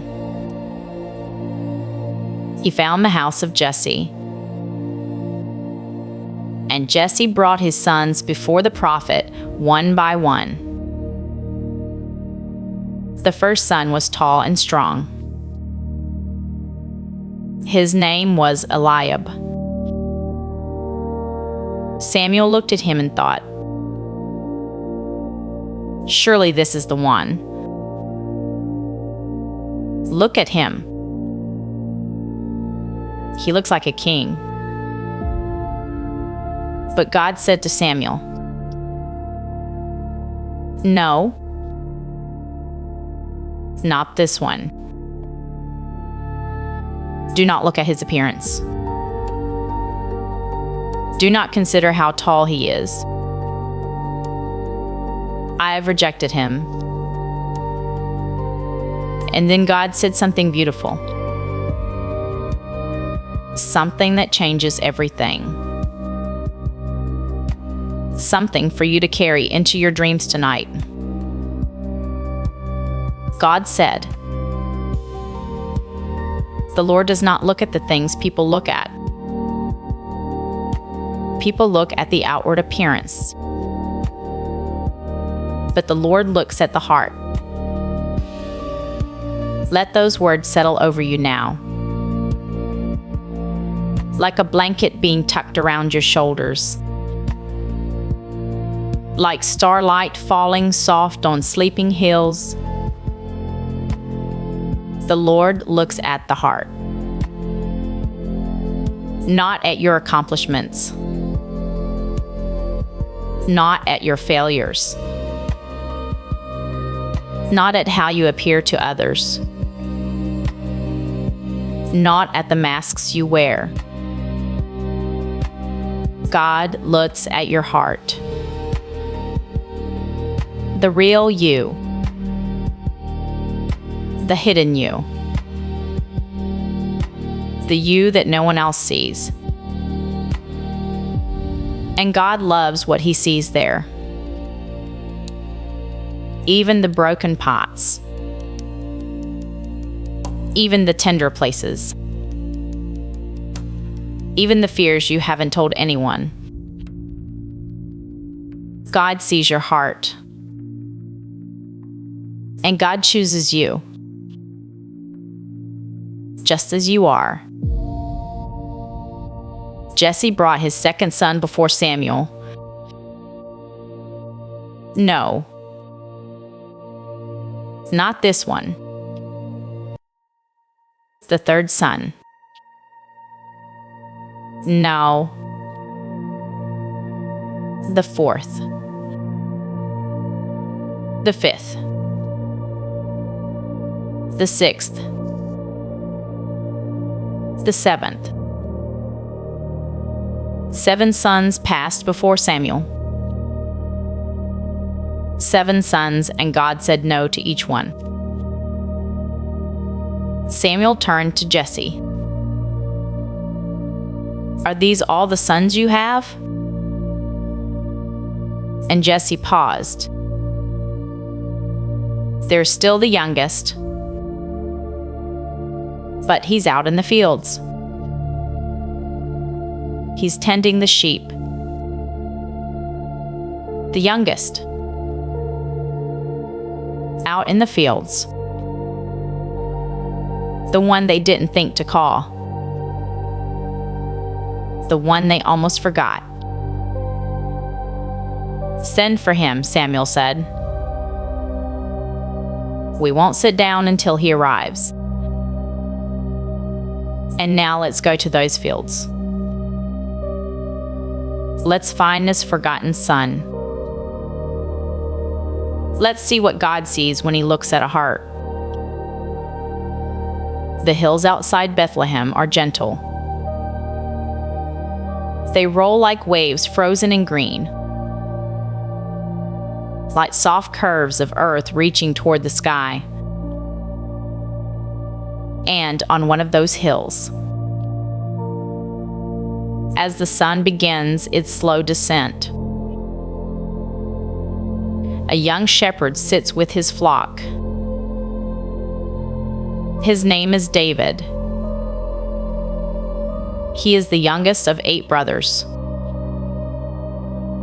the smallest, the one who got the job no one else wanted. But David doesn't mind. David loves these hills. David loves these sheep. David loves the wide open sky and the quiet of the evening. Picture him there. A young man with ruddy cheeks and bright eyes, sitting on a rock, his shepherd's staff leaning against his shoulder. The sheep are settling down for the night. They've had their fill of grass and water. Now they're folding their legs beneath them, pressing close to one another for warmth. David counts them, one by one. He knows each one by name. He knows the one that wanders too far. He knows the one that's always hungry. He knows the little lamb that was born just last spring. They're all here. They're all safe. They're all accounted for. And David smiles. The sun sinks lower. The sky begins to change. Gold melts into orange. Orange deepens into rose. Rose fades into purple. And then, one by one, the stars begin to appear. First, just a few. The brightest ones, the boldest ones, peeking through the fading light like shy children at the door. Then more. And more. Until the whole sky is scattered with light. David knows these stars. He spent so many nights out here watching them, learning their patterns, tracing their paths across the heavens. The same stars that Abraham counted all those generations ago. The same stars that shone over Jacob's ladder. The same stars that kept watch while Ruth slept at Boaz's feet. Stars of promise. Stars of blessing. Stars that whisper of a God who keeps his word. And David does something beautiful in the starlight. Something that will echo through the centuries. something that still blesses weary hearts like yours thousands of years later. David reaches beside him and picks up a small harp. It's a simple instrument. A wooden frame with strings stretched tight. Nothing fancy. Nothing expensive. Just a shepherd's harp carried into the hills night after night. David's fingers find the strings, and he begins to play. The notes float out into the darkness, soft and gentle, like water trickling over smooth stones. The sheep lift their heads for a moment, then settle back down. They know this sound. They've heard it 100 times. It means they're safe. It means their shepherd is near. And David begins to sing. His voice rises into the night air, not performing for anyone, not trying to impress, just singing to God under the stars. The heavens declare the glory of God, he sings. The skies proclaim the work of his hands. Day after day they pour forth speech. Night after night they reveal knowledge. David looks up at the stars as he sings, and the stars seem to look back at him, as if they're listening, as if they're part of the same song. This is where the Psalms come from nights like this, from a young shepherd alone with his sheep and his God. The Psalms that have comforted millions. The Psalms that have given words to grief and joy. The Psalms that have carried broken hearts through their darkest nights. They were born here, in the hills outside Bethlehem, under a blanket of stars, sung by a forgotten son who nobody thought was important. But God heard every note. God treasured every word. God was shaping a heart after his own. Let your breathing slow even more now. Imagine you can hear David's harp in the distance. Soft strings plucked by young fingers. Ancient melodies floating on the night air. This music is for you too. These songs were written for nights just like this one. For hearts that need comfort. For minds that need rest. Let the music carry you. Let the words wash over you. You don't have to do anything. Just listen. David sang another song into the darkness. The Lord is my shepherd, he sang. I shall not want. He makes me lie down in green pastures. He leads me beside still waters. He restores my soul. David knew what it meant to be a shepherd. He knew what it took to care for sheep. The early mornings. The long days. The watchful nights. He knew how to find the best grass. He knew where the quiet streams flowed. He knew how to lead his flock to rest. And so when David thought about God, he thought of a shepherd. The best shepherd. The perfect shepherd. A shepherd who would never lose a single sheep. A shepherd who would never fall asleep on watch. A shepherd who would never stop caring. The Lord is your shepherd tonight. Can you feel it? Can you sense that loving presence? You're not alone in the darkness. You're not unprotected in the night. The same God who watched over David's sheep is watching over you.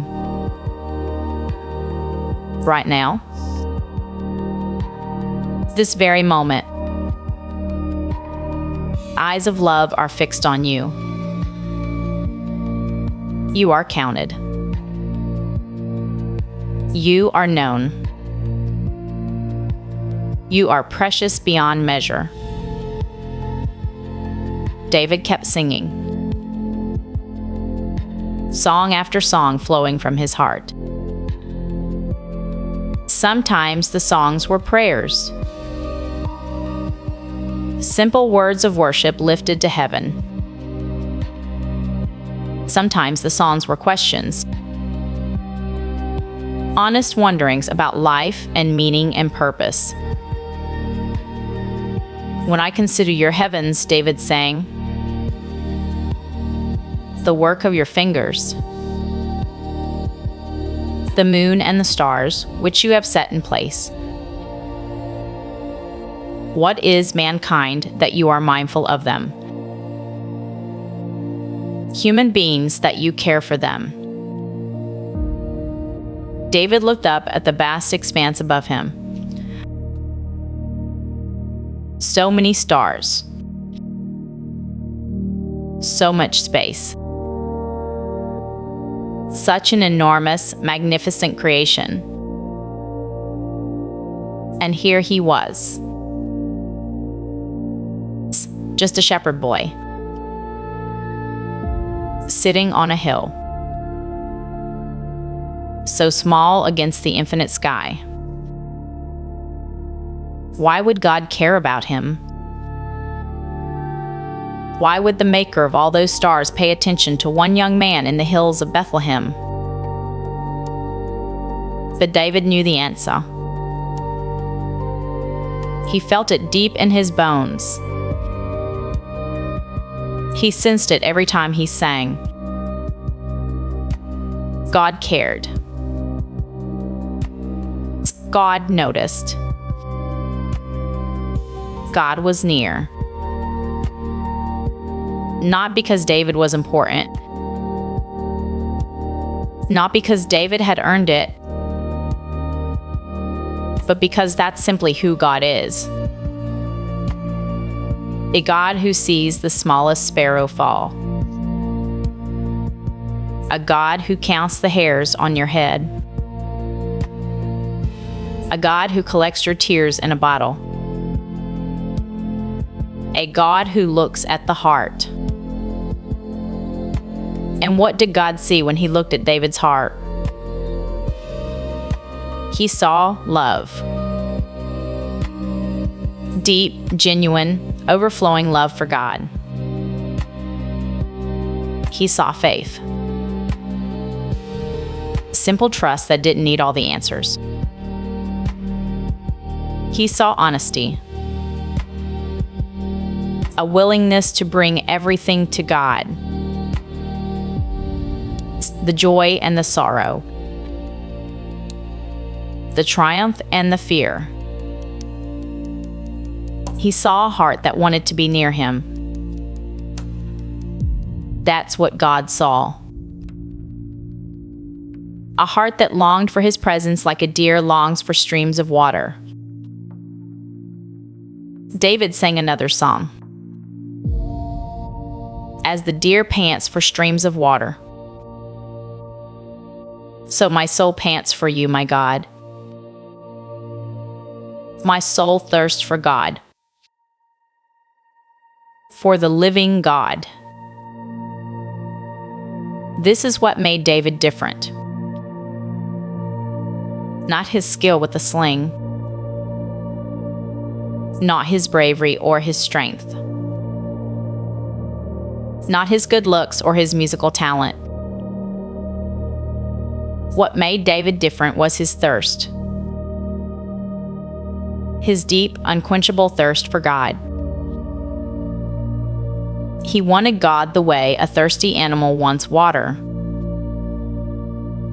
the way a starving person wants bread, the way a lost child wants home. David's heart was turned toward God like a sunflower turned toward the sun. And here's the beautiful thing. God saw that thirst. God saw that longing.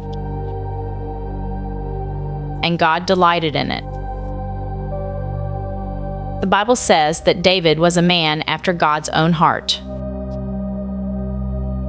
Not a perfect man. David would make mistakes. Big ones. Terrible ones. But a man whose heart kept turning back to God. Again and again and again. No matter how far he wandered. No matter how badly he failed. That's what God was looking for. Not perfection. Just a heart that wouldn't stop seeking Him. And that's what God sees in you tonight. You showed up here. You're listening. You're resting in His presence. That means something. That matters to God. You're hot. However tired. However bruised. However afraid. Your heart is turned toward Him right now. And God sees it. And God treasures it. And God calls you His own. David played on through the night. The hours passed slowly, the way they do under starlight. Sometimes he sang loud enough to fill the valley. Sometimes he sang so softly that only God could hear. Sometimes he didn't sing at all. Sometimes he just played. Let the music speak what words couldn't say. And sometimes he sat in silence, watching the stars, breathing in the cool night air, just being present with his Creator. This is where intimacy with God grew. Not in the temple. Not in the palace that would come later. But here, in the quiet, in the dark, in the ordinary. God meets us in the ordinary moments, the quiet nights, the simple tasks, the spaces between the big events. God meets us when we're tending our own little flocks, doing our jobs, caring for our families, going about our days. God meets us when we least expect it. When we think we're forgotten. When we feel too small to matter. That's when the messenger comes. David was still in the hills when someone appeared in the distance, running toward him across the fields. It was one of his brother's servants. Breathless. So urgent. David, your father sends for you. There's a prophet at the house. He says he won't sit down until you come. A prophet? David must have been confused. Why would a prophet want to see him? He was just the shepherd, the youngest, the forgotten one. But he gathered his things. He left the sheep in the care of the servant, and he walked home under the stars. Picture David walking down from those hills, his harp over his shoulder, his staff in his hand, the smell of sheep and grass and open air clinging to his clothes. He didn't look like a king. He didn't walk like a king. He had no idea that his whole life was about to change. He was just answering a summons, just obeying his father, just showing up. That's all he knew to do. Show up. Be faithful. Trust God with the rest. When David arrived at his father's house, he found a scene he didn't expect. An old prophet standing in the courtyard. His brothers gathered around watching. His father looking confused and uncertain. And Samuel. Prophet Samuel. The one who had anointed Saul. The one who spoke for God to all of Israel. Standing there. Waiting. A horn of oil in his hand. Samuel looked at David. Really looked at him. He saw the ruddy complexion, the bright eyes, the shepherd's clothes. He saw a young man who had no idea why he'd been summoned. And then Samuel heard God's voice. C points. Certain as the dawn. Rise and anoint him. This is the one. This is the one. Not the tall one. Not the strong one. Not the one who looked like a king. The shepherd. The singer. The boy who nobody thought to call. This is the one. Samuel took the horn of oil. He poured it over David's head. The oil ran down. Over his hair.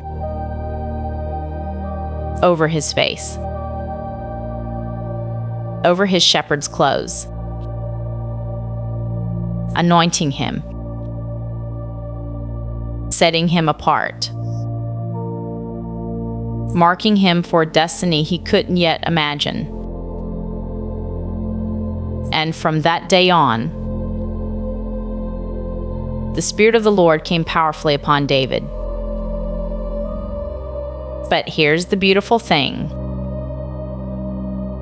Nothing seemed to change right away. David didn't go to the palace the next day. He didn't put on a crown. He didn't sit on a throne. He went back to the sheep, back to the hills, back to the quiet nights, back to the Starlight songs. He kept doing what he'd always done, being faithful in the small things, tending his little flock, singing his songs to God. God had chosen him. God had anointed him. God had a plan for his life. But the timing was God's. The unfolding was God's. David's job was simply to be faithful where he was. And he was. Night after night. Song after song. Star after star. There's something here for you, dear one. Something to carry into your dreams. God sees you. God has chosen you. God has plans for your life that you can't yet imagine. But you don't have to force those plans into being. You don't have to strive or struggle or stress. You just have to be faithful where you are. Do the next right thing. Love the people in front of you. Tend your own little flock. God will unfold the rest in his own time. David spent many more nights on those hills. Many more nights writing songs. Many more nights watching stars and talking to God.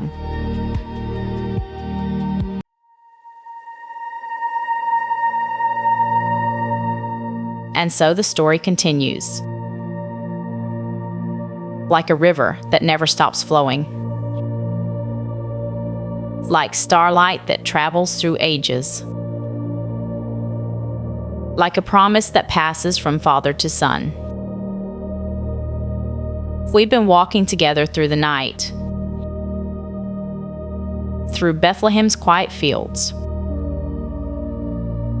through shepherd songs and humble beginnings,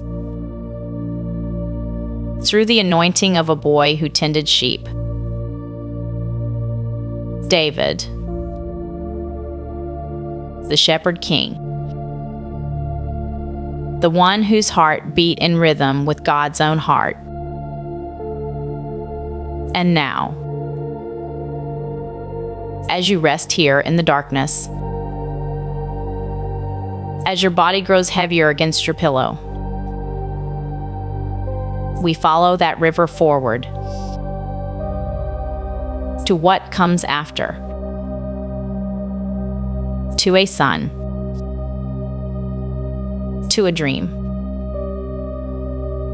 to a gift that changed everything. Let your eyes stay closed. Let your breathing stay slow. There's nothing you need to do right now.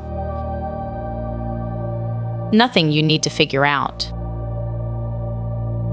Just listen. Just rest. Just let the story carry you. David grew old. The shepherd boy became a king. And the king became an old man. His hair turned white like snow on distant mountains.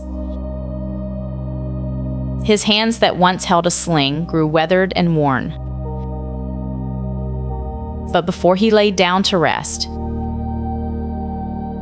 before he closed his eyes for the last time,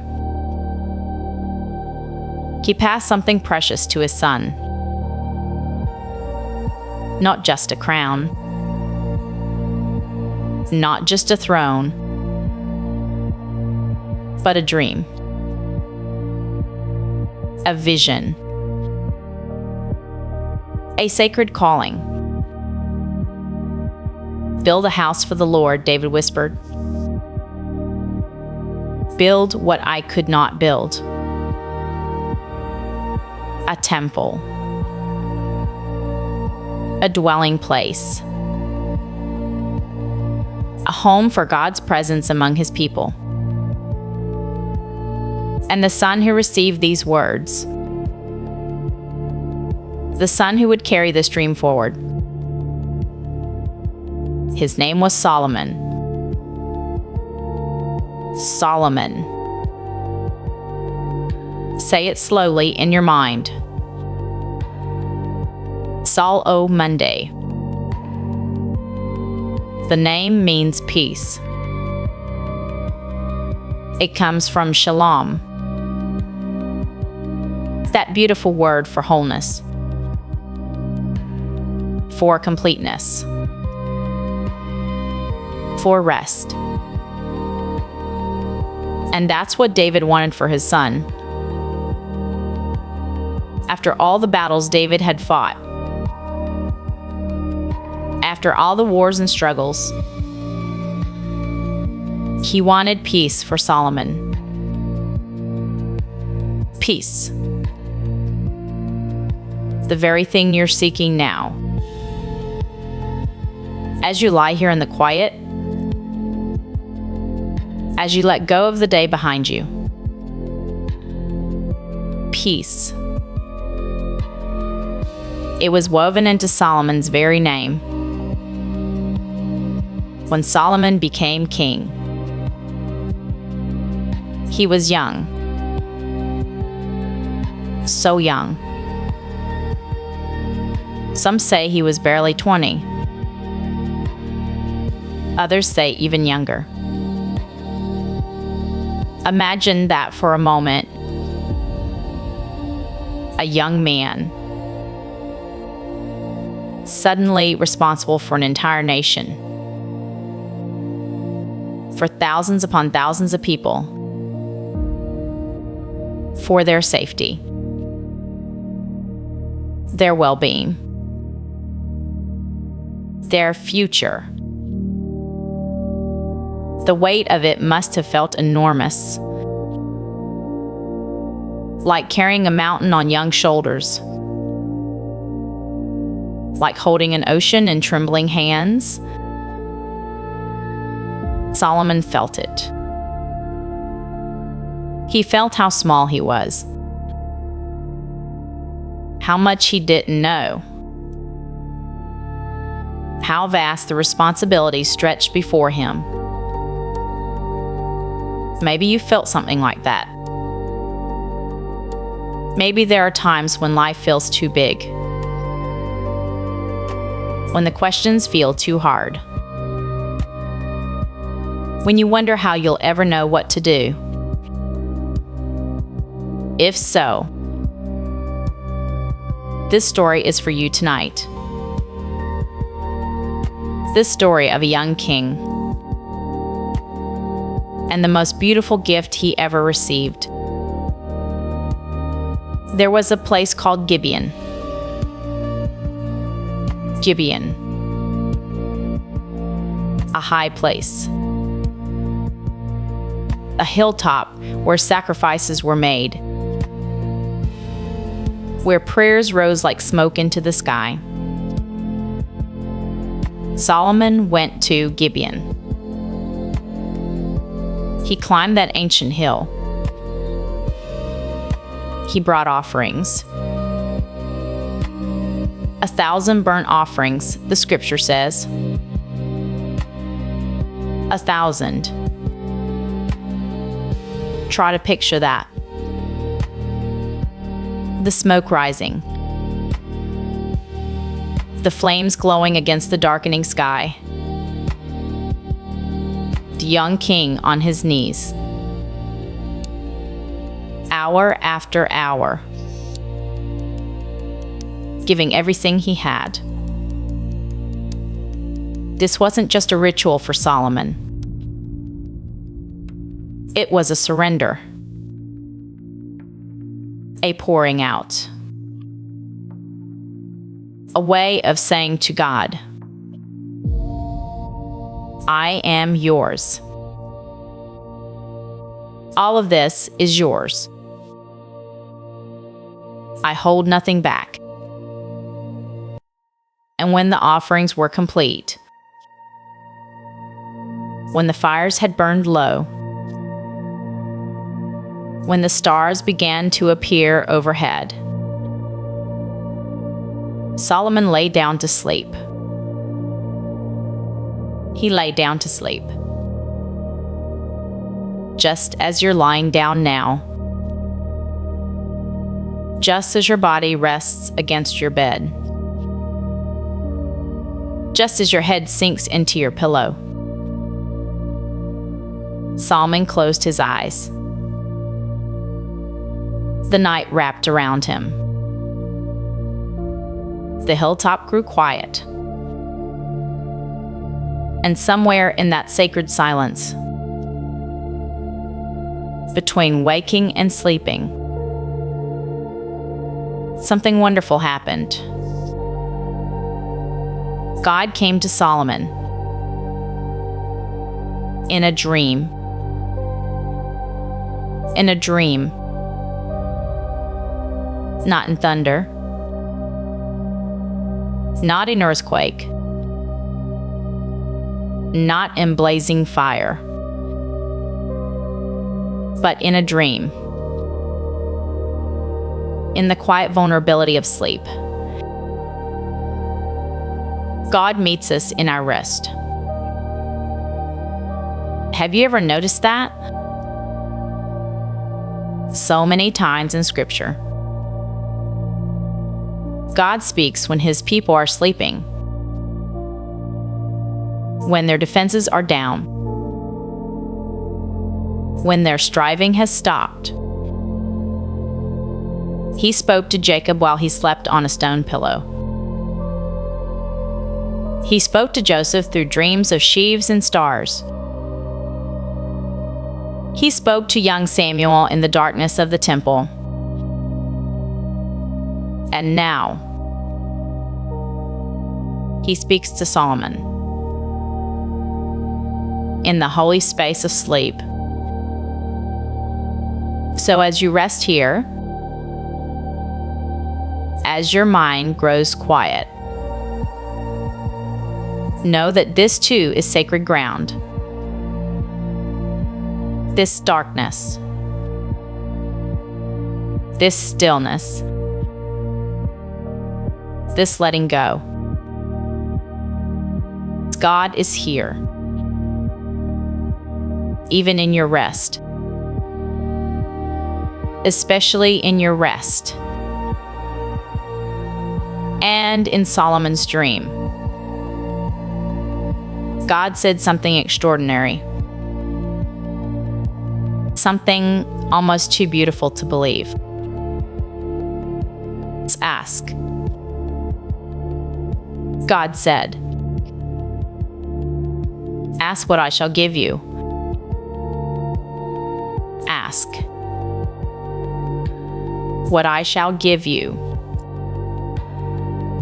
Let those words settle over you. Let them sink into your tired mind. The Creator of everything, the one who spoke the stars into being, the one who formed the mountains and the seas. He came to this young king and said simply, ask? Anything. Ask for anything. What would you have asked for? Don't try to answer that now. Just let the question float through your mind. Light as a feather. Soft as a cloud. What would you have asked for? Solomon could have asked for anything. Wealth beyond measure. Power over his enemies. A long and comfortable life. Fame that would echo through the ages. All of it was within reach. All of it was his for the asking. But Solomon, young Solomon, he paused. He thought. And in his dream, he spoke to God with a humble heart. He said, "You have shown great love to my father David. You were faithful to him because he walked before you in truth, in righteousness, with an upright heart." Solomon remembered his father. He remembered David's faithfulness, David's devotion, David's heart that beat in rhythm with God's own heart. And this remembering, this honoring of what came before, it shaped Solomon's request. Solomon continued, "And you have continued this great kindness to him. You have given him a son to sit on his throne this day." Do you hear the gratitude in those words?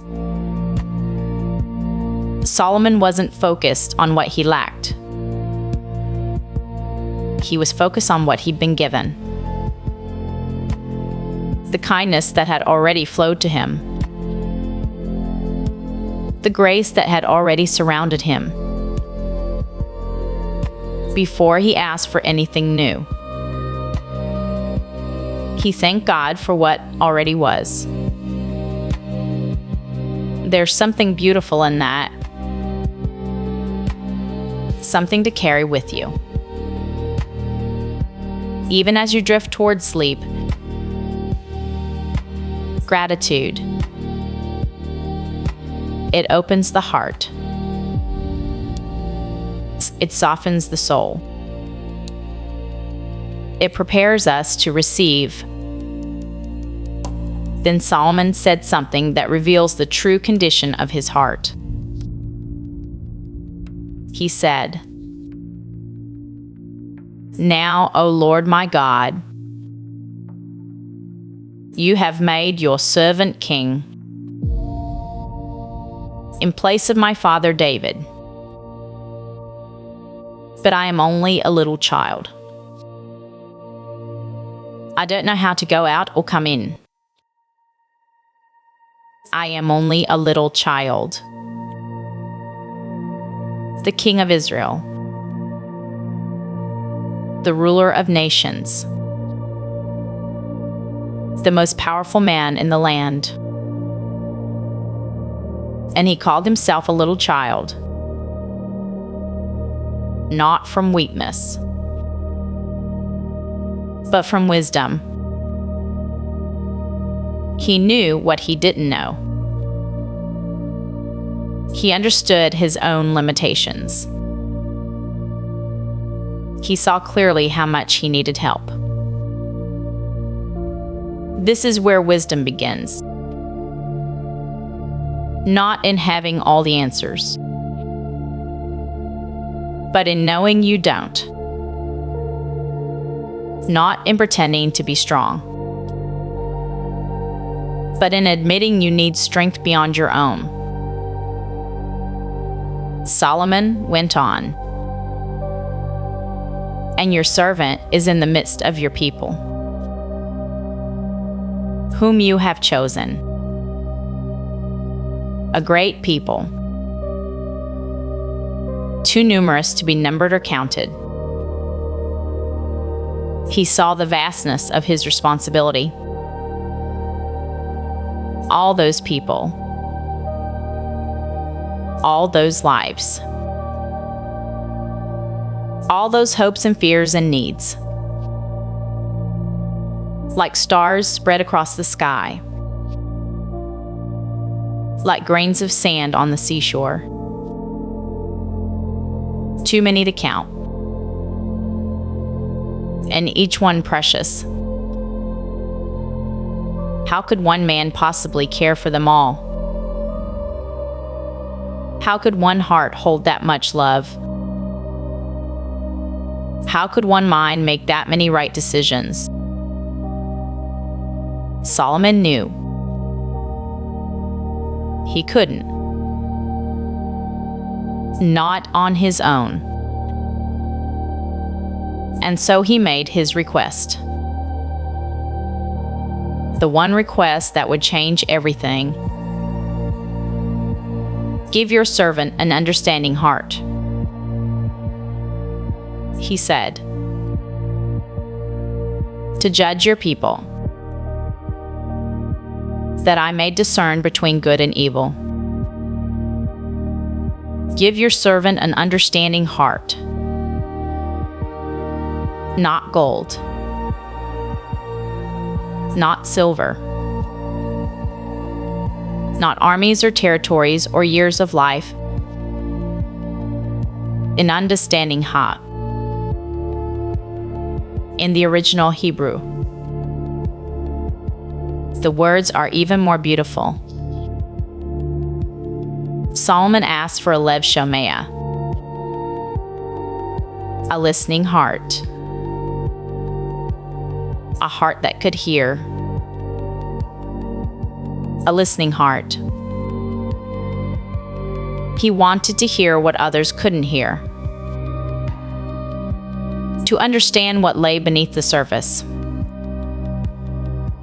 to perceive truth even when it was hidden, to know the difference between right and wrong. Not just knowledge in his head, but understanding in his heart. Wisdom that went deeper than facts and figures.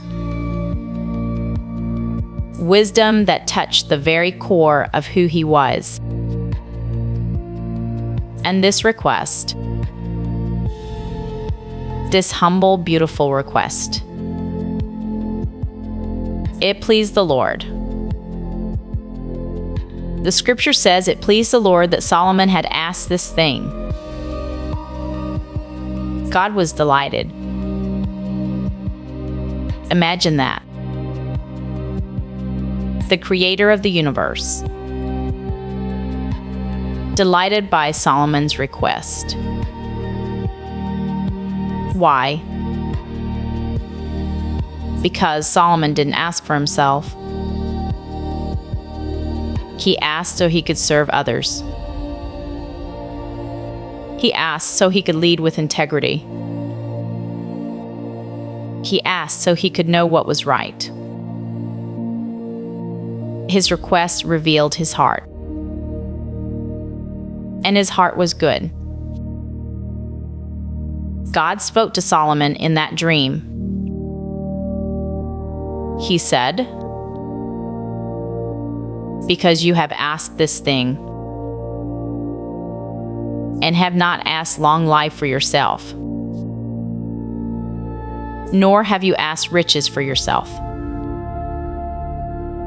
nor have you asked the life of your enemies, but have asked for yourself understanding, to discern justice. Behold, I have done according to your words. I have done according to your words. God granted Solomon's request completely, abundantly, beyond what he could have imagined. I have given you a wise and understanding heart, God said, so that there has not been anyone like you before you, nor shall any like you arise after you. No one before, no one after. Solomon's wisdom would be unmatched. A gift so extraordinary, so complete, that it would stand alone in all of history. And here's something beautiful to rest in. God gives good gifts to his children. When we ask with humble hearts, when we seek to serve rather than to take, when we come to him as little children, he delights in answering. Not always the way we expect, not always on our timeline, but always good, always faithful, always more than we could have imagined. But God wasn't finished. He had more to give. And I have also given you what you have not asked. God continued,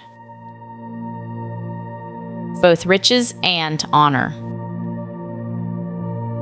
so that there shall not be anyone among the kings like you all your days.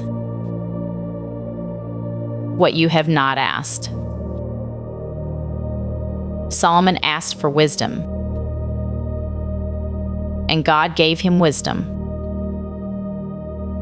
But then God added wealth and honor besides, because that's who God is. He's a giver, an overflowing fountain of generosity, a father who loves to bless his children. When Solomon came with empty hands, when he came with a humble heart, when he asked for one good thing, God poured out abundantly. And then Solomon woke up.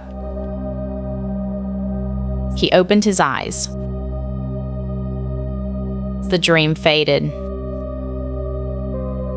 The night sky above Gibeon was still scattered with stars.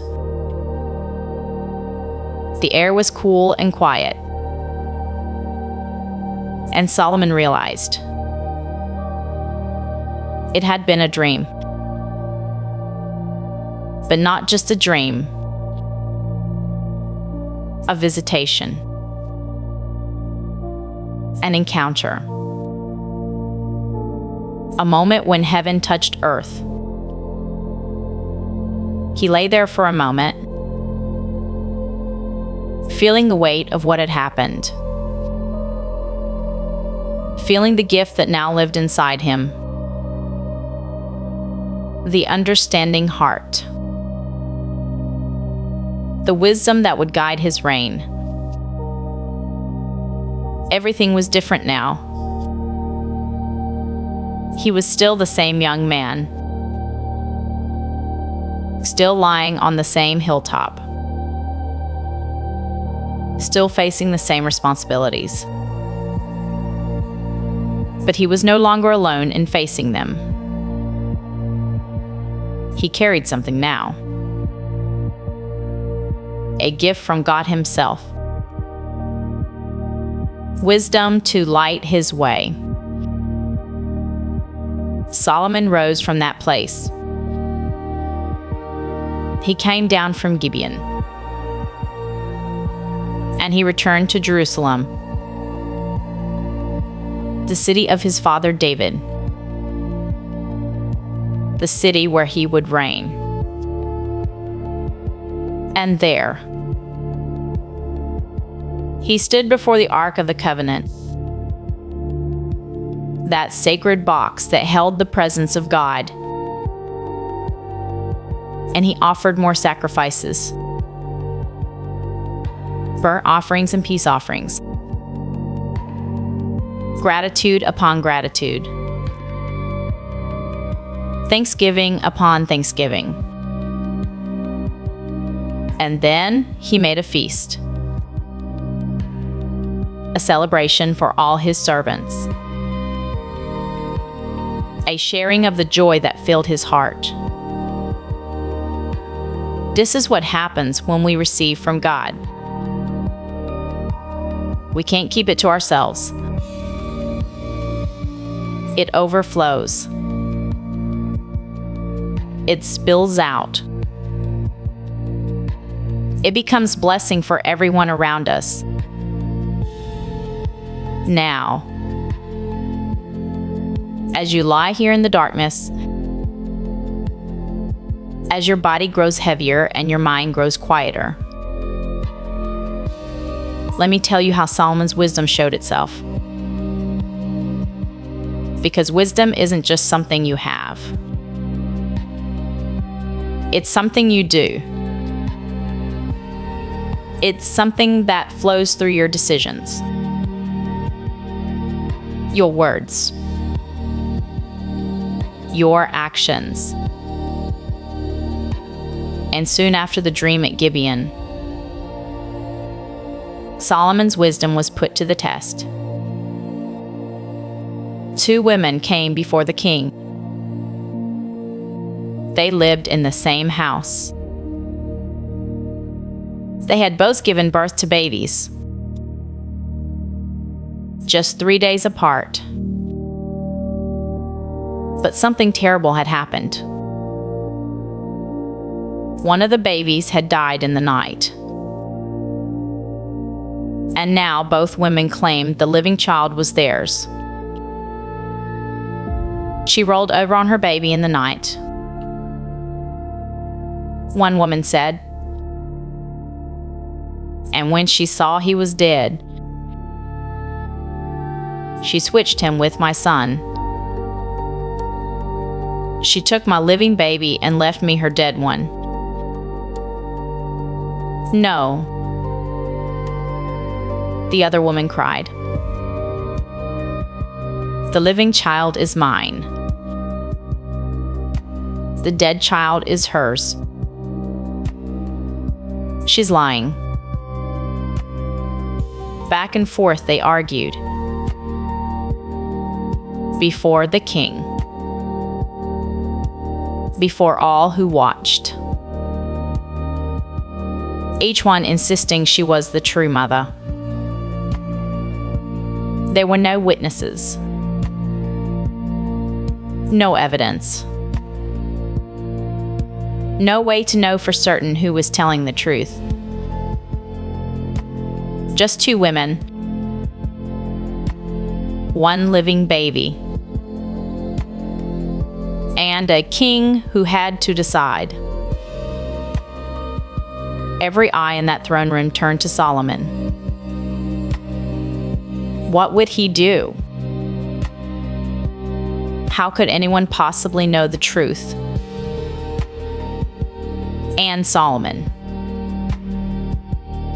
young Solomon, with his understanding heart, his listening heart, he knew exactly what to do. Bring me a sword, said. The court fell silent. A sword? What possible use could a sword have here? A servant brought the sword, and Solomon spoke words that shocked everyone listening. Divide the living child in two, he commanded. Give half to one and half to the other. Gasps filled the room. Surely the king wasn't serious. Surely this was madness. But Solomon watched. He watched the faces of the two women. He watched with that understanding heart. That heart that could hear what others couldn't hear. The first woman nodded. Yes, she said coldly. Let it be neither mine nor yours. Divide it. But the second woman, her face crumpled. Her eyes filled with tears. Every part of her cried out in anguish. Scythe on, she begged. Oh, my Lord. Give her the living child. Please. Just don't kill him. Please don't kill him. She would rather lose her son forever than see him harmed. She would rather watch another woman raise him than watch him die. That's a mother's love. That's a heart that would give up everything for the sake of her child. And Solomon saw it. He saw the truth, clear as daylight, obvious as the sunrise. Give the first woman the living child, he commanded. She is his mother, the one who would give him up to save him. She was the true mother. Her love had revealed her. And the whole room understood. This was wisdom. This was the gift God had given. The ability to see past the surface, to understand what lay beneath, to know truth from falsehood. The news spread throughout Israel, from village to village,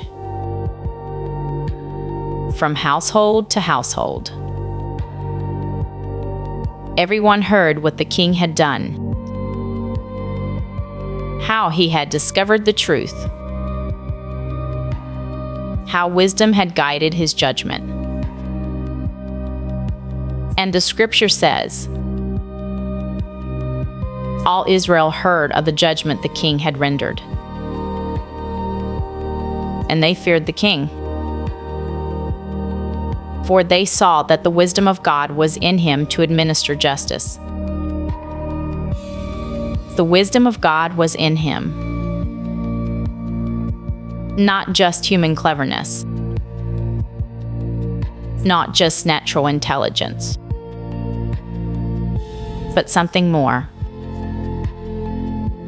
something divine, something given from above. And Solomon's wisdom continued to grow. It deepened. It expanded. It touched every part of his reign. He spoke 3,000 proverbs, short sayings of wisdom, truths distilled into memorable words. guidance for living well. He wrote 1,005 songs, melodies that captured the beauty of creation, lyrics that explored the depths of the human heart, poetry that still echoes through the ages. He studied the natural world, trees and plants, from the great cedar of Lebanon to the tiny hyssop growing on the wall. He knew about animals and birds, about creeping things and fish. He saw the wisdom of God woven through all creation,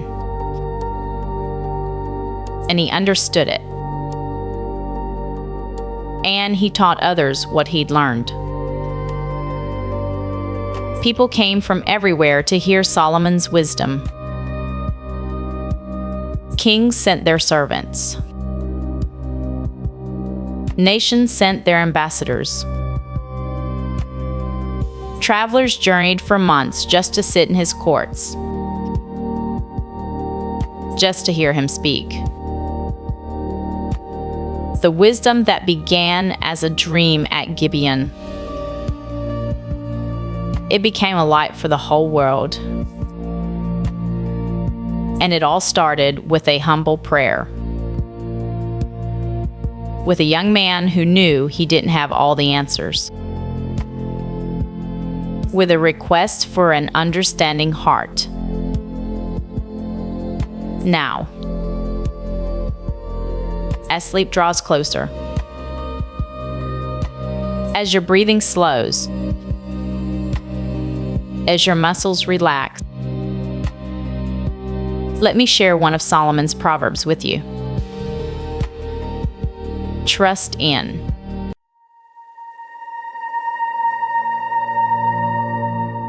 And so the river flows on. From Solomon, who asked for wisdom. From a young king who dreamed under starlight, who chose understanding over gold, who built a temple where God's presence could dwell. You're still here, resting in this gentle current, still being carried, still held. And as you breathe slowly in this quiet moment, let yourself feel how each story connects to the next. How blessing flows forward. How God never stops speaking, never stops caring, never stops providing for his people. Tonight, we travel forward in time, past Solomon's golden reign, past the temple's dedication, into a darker season, a harder time. But don't let that word worry you. This story isn't about darkness staying dark. It's about how God meets his servants in the wilderness, by the brook, with bread and water, with rest and restoration. So let your body sink a little deeper. Let your shoulders drop another degree. Let your jaw soften. Your hands uncurl. We're going to meet a man named Elijah. Elijah. Say his name slowly in your mind. Elijah. It means, the Lord is my God. And everything about this man's life would prove that name true. He lived in a time when Israel had forgotten, Generations had passed since Solomon's wisdom. Kings had come and gone. The kingdom had divided. The northern kingdom, still called Israel, had drifted far from the God of Abraham, from the God of Isaac and Jacob, from the God who parted seas and provided manna, from the God who spoke through prophets and filled temples with glory. And now a king named Ahab sat on the throne. A king the scripture calls more wicked than any who came before him. A king who married a foreign princess named Jezebel. A queen who brought her own gods, her own altars, her own prophets who worshipped Baal, a false god of storms and rain and fertility. The land had grown confused. The people had forgotten who held the rain in his hands. They had forgotten who blessed the crops, who brought the morning, who named the stars. But don't let your heart race with this tension. This is still a story for sleeping. This is still a story about rest. Because even in the darkest times, God raises up voices of truth, even when the world forgets. God remembers his own.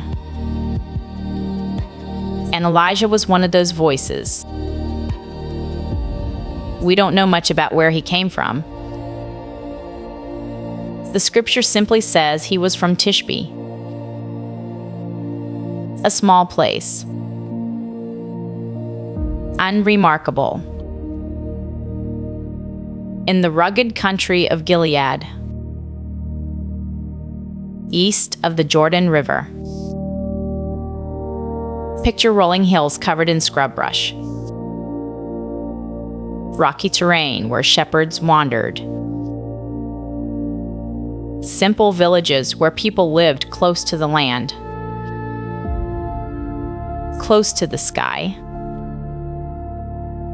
close to the silence where God's voice could be heard. Elijah knew that voice. He had spent his life listening for it. In the quiet mornings, in the cool evenings, in the vast stillness of the wilderness. And one day, God spoke clearly.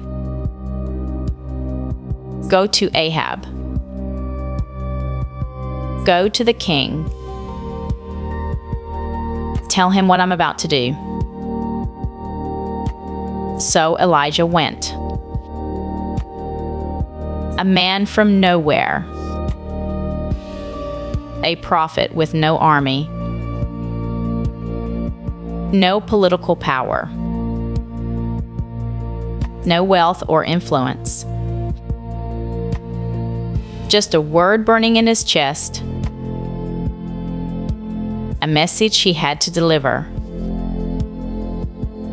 He walked into the presence of the king. Into the palace where Baal worship had become normal. Where prophets of the true God were being hunted. Where speaking truth could cost you everything.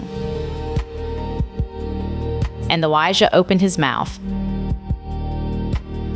As the Lord, the God of Israel, lives, before whom I stand, there shall be neither dew nor rain these years, except by my word. Neither dew nor rain. In a land that worshiped Baal, the supposed god of storms, the supposed bringer of rain. Elijah was declaring that the true God, the Lord of Israel, held the rain in his hands, not Baal,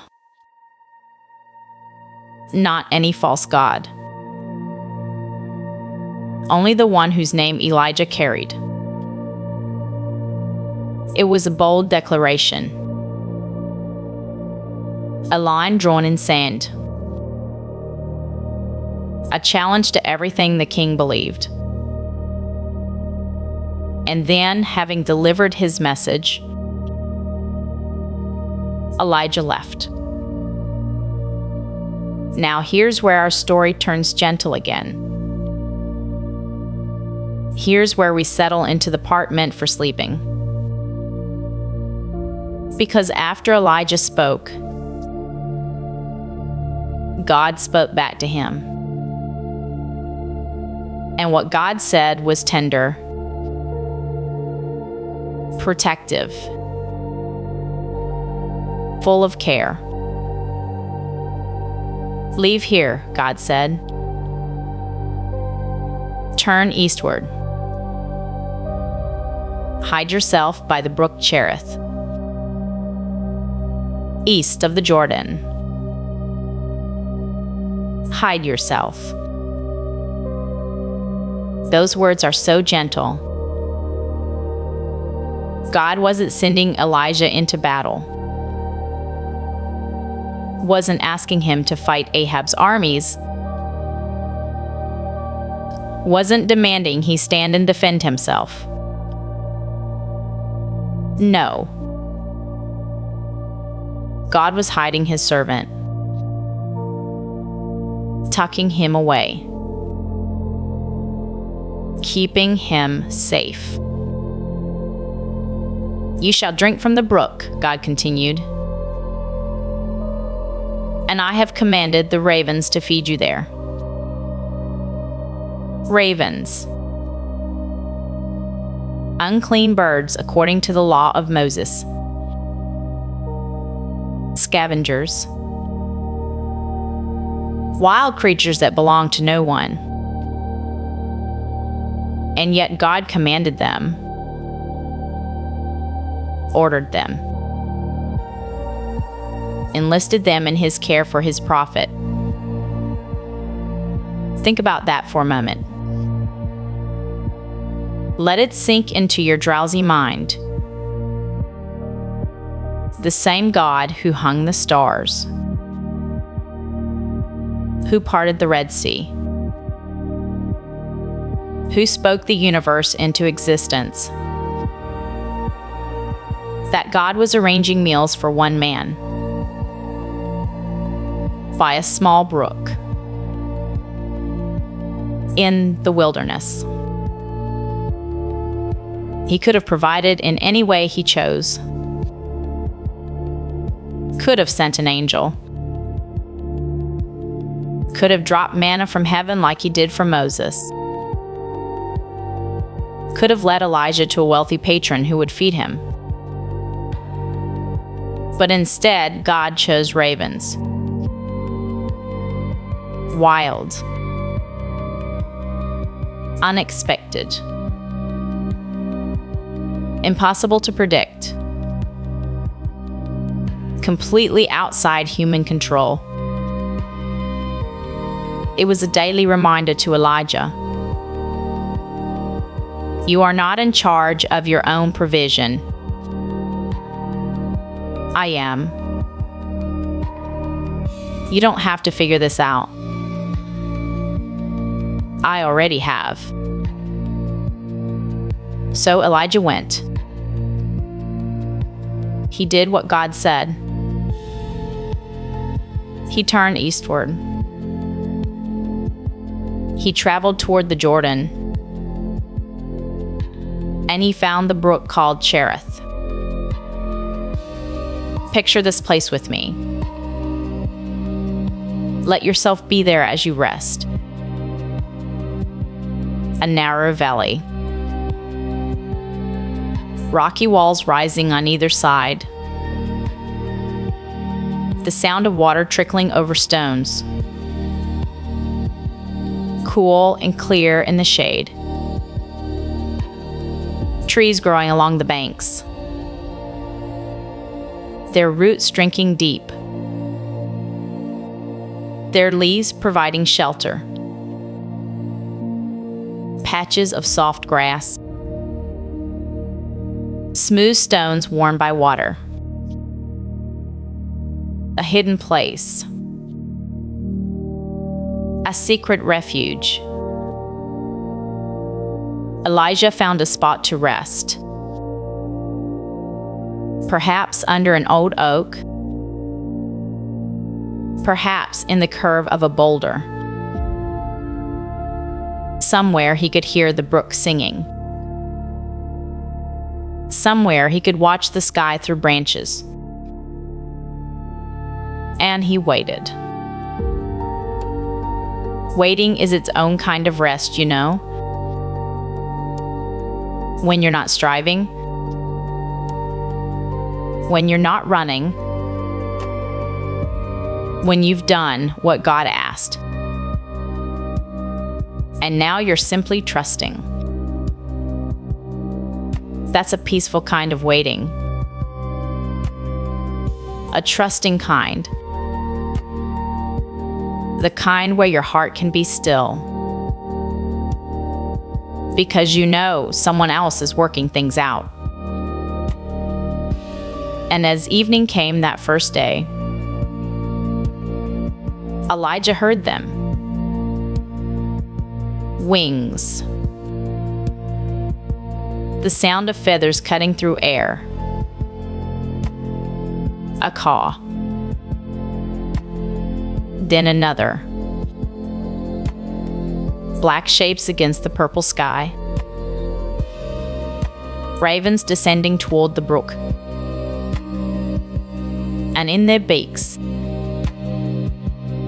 they carried bread. They carried meat. Food. Delivered by creatures who should have eaten it themselves. Brought to a man hiding in the wilderness. They dropped their gifts near Elijah. Then flew away. Their job done. God's command fulfilled. And Elijah ate. Think about that meal. Simple bread. Simple meat. Nothing elaborate. Nothing fancy. But it was enough. It was exactly what he needed. And it came from the hand of God. Delivered by the wings of ravens. He drank from the brook. Cool water. Clear and clean. Refreshing his body. Quenching his thirst. And then, with a full stomach and a peaceful heart, Elijah laid down to sleep. The stars came out above him. The same stars Abraham had counted. The same stars Jacob saw before his dream of a ladder. The same stars that had watched over David in the fields. And the brook kept singing its gentle song. Water over stones. A lullaby from creation itself. Let yourself hear that brook now. The soft, constant sound of water. Trickling. Flowing. Never stopping. Never rushing. Just moving steadily forward. the way God's care moves steadily forward. Day after day. Night after night. And morning came. Light filtering through the trees. Dew on the grass. Cool air carrying the scent of earth and water. And with the morning came the ravens again. Wings against the pale sky. Black feathers catching golden light. More bread. More meat. Breakfast delivered by birds. And so it went. Day after day. Evening and morning. The ravens came faithfully. They never forgot. They never ran late. They never brought too little. Because God had commanded them. And when God commands, creation obeys. Meanwhile, outside that hidden valley, the land was drying up. No rain fell. No dew formed on the grass. The skies stayed brass bright and empty. Crops withered. Wells dropped lower and lower. The worshippers of Baal cried out to their God. But no storm came. No relief. No answer. But there by the brook, Elijah had water. Elijah had food. Elijah had rest.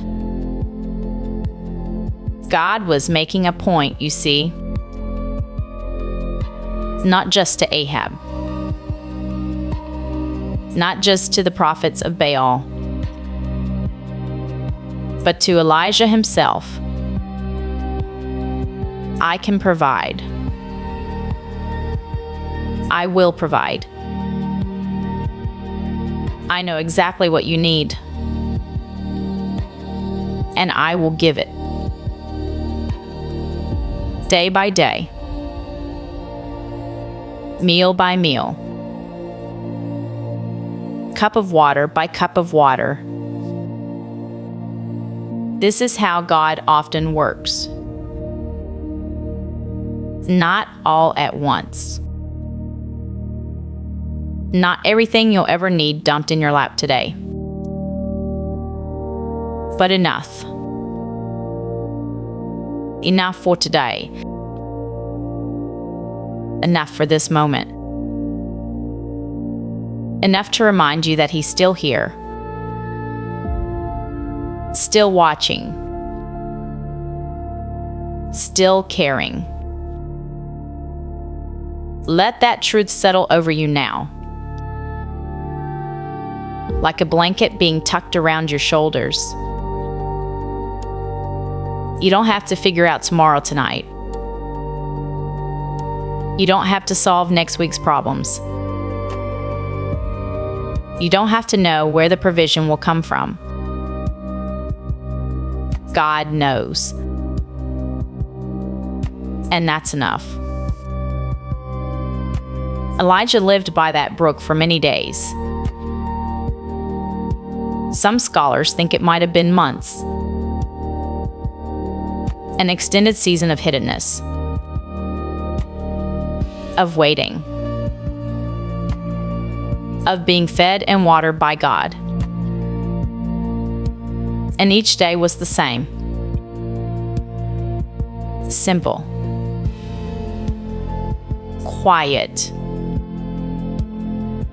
repetitive in the best way. Morning light. Ravens with bread. Water from the brook. Rest in the shade. Evening stars. Ravens with meat. Cool water. Sleep under the sky. There's something holy about that rhythm. Something sacred in the simplicity.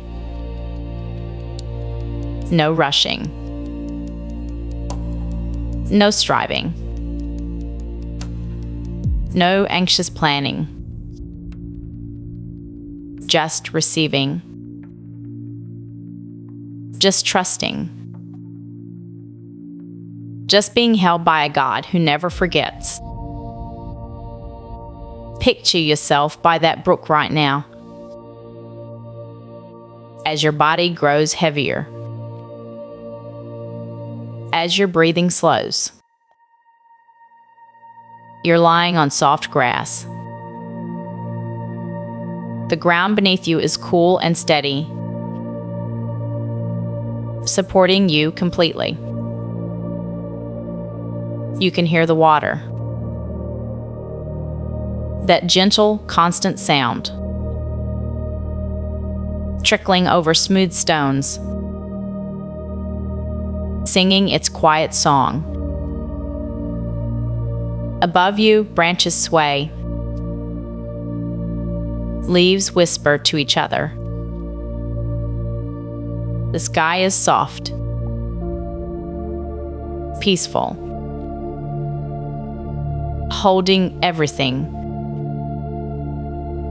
And, without having to worry about it. That you'll have what you need. That provision is coming. That you are not forgotten. The God who sent ravens to feed Elijah knows where you are tonight. Knows what you're facing. Knows what you need. And He's already arranged it. Already commanded the ravens, so to speak. Already set things in motion that you can't see yet. Your job isn't to figure out how. Your job is to rest. To trust. To lie by the brook and let God be God. Breathe in slowly. Hold it for just a moment. And release. The brook keeps flowing. The ravens keep coming. The provision keeps arriving. Now, the scripture tells us that eventually, the brook began to dry up because there was no rain in the land. Because the drought Elijah had proclaimed was real. Even the hidden places felt its effects. Day by day, the water level dropped. The song of the brook grew quieter. The flow slowed to a trickle, then to a thread, then to just a few drops catching light. This might sound scary, like the provision was running out, like God had forgotten His prophet. But don't let worry find a foothold, because God wasn't done. He was simply preparing to provide in a different way. Sometimes the brook dries up, not because God has abandoned us, but because He's about to lead us somewhere new. The end of one provision is often the beginning of another. And so God spoke again. That same voice Elijah had learned to recognize. That same gentle leading. "Arise," God said. "Go to Zarephath, which belongs to Sidon. Dwell there.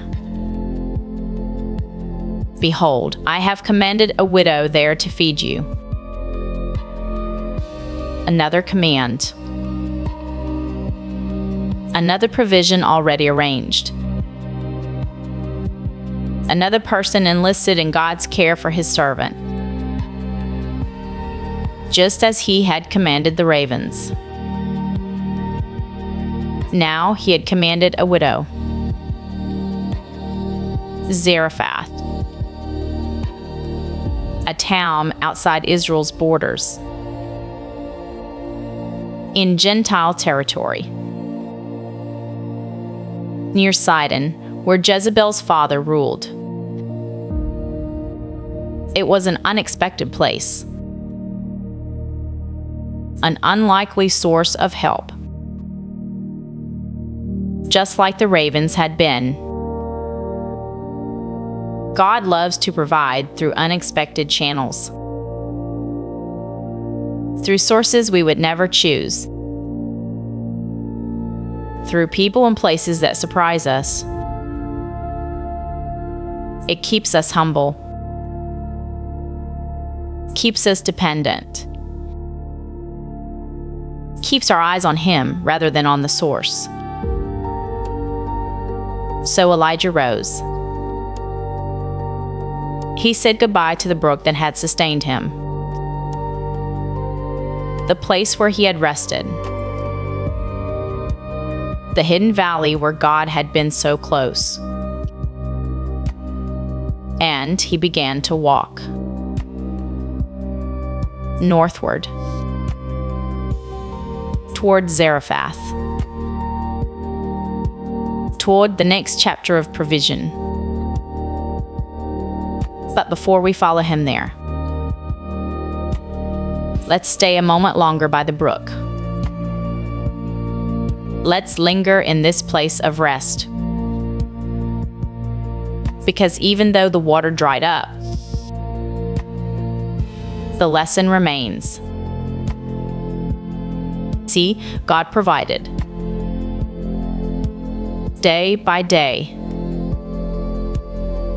meal by meal, cup of water by cup of water. He didn't give Elijah a year's worth of food all at once. He didn't fill a warehouse for his prophet. He gave daily bread, daily water,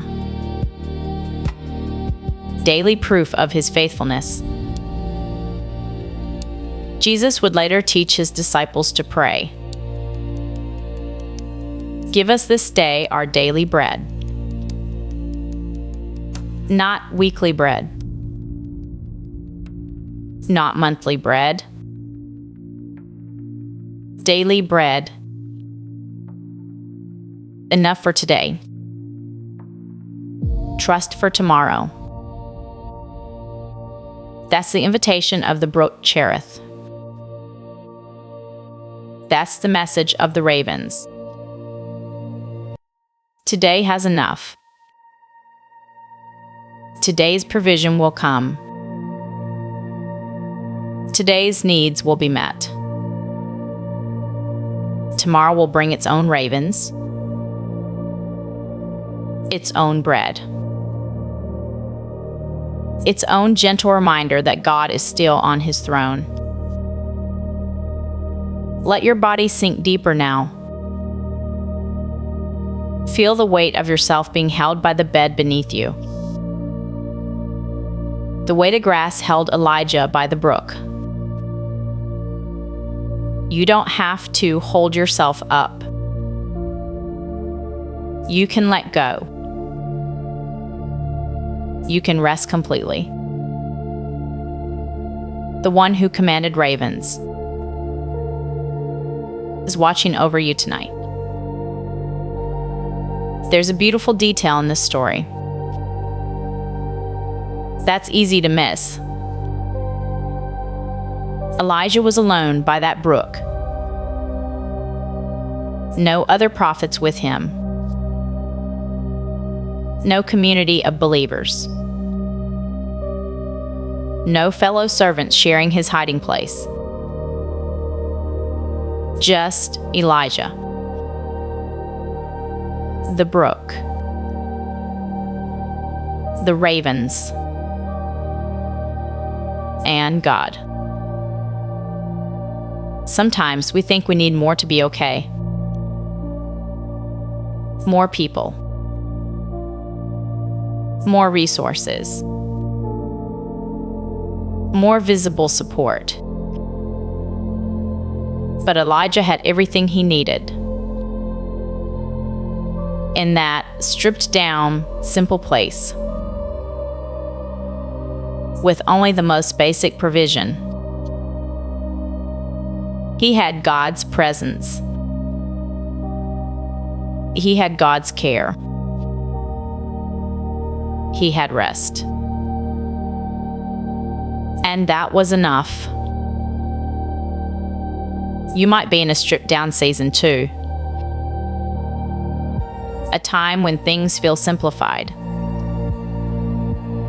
When the usual supports aren't there. When you feel hidden away from the busy world. If so, maybe you'll buy your own Brook Cherith. Maybe God is teaching you that He alone is enough. Not enough along with other things. Not enough plus your usual comforts. Just enough. Completely. Sufficiently.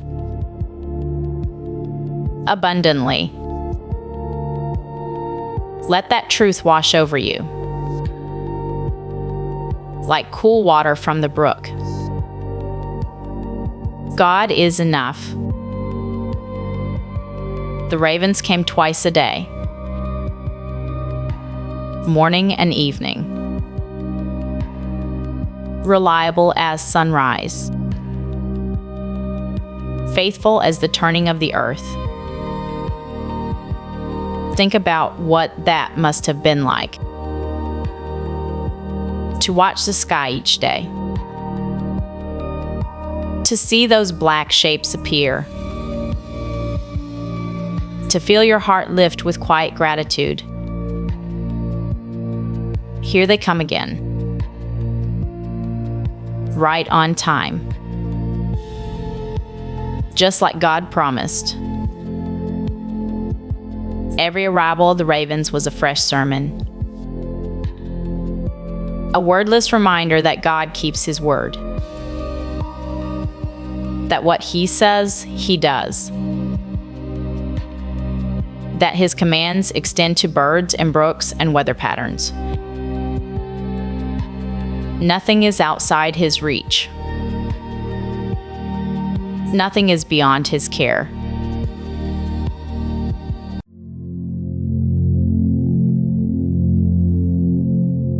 And here you are, still drifting, still floating on these gentle waters of story. We've traveled through so many quiet seasons together. From Elijah by his brook, fed by ravens, to Solomon, dreaming of wisdom, to David, the shepherd boy who became king. Each story has carried you deeper. Each word has invited you further into rest. And now, tonight, we come to a story about running away. about hiding, about the deepest kind of rest that comes only when we stop fleeing. This is the story of Jonah. And it's a story about 3 days of darkness, 3 days of stillness, 3 days of being held in a place you never expected to find peace. Let your body settle even deeper now. Feel the weight of your arms against the sheets. Notice how your breathing has slowed without you trying. You don't have to go anywhere. You don't have to do anything. Just rest. And listen. Because this story is for everyone who has ever wanted to run. Everyone who has ever hidden from what God was asking. Everyone who has ever felt swallowed by circumstances beyond their control. And it's a story about how God meets us there. In the belly of our fear. In the depths of our running. In the darkness we never chose. He meets us. And He gives us rest. Jonah was a prophet in Israel.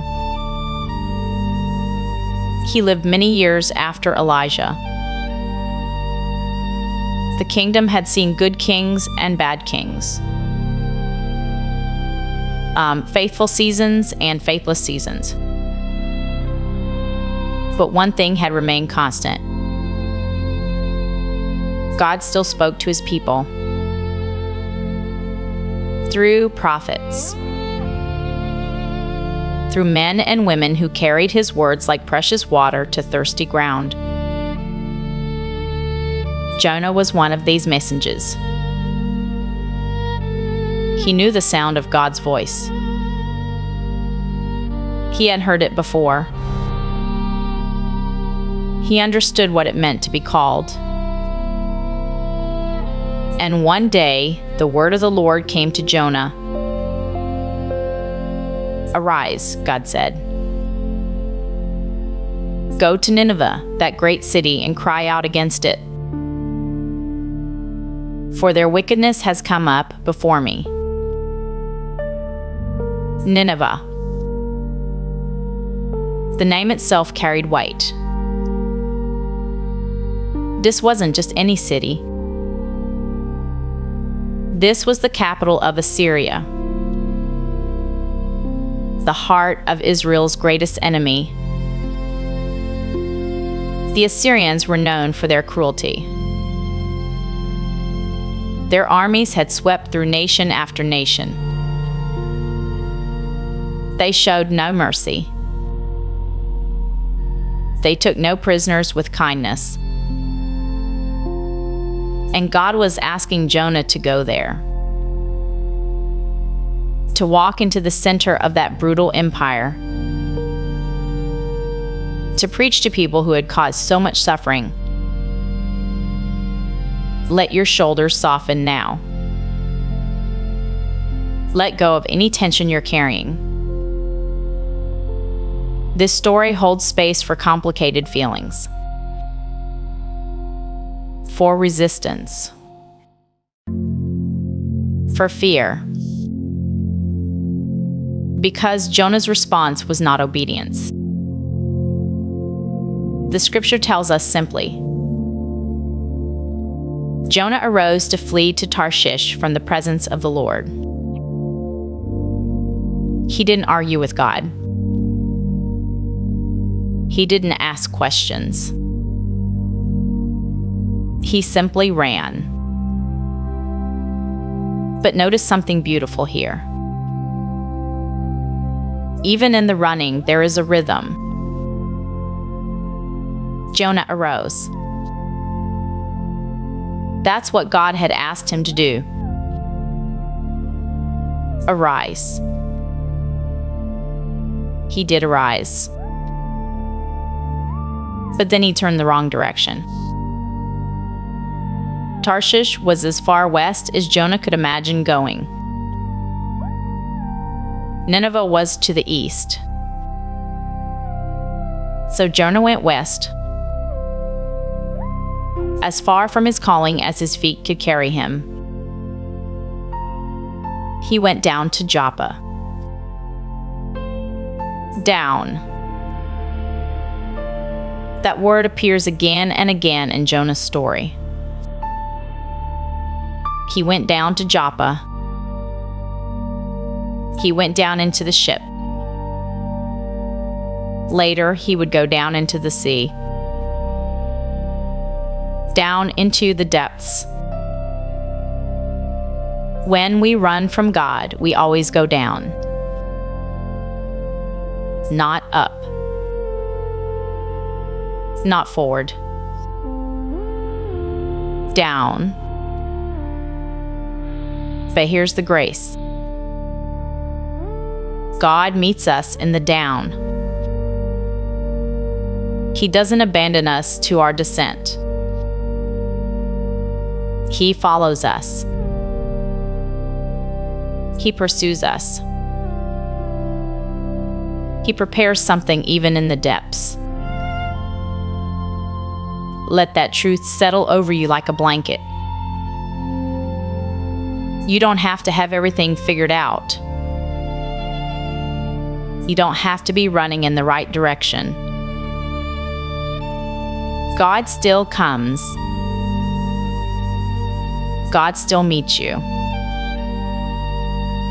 Even now. Even here. Even in this quiet moment before sleep. In Joppa, Jonah found a ship. It was headed to Tarshish. Perfect, he must have thought. Providence, he might have told himself. How easy it is to mistake convenience for confirmation. The ship was there. The passage was available. The way seemed open. So Jonah paid the fare. He went down into the ship. He found a place in the lowest part of the vessel. And he lay down. And here's something surprising. Jonah fell asleep. He fell into a deep sleep. The kind of sleep that blocks out the world. The kind of sleep that comes when you've been running so hard that your body finally gives out. Maybe you know that kind of exhaustion. The weariness that comes from resistance. From fighting against what is. From carrying the weight of your own escape plan. Running is tiring work. Hiding takes so much energy. And eventually, even the runner has to rest. But while Jonah slept, the Lord sent out a great wind. The sea that had seemed so calm began to churn. Waves that had been gentle swells became towering walls of water. The ship that had seemed so sturdy began to creak and groan. The sailors were terrified. These weren't inexperienced men. They had sailed these waters many times. They knew storms. But this was different. This storm had intention. This tempest had purpose. Something about this wind felt personal. Each sailor cried out to his own God. They threw cargo overboard to lighten the ship. They did everything they knew to do. But the storm only grew stronger. And through it all, Jonah slept. In the lowest part of the ship, in the belly of the boat, fast asleep. The captain found him there. Can you imagine the scene? The ship tossing violently, water crashing over the deck, men shouting and praying and throwing everything they owned into the sea. And there was Jonah, curled up in the hold, sound asleep. "What do you mean, sleeper?" the captain cried. "Arise, call on your God. Perhaps your God will consider us so that we may not perish. Arise." That word again. The same word God had used. Arise. Go. Speak. Jonah had run from that word. But here it was again, coming from a foreign sailor's lips. God's call echoing even on a fleeing ship. Let your jaw relax now. Let your face grow soft. You're safe here. You're held. Even as we move through this story of storm and sea, the sailors cast lots to discover whose fault this calamity had come upon them. And the lot fell on Jonah. They gathered around him, desperate, frightened, looking for answers. "Tell us," they pleaded. "What is your occupation? Where do you come from? What is your country? And of what people are you?" And finally, Jonah spoke. "I am a Hebrew," he said, "and I fear the Lord, the God of heaven, who made the sea and the dry land." The God who made the sea. The God who commanded the waters into being. The God who separated the depths from the sky. And Jonah had thought he could escape that God by sailing across those very waters. The sailors were even more afraid when they heard this. "What is this you have done?" they asked. For Jonah had told them he was fleeing from the presence of the Lord. There is no hiding from the one who made everything. There is no running from the one who holds all things together. The sea itself belongs to him. The wind answers to his voice. But here's the comfort in that truth. If there's nowhere to hide from God, then there's also nowhere we can go where he won't find us. His presence is inescapable, not as threat, but as promise. We are never alone. We can never drift beyond his reach. Even now. Even in the darkness of your room. Even as sleep begins to pull at the edges of your mind. He is there. He is here. He has never left you. That is not a threat. That is rest. The storm continued raging. The sailors asked Jonah what they should do to calm the sea. And Jonah said something remarkable. Something that shows even in his running he understood grace. "Pick me up," he said, "and throw me into the sea. Then the sea will become calm for you. For I know that this great tempest is because of me." Jonah offered himself. He didn't ask the sailors to suffer for his rebellion. He took responsibility. He was willing to go down into the waters. The sailors were reluctant at first. They rowed harder, trying to bring the ship to land. But the sea grew even more tempestuous. Finally, they cried out to Jonah's God. "O Lord, please do not let us perish for this man's life. Do not charge us with innocent blood.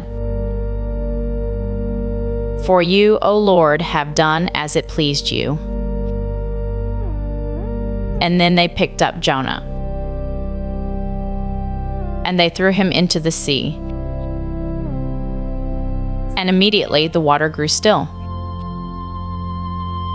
The wind ceased. The waves settled.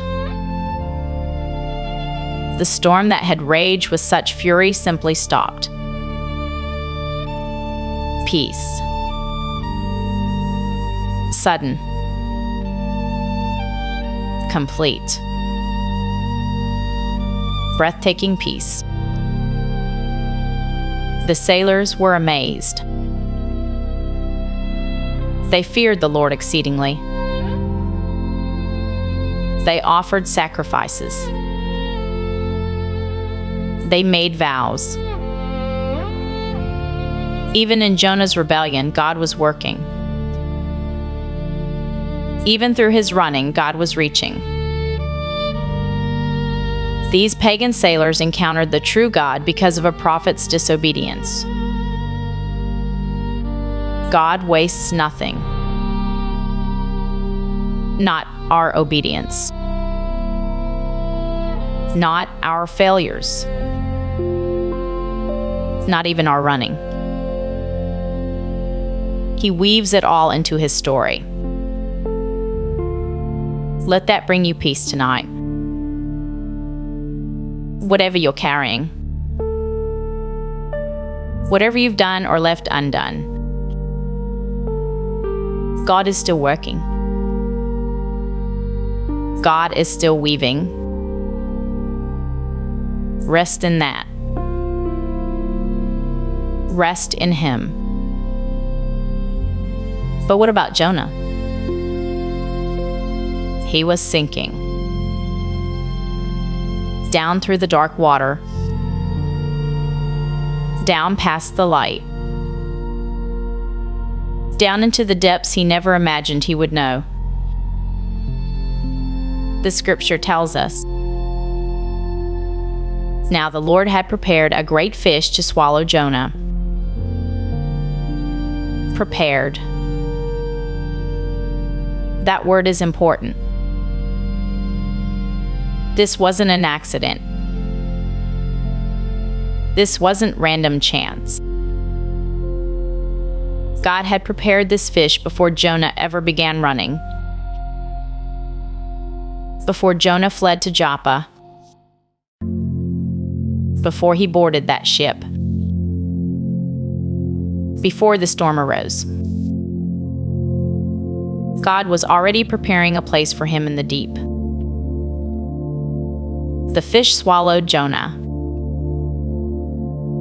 And Jonah was in the belly of that fish for 3 days and 3 nights. 3 days. 3 nights. In complete darkness. Surrounded by the strangest kind of silence. Think about that for a moment. Not hours.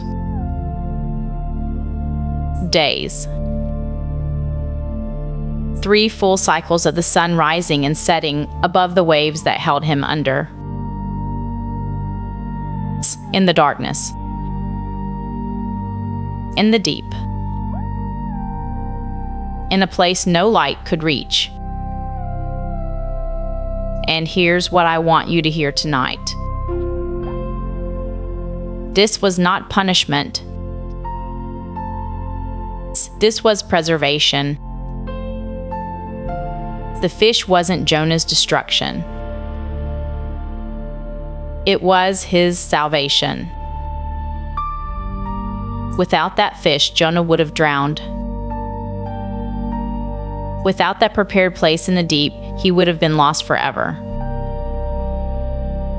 Sometimes the things that seem to swallow us are actually saving us. Sometimes the darkness we find ourselves in is holding us, not hurting us.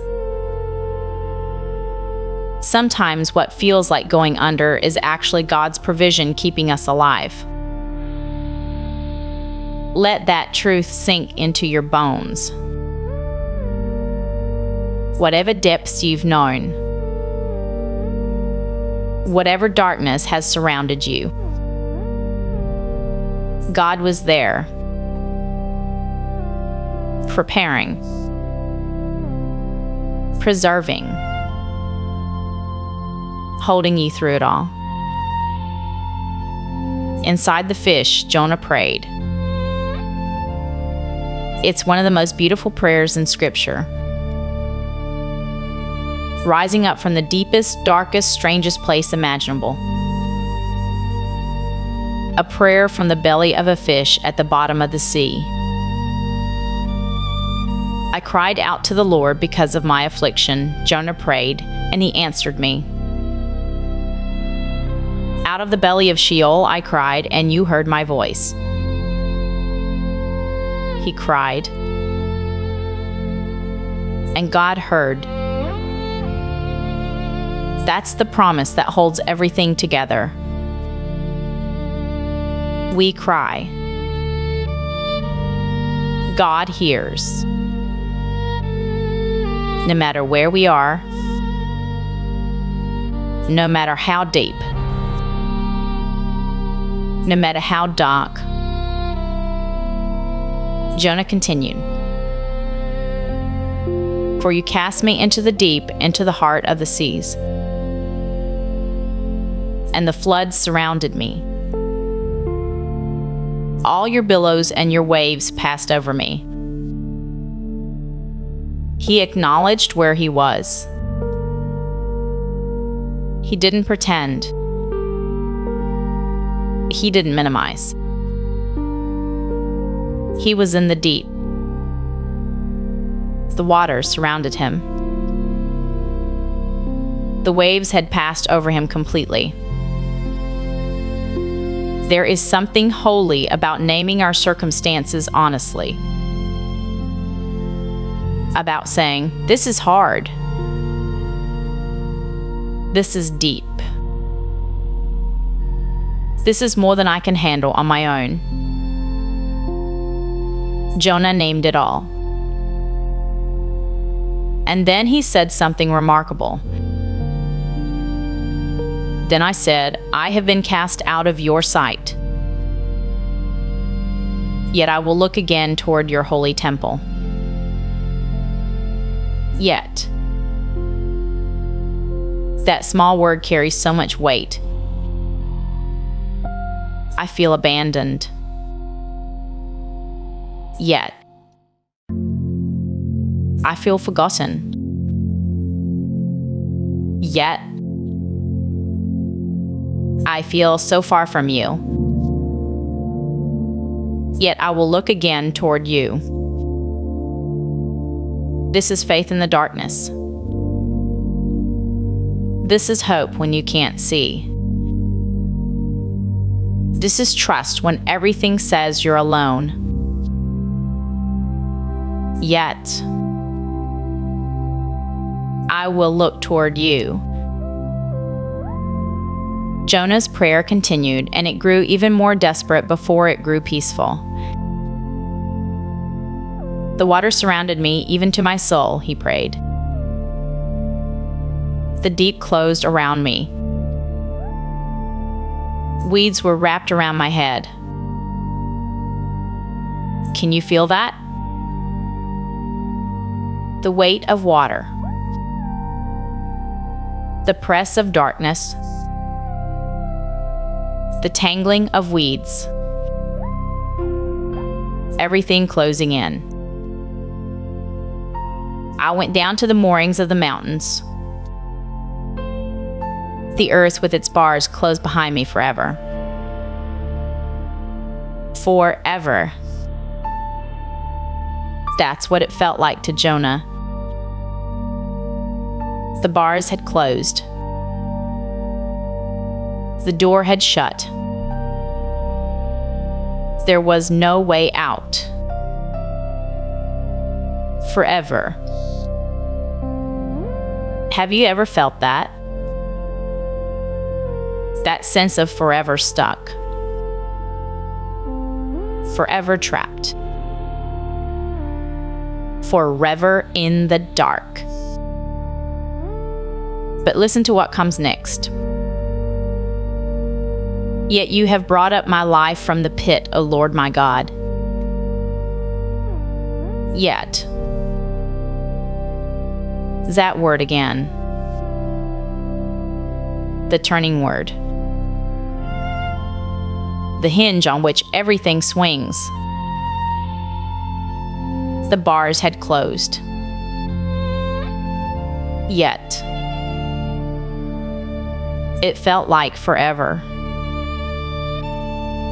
Yet. There seemed to be no way out. Yet you brought my life up from the pit. God opens doors that no one can shut.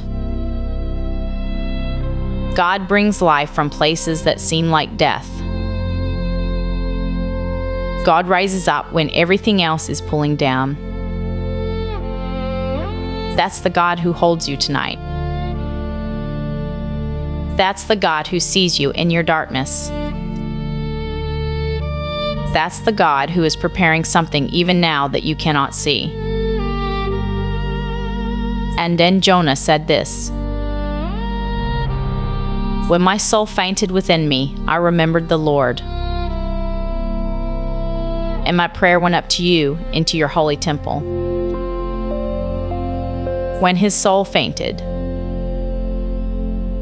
when he had nothing left, when his strength was completely gone, he remembered. And his prayer rose. Up through the water. Up through the darkness. Up past the waves and the wind. All the way to God's temple. Your prayers rise too. Even the ones that feel like they don't make it past the ceiling. Even the ones that come out as groans or sighs. Even the wordless ones. They rise. They reach him. He hears. Jonah finished his prayer with these words: Those who regard worthless idols forsake their own mercy. But I will sacrifice to you with the voice of thanksgiving. I will pay what I have vowed. Salvation is of the Lord.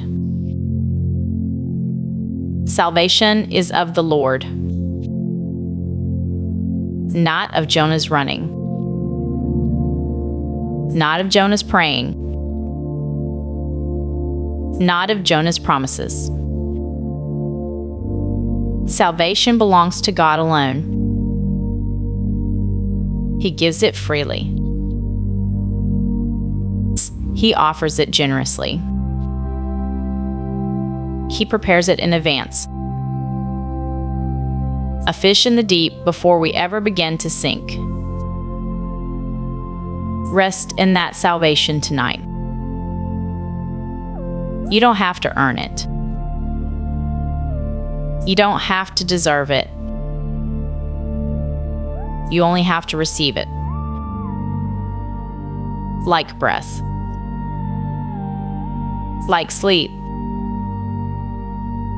Like the darkness that holds you now. And so the Lord spoke to the fish. Think about that. God speaks to fish. God speaks to storms. God speaks to the wind and the waves and the creatures of the deep. All of creation listens for His voice. All of nature responds to His word. The Lord spoke to the fish, and it vomited Jonah onto dry land. Not the most dignified ending to 3 days in the deep. But endings don't have to be dignified. They just have to be endings. The darkness ended. The deep released him. The fish let go. And Jonah found himself on solid ground.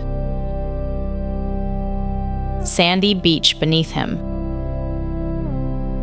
Sun warming his face for the first time in 3 days. Air filling his lungs.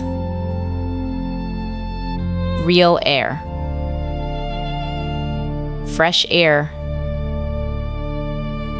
The air of second chances. 3 days of rest in the strangest sanctuary imaginable. 3 days of being held when he thought he was being punished. 3 days of God's provision in the deepest darkness.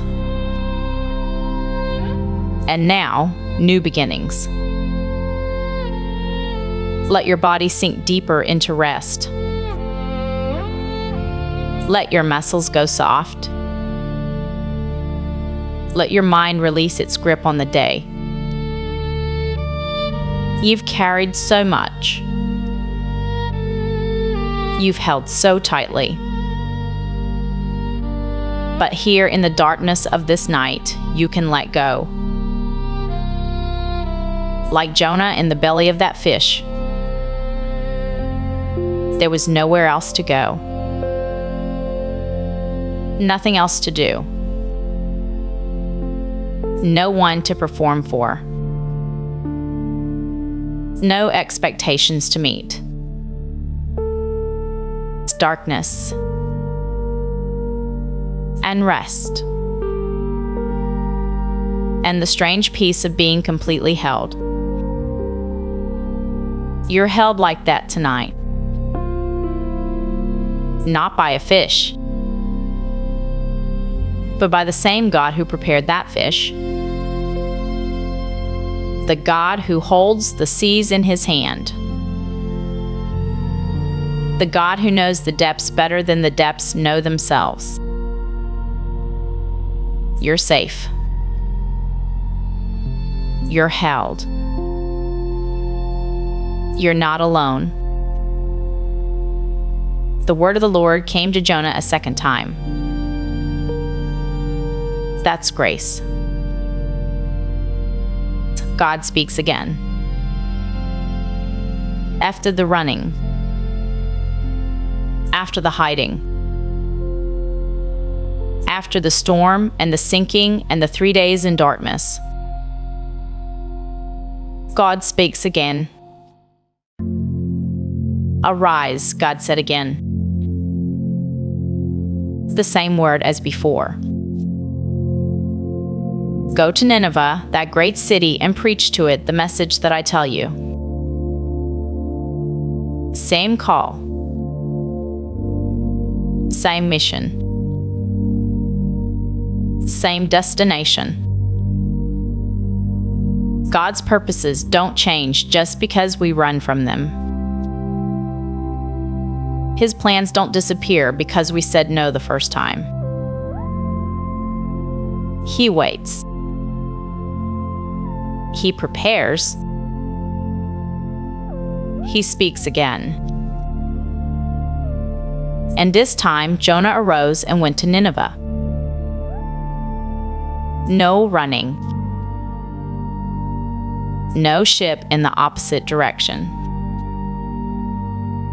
No hiding in the belly of a boat. He arose. And he went. Sometimes it takes 3 days in the dark to soften us enough to say yes. Sometimes it takes being swallowed before we're willing to be sent. Sometimes the preparation happens in places we never would have chosen. But the preparation works. The darkness does its gentle work. And when we emerge, we're different. Softer. Readier. More willing. Nineveh was an exceedingly great city. Scripture tells us it took 3 days to walk across it. 3 days. The same amount of time Jonah spent in the fish. The same stretch of darkness and waiting. Now he would walk through this great city for 3 days. Preaching. Proclaiming. Carrying God's message to people